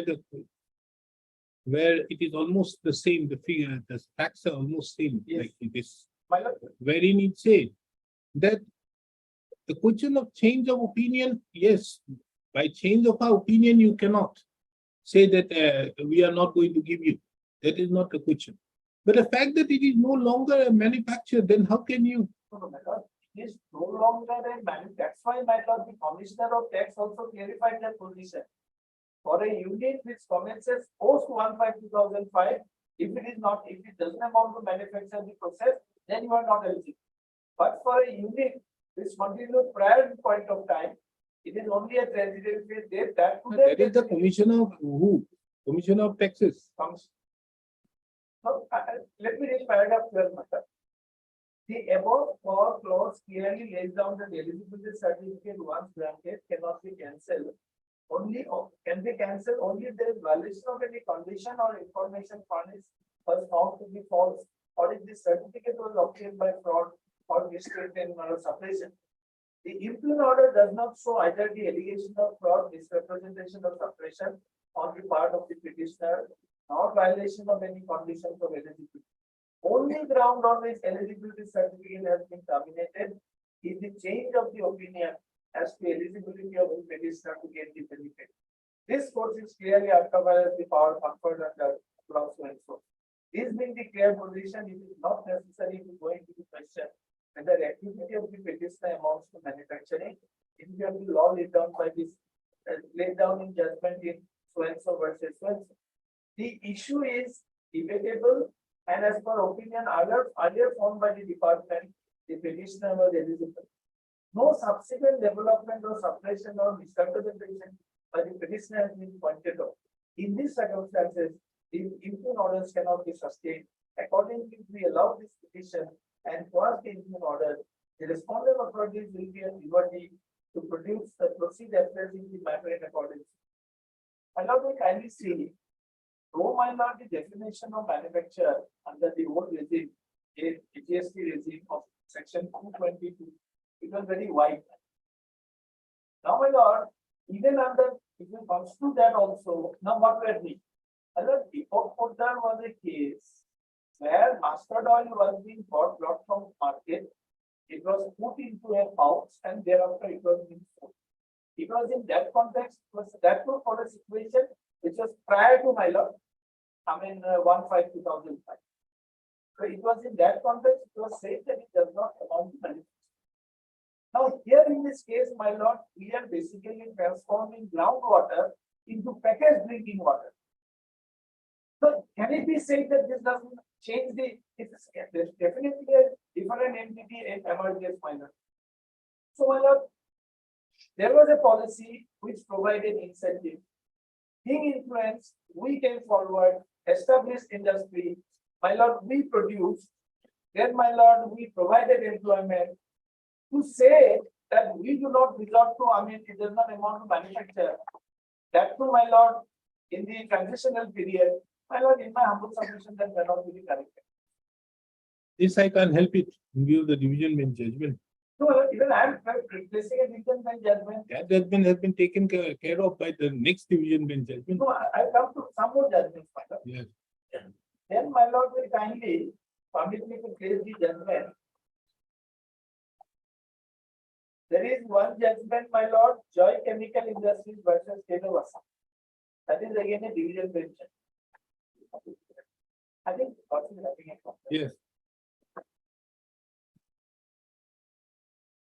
Now, paragraph 2. In WPC number 1683 of 2012, petitioner challenged order dated 28/8/09. Passed by the Commissioner of Tax, Guwahati, under section 105 of the Assam Value Tax Act, holding that process of production of soapstone, powder from soapstone did not amount to manufacture for the tax benefit under Assam Industry Tax Exemption for Pipeline Order 2005 and consequential order dated 3/3/2010, declining to renew the certificate of entitlement. Now, same ground, my lord, that it doesn't amount to manufacture. Then, my lord, will kindly come to paragraph 6.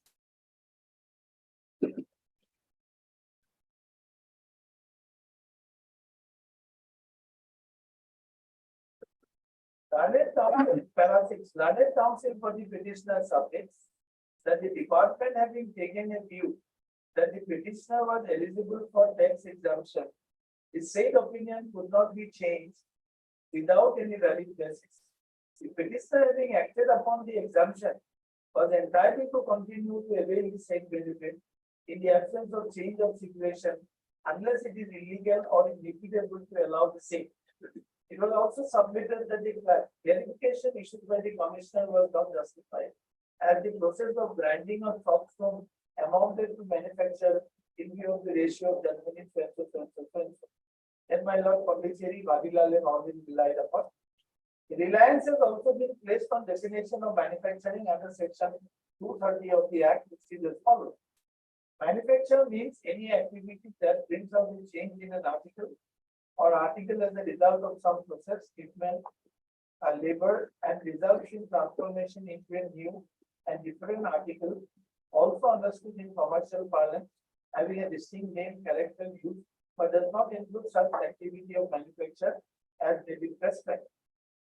Para 9. The question for consideration is whether department having once held the process undertaken by the petitioner in the manufacturing, the renewal thereof could be declined merely by change of opinion on a debatable issue.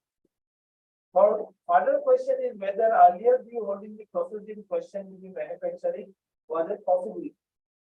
In the recent order that is when so, considering the issue in identical circumstances, the context of clause 12 of this when so it was observed. The above clause lays down the eligibility certificate. Once granted, can be cancelled only if there is violation of the condition or informal information furnished was found to be false or if certificate was obtained by fraud, misstatement or suppression. The interim order does not show either allegation of fraud, misrepresentation, or suppression on the part of the petitioner, nor violation of any condition of eligibility. Mr. Chaudhary, Certificate Mr. Chaudhary, did you say that in view of 1094 or 1094 overrides the definition of manufacture in terms of section 230? My lord, Would you say that? bad. No, it's not a question of overreaching or No, overreaching. no, because It you is the see, legislative scheme under the VAT regime, in terms of section 1094, that is units which was earlier enjoying the benefit, they will continue to benefit for the unexpired amount or for the period. that is why. Yes. Is it your submission that 230, Or rather, irrespective of 230? no, my lord, rather I will submit an exception to the definition of 230 has been carved out by the 109. That is, So irrespective of 230, yes, exception has been carved out. 1094 overrides Yes. and holds back or brings the definition of Yes. manufacture back to Yes. that. But the idea is despite 230 definition, the entitlement will not be fettered. Because of 109. It will not be fettered. And for an Then why, then why, process which starts post 1/5/2005, 230 will apply with full vigor and force. then why the eligibility or the authorization certificate or the entitlement certificate is every year basis? No, every year basis is my lord. No, my lord, because the quantum is involved, my lord, amount. So they cannot exceed that. No, then That's also, it, my lord, that's it, no. That is what the irrespective of the regulator amount, they may, every year they may put it, they are not putting it every year, that this is the amount, no. No, my humble understanding is that is only a regulatory mechanism. That has got nothing to do with the entitlement. That's a regulatory mechanism. No, if it is an exemption scheme, you have to follow each term of the exemption. End of the day, when my lord, exemption is given at the cost of the executive. Now, exemption always has a purpose or objective to achieve. Now, in this case, the objective is, my lord, because these areas were backward. Therefore, if industrialization takes place to generate employment, etc. So, my lord, it has a purpose. So, to achieve that purpose, now that is why, my lord, the promissory estoppel aspect comes. Now, my lord, if a promise is given, pursuant to a promise, if an unit, my lord, sets up a unit, Tomorrow, the period is going on, say the initial exemption was for a period of 10 years. At the end of 5 years, perhaps, my lord, it cannot be done. But when GST regime was brought in, that was a different thing altogether. There was a constitutional amendment. No, There but was- here the VAT has brought it. No, that's a 109 doesn't take away my right, my lord. It recognizes my right. No, GST also 174 reserves the right, but if it is not otherwise, it's taken away. So if your lordship will kindly permit me to, my lord, read that notification. In exercise of the power conferred by subsection 4, that 2005 scheme.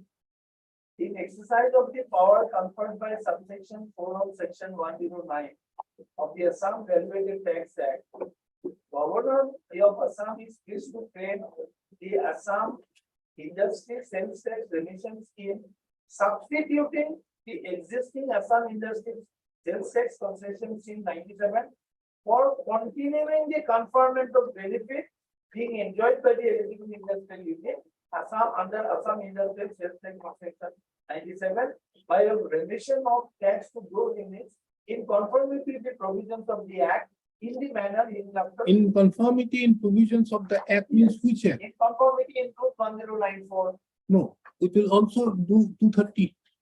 That's why. Unless 230 overrides 230, unless 1094 overrides 230. So, my lord, I will not say it override. I will say 109 carves out an exception.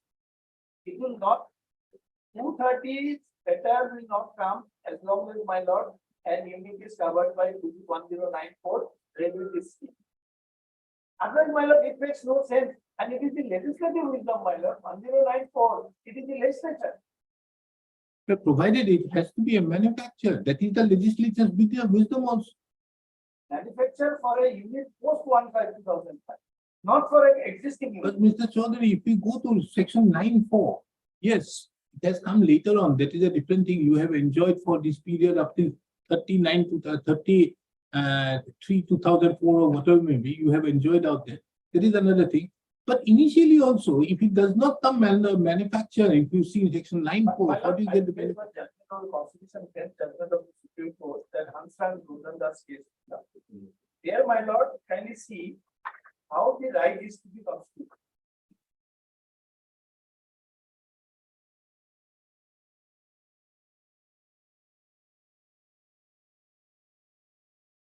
Yes. Yeah. My lord, we kindly have 1970 Supreme Court 755. Okay. My lord, paragraph 5, it's a big paragraph. But I will not trouble your lordship with the whole paragraph 5, if the lordship kindly skip over to the next page. Yes. Just, my lord, before the subpara ends, a sentence starting with, it is well established. It is well established that in a taxing statute, and the lordship paragraph 5, next page. Yes, it was contended on behalf of the respondent, the object of granting exemption was to encourage the formation of cooperative society. Is it? No, that paragraph, yes, madam, Yeah. something down below. The somewhere policy. about, it is well settled, well established that in a taxing statute, Yes. it is well established that in a taxing statute, there is no room for any impediment. But regard must be had to the clear meaning of the word. The entire matter is governed only by the language of the notification. If the taxpayer is in plain terms of the exemption, it cannot be denied its benefit by calling in any aid and supposed intention of the exempting authority. If such intention can be gathered from the construction of the words of the notification or by necessary implication, therefore, the matter is different, but that is not the case here. So, madam, as long as my right to receive entitlement is concerned, we'll go by the notification, madam. If I come within the 4 letters of the notification, Notification means notification means, madam, the scheme. the remission scheme. The remission scheme does not say so, because the remission scheme says about manufacture. Emission scheme doesn't say about benefits. It is section 230, which brings in the concept of manufacture with a restricted meaning. Then, my lord, 222, which was there in the earlier list. Now, my lord, That part has already been taken care of by the legislature, including the, my lord, supported legislation by your framing the scheme of 2005. It clearly says, my lord, that the idea is to continue the benefit. And my lord, no qualification is there, unqualified. Has there been any qualification also that an existing unit will get provided they fulfill so and so, then also one can understand.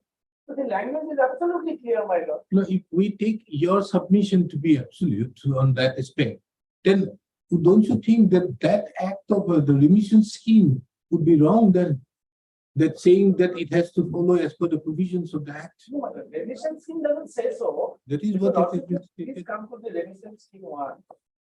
And The those page number units in 143. conformity with the provisions of the act. No, can you see my lord?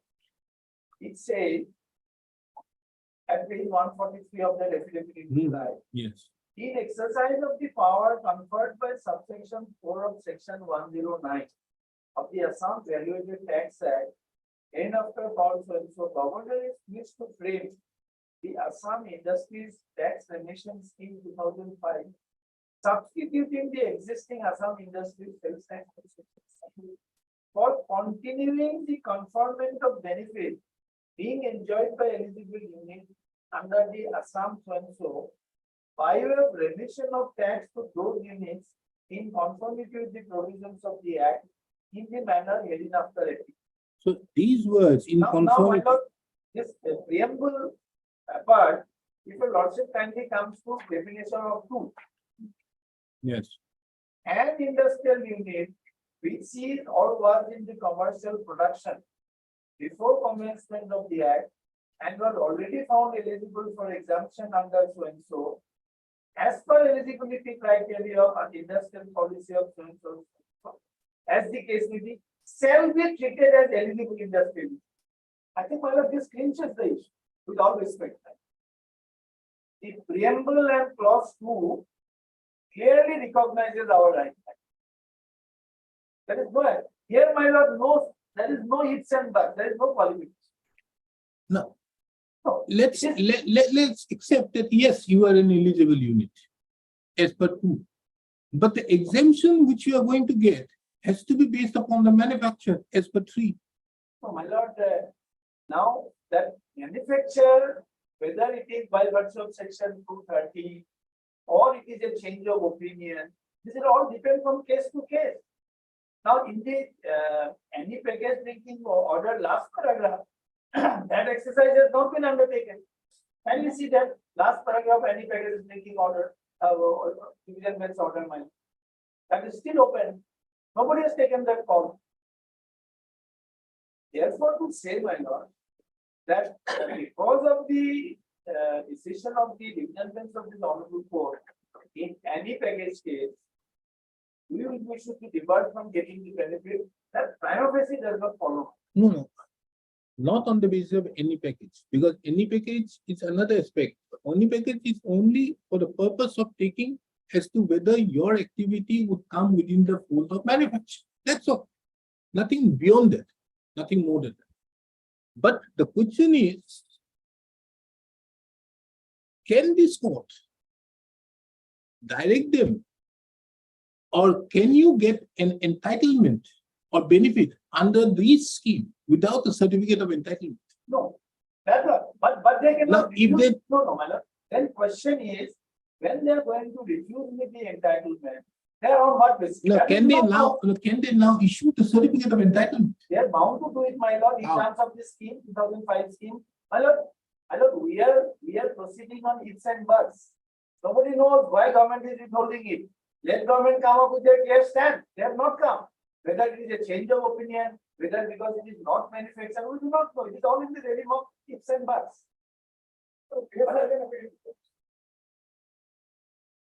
My lord, without even considering our eligibility entitlement or entitlement certificate, they file an affidavit. Well, why are they denying us? Then Let them come in. why haven't you not asked for the certificate of entitlement? We have asked for. Where? In your petition? No. That is not your case. No, we filed the application, my lord. No, you filed, What but you have is not their asked for fault? that relief, that the certificate of entitlement ought to have been granted. Or you have never asked from them the certificate of entitlement. I think my lord, they have made, my lord. You pointed out that tiny packaging association, the package drinking water body, association, they are also member of that. That one, we have specifically taken this point in the evidence. My lord, Now, I mean, later on now, have you changed the order? Tiny packaging. my lord will kindly come to page 31. This is our application of the report. Understood, but you have not sought for any relief as regards the certificate of entitlement. No, my lord, our responsibility ends as per the 2005 scheme. Hmm. The moment we file, my lord, of course, there is no specific prayer, but there are always, my lord, and or any other order that end of the day, my lord, is a 226 proceeding. You can always take note of that and direct it. My lord, that In the is- morning half, Mr. S. Sharma was showing me judgment. Don't give anything beyond what is being asked. Even in 226. And more particularly, that day I was reading through the judgment of State of Bihar versus Devendra Sharma. My lord, the most fundamental mistake is the taxing authorities have done in our system. Without deciding our issue of entitlement, they could not have made the assessment. That is a very fundamental wrong which they have found. My lord, our application at page 31 is pending. And going by the language of the 2005 scheme, more particularly paragraph 4(1), is automatic. They haven't decided, they haven't taken any call on that, and they have might not gone on to make the assessment.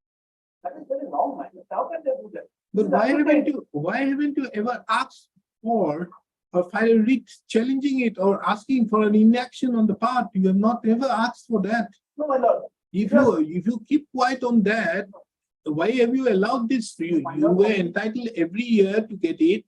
You are required out there to get it within 30 days. Why are you sleeping on that? Actually, my lord, the assessment order was passed on the last day Of of the period of limitation. Hmm. So there hardly any time was left for us to hesitate on those counts. Therefore, my lord, coming back to the merits of this case, my lord, I don't think, my lord, the manner in which our case has been dealt with could have been dealt. First and foremost, our application should have been disposed of. Then only they could have gone to take a call on the assessment, which there is not. Secondly, my lord, the paragraph 2 of the 2005 scheme leaves no room for any doubt that, my lord, an eligibility is under the 97 scheme. So far as entitlement is concerned, it is automatic. Only an no, formality is there. there is no quarrel that you will be eligible.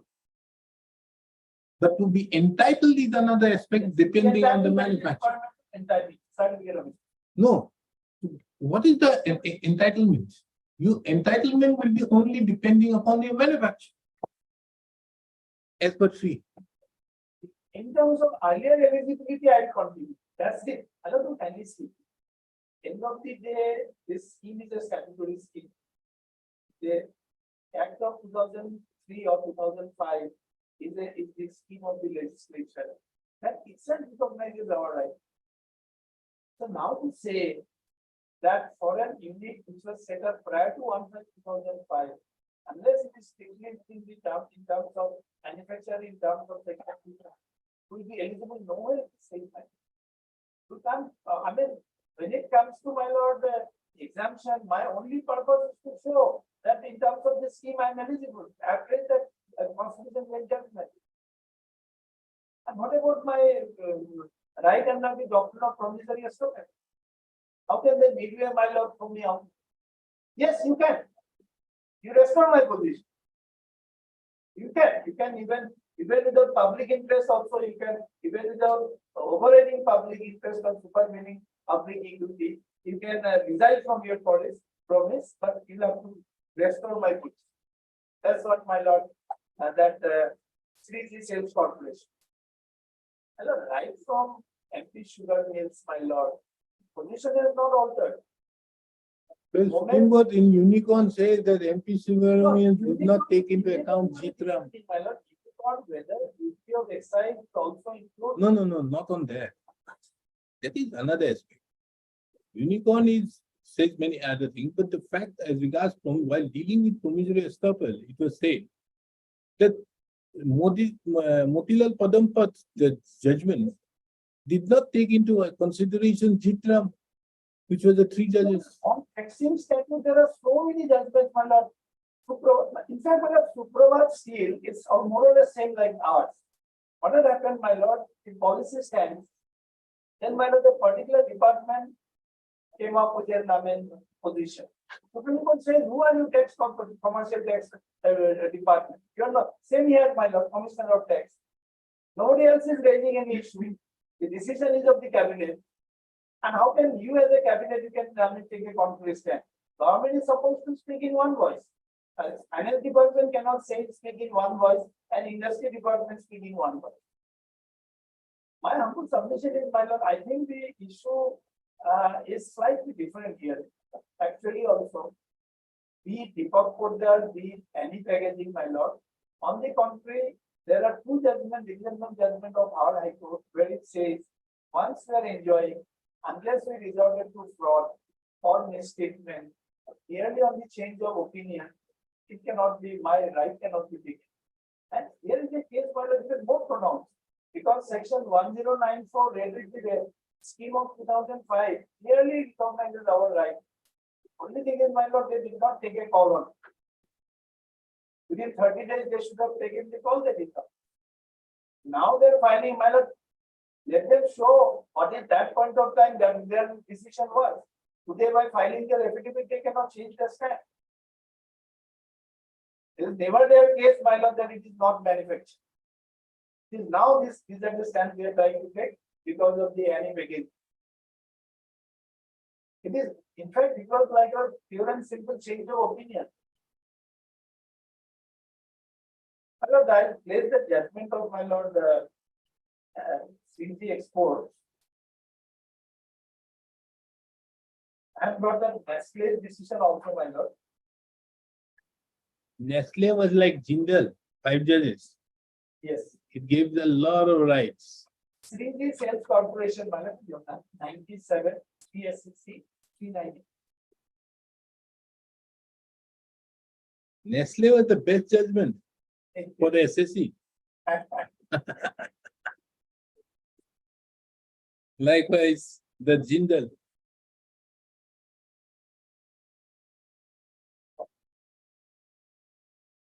My lord, the SSCs who are similarly situated like the petitioner, they all got the benefit, my lord. Even the other day we brought you also notice the order also.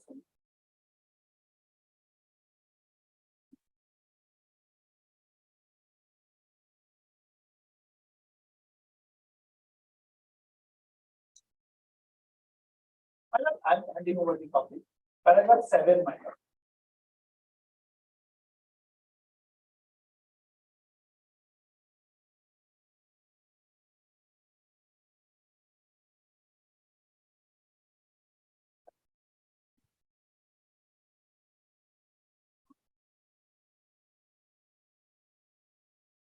Para 7.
Kindly come to para 47, my lord.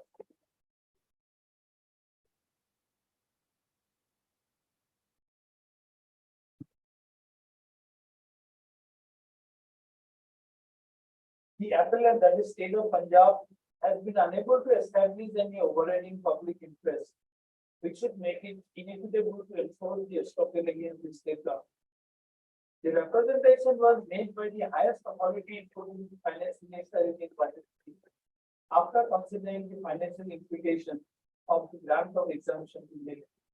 It was found that the overall benefit to the state economy and public would be greater if the exemptions were allowed.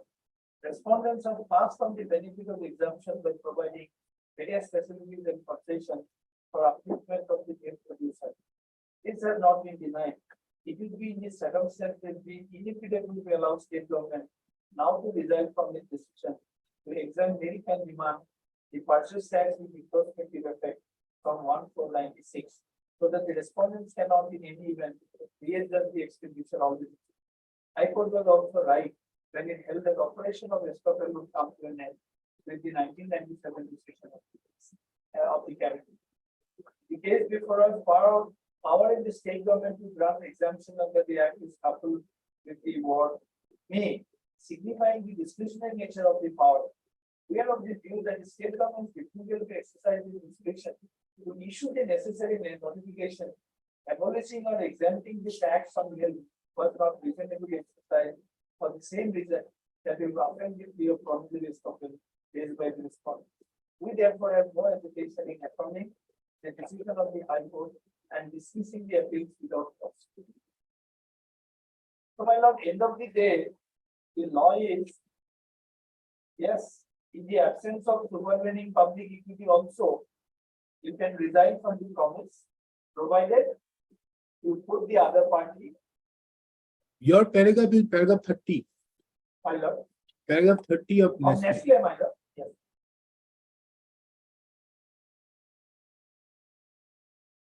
So much for the strength. The common limitation is, since the doctrine of promise of estoppel is an equitable doctrine, it must yield when the equity is so required, but it only if the court is satisfied on proper and adequate material placed by the government that overriding public interest requires the government should not be held bound by the promise, but should be free to act unfettered by it, that court would refuse to enforce promise against the government. No representation can be enforced which is prohibited by law in the sense that person or an authority making the representation of the promise must have the power to carry out the promise. If the power is there, then subject to the preconditions and limitations of the guardian, it must be exercised. Thus, if the statute does not contain a provision enabling the government to function, it will not be possible to enforce the application. Because government cannot be competent to a conflict with the statute. But if the statute confers power on the government to grant it, the government can legitimately be held bound by its promise to exempt the promise from the payment of sales tax. Therefore, my lord, law is well established by now. Now, only it's which is coming in the way is, my lord, that this definition of 230 related with the decision any package. Any package I have already explained. That was a case prior to, my lord, coming into force of the VAT Act. That may not have any relevance. In any case, my lord, the operative last paragraph of the judgment let the exercise to be done open. Even in that case, my lord, whether it has been followed up or not, of course, reviewers file details below. Now, here coming to the facts of this case, my lord, the statute 1094, pursuant to which the scheme has been framed, that itself recognizes. So your submission is any package is a case post that. However, prior to that is your case. And at that point of time, you were a manufacturing unit in view of the definition employed under the AGST Act, 220. which was wide enough. And by virtue of section 1094,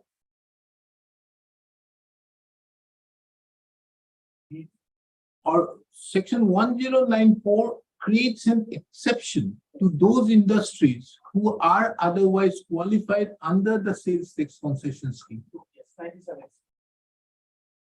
And by virtue of this, you can't import the definition of manufacture under 230. will not figure our time.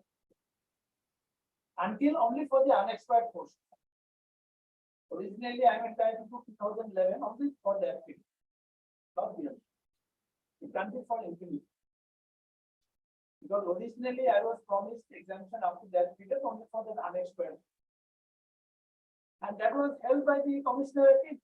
So the adjudication by the division bench in respect to any packaging cannot be, as regards manufacture, cannot be applied to your case. Because the definition of manufacturing is different. And if the case, in fact, these are the bad ones, that's all. That is what he is saying. That is why the definition was there, when the manufacturer definition was there, when any package was decided. That is what he is saying. He is saying that any packaging is the case post VAT.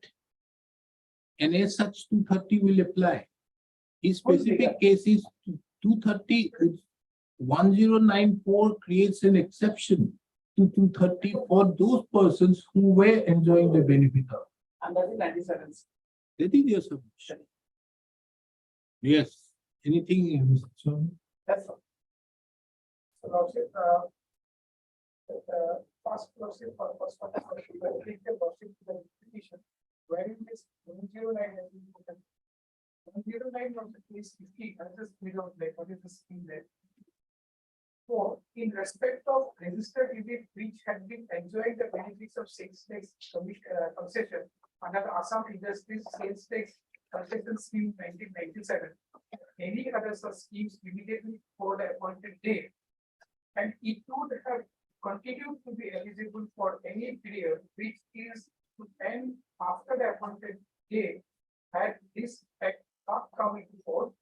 The important line is that the government may formulate appropriate scheme in conformity with the provisions of this act. So this act says about manufacture. So they'll have to make a scheme under the provisions of this act. So manufacturing is working as per the scheme. So conformity with the provisions of this act to substitute the same scheme for the period commencing on or after the appointed date. So that means that it specifically says that the scheme has to be as per the conditions and terms and conditions or the provisions of this act. So this act provides the definition of manufacturer. So in the scheme also the definition of manufacturer is there. So manufacturer is basically there in the act as well as the scheme. Now, Lordship, I'll take your Lordship to our affidavit. The affidavit which is filed by this has not been replied to those. Affidavit filed by online number 2 and 8. Yes, tell me.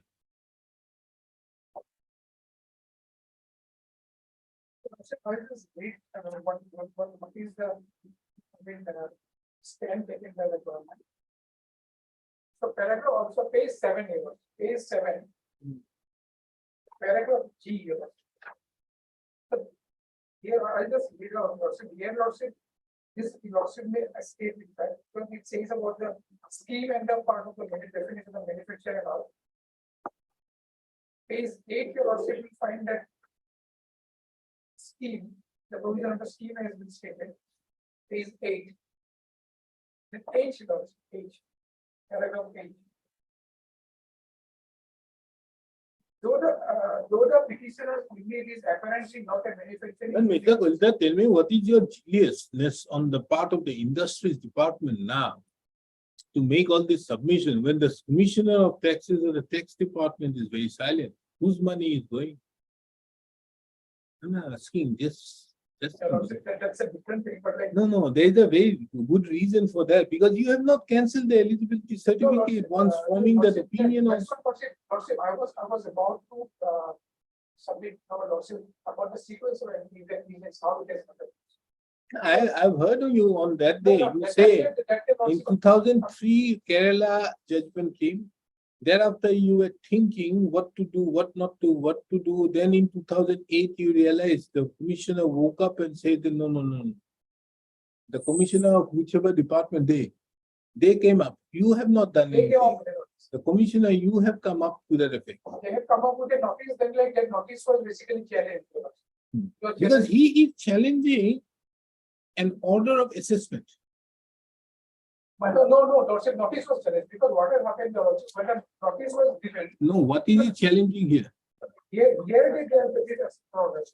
No, why I'm saying is, what is the challenge? Pause and set aside the impugned order dated so and so. Yeah. And directing for granting full relief to the petitioner as allowed by the respondent number 5 in its reasoned order dated so and so. Respondent number 5 is okay. But here he is asking for an order against that. Correct.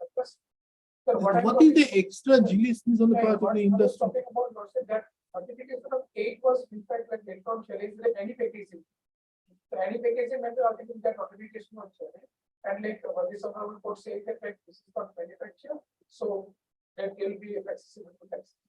Now the only thing is that was said the situation even said I was talking about that when 8 notification notice was issued, then the case they come for this honorable court. Then 13 when the judgment was passed in any effect in the casing matter, then immediately the road the reassessment notice was given again by the tax department. And they were asked to come before this tax authority for the hearing. If it did not turn up, then this order was passed. That 14 order was passed. This is a reassessment or a revision? Yes. No, it's a revision. No, revision was filed later on. So initially reassessment notice was given. Then they did not go there or they were not present there. This is a reassessment proceedings. No, my lord, initially there was a reassessment order. Then they were preferred in appeal, which was in our favor. Then they went with appeal in division. So they went for a reassessment. There was a reassessment proceedings by them. Yes. Initially, So there was an assessment done earlier. reassessment. Initially benefit was given, then reassessment was done by invoking section 1. So at that point of time, like when this revision was allowed, then immediately they have come before the Supreme Court, and there was a stay on that. Stay of what? Stay on the further proceeding of the no, stay of the yes, that was the further So proceeding. the stay was against them. Yes. Now, how are you involved? So we have issued a bond notice again notification of 2011. Verifying that.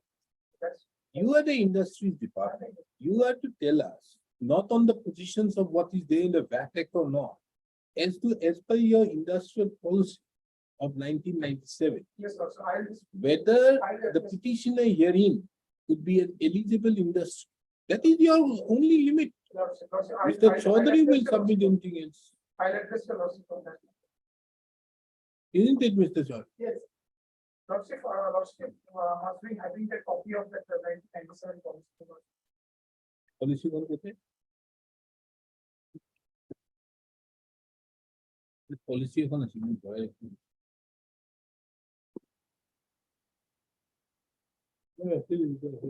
That small copy of that was there. They have annexed in that, my lord, affidavit in reply. No, industrial policy, no. That is not there. Policy.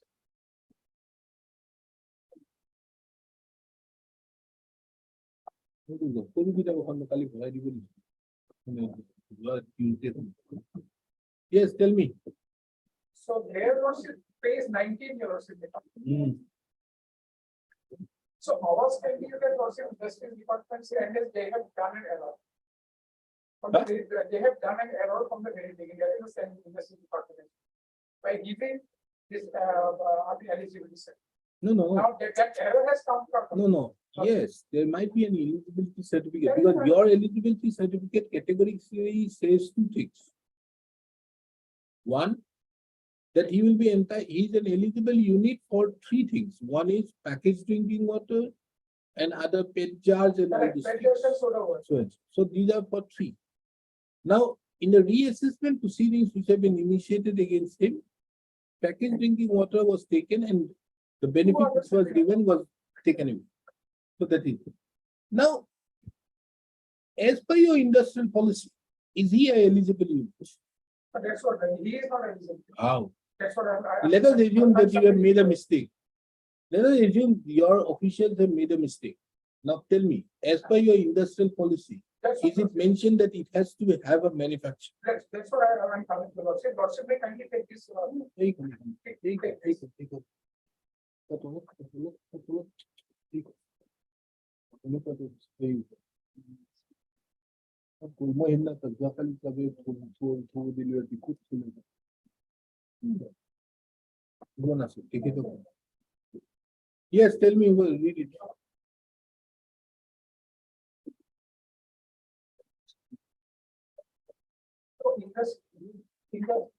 Yes, others may go, huh? Others may go.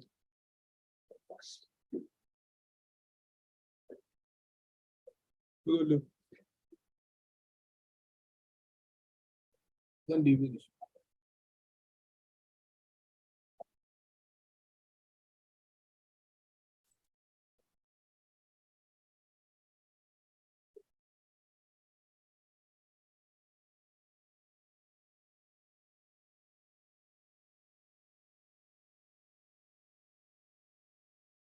Wait, from the last one today, you don't hate to find it.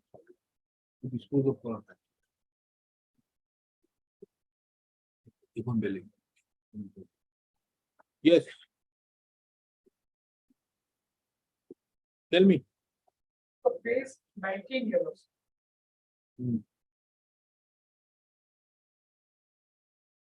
Yes, Base 19. you are into this finished product. Finished product.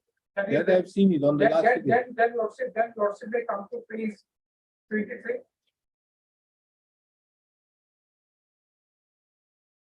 Age? 23 euros. Yes. Phase 23, 5.4 sales tax exemption. So here also, lordship, all new units and existing units going in for expansion, diversification, organization will be granted sales tax exemption for a sale of finished products. So that is there, lordship, finished products is there. So sales tax is exemption of sales tax is only on finished products. So they will be getting the benefit of finished products, Finished products. but not on purchase. Not a purchase of raw material. They will get. And finished.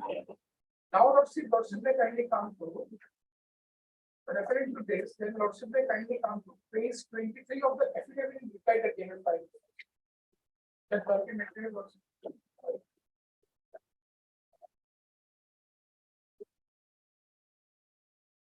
Yes. Phase 23 lordship may kindly come. So this is the scheme under that policy, lordship, 1997 policy. These are tax submission policy, scheme. Phase Yes. 23 years. Hmm. So I'll take a lordship to that short title and application. There lordship will find number 3, serial number 3. The scheme shall apply to the industrial units situated in Assam, which are considered eligible for sales tax exemption on purchase of raw materials within the state of Assam, and also on the sales of finished products manufactured in such eligible units in the state of Assam, and in the course of the interstate trade and commerce, which with reference to the 1997 incentive scheme formulated in pursuant to the industrial policy of 1997. Then it specifically says. But therefore, Mr. Chaudhary makes a specific submission. Correct. That look here, as per 222 of the AGST Act 1993, which had a wide definition, I was a manufacturing unit. That's for that. Any packaging is the case which comes after the 2005 Act. And as such, I may not be a manufacturing in terms with 230, but I am a manufacturing as per 222. That is his argument, lordship. What I am submitting is that, what I am submitting is that what I am submitting that as per this policy also, as per this scheme also, it was actually not entered. Oh. And there was an error committed by the department. That is my submission. And lordship, after that bottom part also, the case laws have been given. There are some case laws have been given. Case law commissioner so and so in the scheme itself. this one case has been given, the second line lordship, the effects could observe manufacture in its ordinary connotation signifies emergence of new and different goods as understood in the relevant circles. The incentives provided in the industrial policy resolution of the Odisha government that is so and so are made only for those industrial units which are engaged in the manufacture or production of goods. This is as far as Odisha case is concerned. That's page 24 your lordship is fine. The use of the expression purchase of raw materials in the resolution itself shows that what are ultimately produced are goods different from the raw materials used. Similarly, the repeated use of the expression finished products and the grant of exemption in the case of small scale industries, both in respect of raw materials as well as finished products, indicates that the concessions at substantial cost to the public exchequer were being provided with a view to encouraging units engaged in manufacture or production of goods and not to help those units which merely engage themselves in some sort of processing, wherever the goods remain essentially with the same of goods. So manufacture that has to be there, that has been clarified in the scheme itself. Where? It has to be. No, Mr. Kulter, you are reading all these things. These are not part of the scheme. This is a book. No. All these. I started my practice with all this material. This is a part of this. It's a book where these persons have written. The scheme is this. The short title and all. This is a book where he has included the book.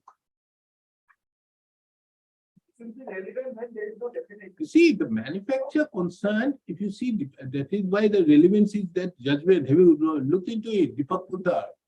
Yes, sir. Now, Deepak Poddar is relevant when you are arguing this because Deepak Poddar takes into consideration very important aspect that here is a case that the AGST Act, because this was prior to that act. The AGST Act stipulates that has a very wide definition. Wide definition means two things. It may be a case of production, it may be a case of manufacture, but manufacture, how it has also been given.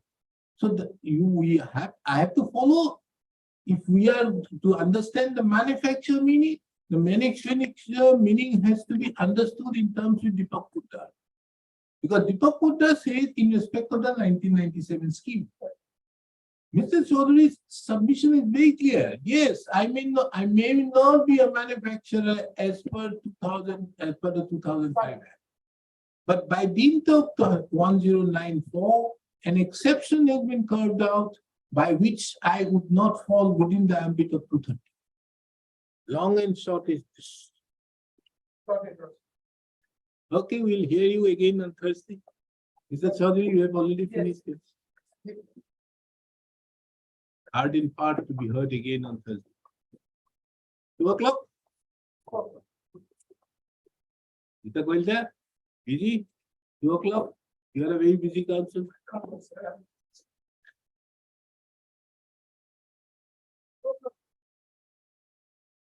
There is one judgment there, Mr. Chaudhary, you have a look at ArcelorMittal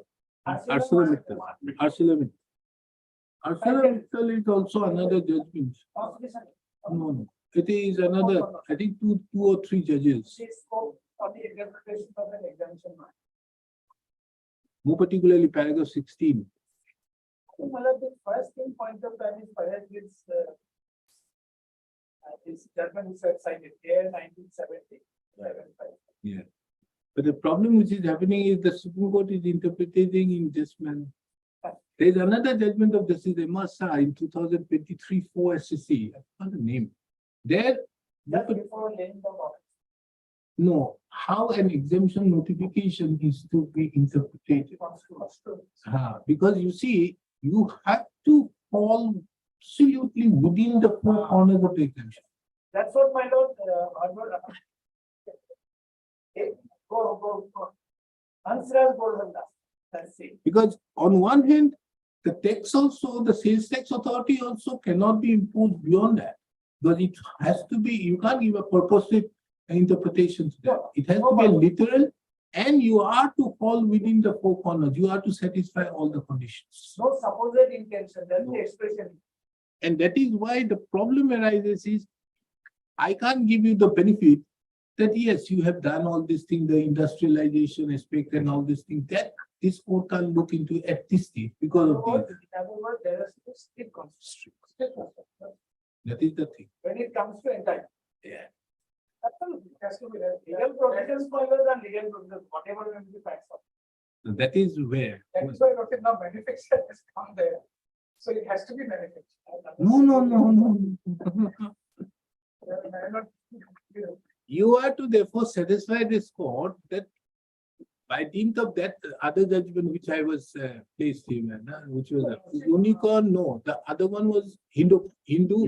Hero Photo, I've got it. Read that. I've got it. Now, can you make So out the Hero case? Moto- And more particularly, it is also this ArcelorMittal. The ArcelorMittal judgment is required to be looked into in a scape there, because what has happened in that case, it is a case of every time, because you see your scheme says about one thing, every year the entitlement or even the certificate of authorization has to be every year. Yes. And that is why it has been mentioned that a person may be eligible for an earlier year, may not be eligible next time. Look into that ArcelorMittal. There the Supreme And Court. also another thing is that now, We will hear you Thursday.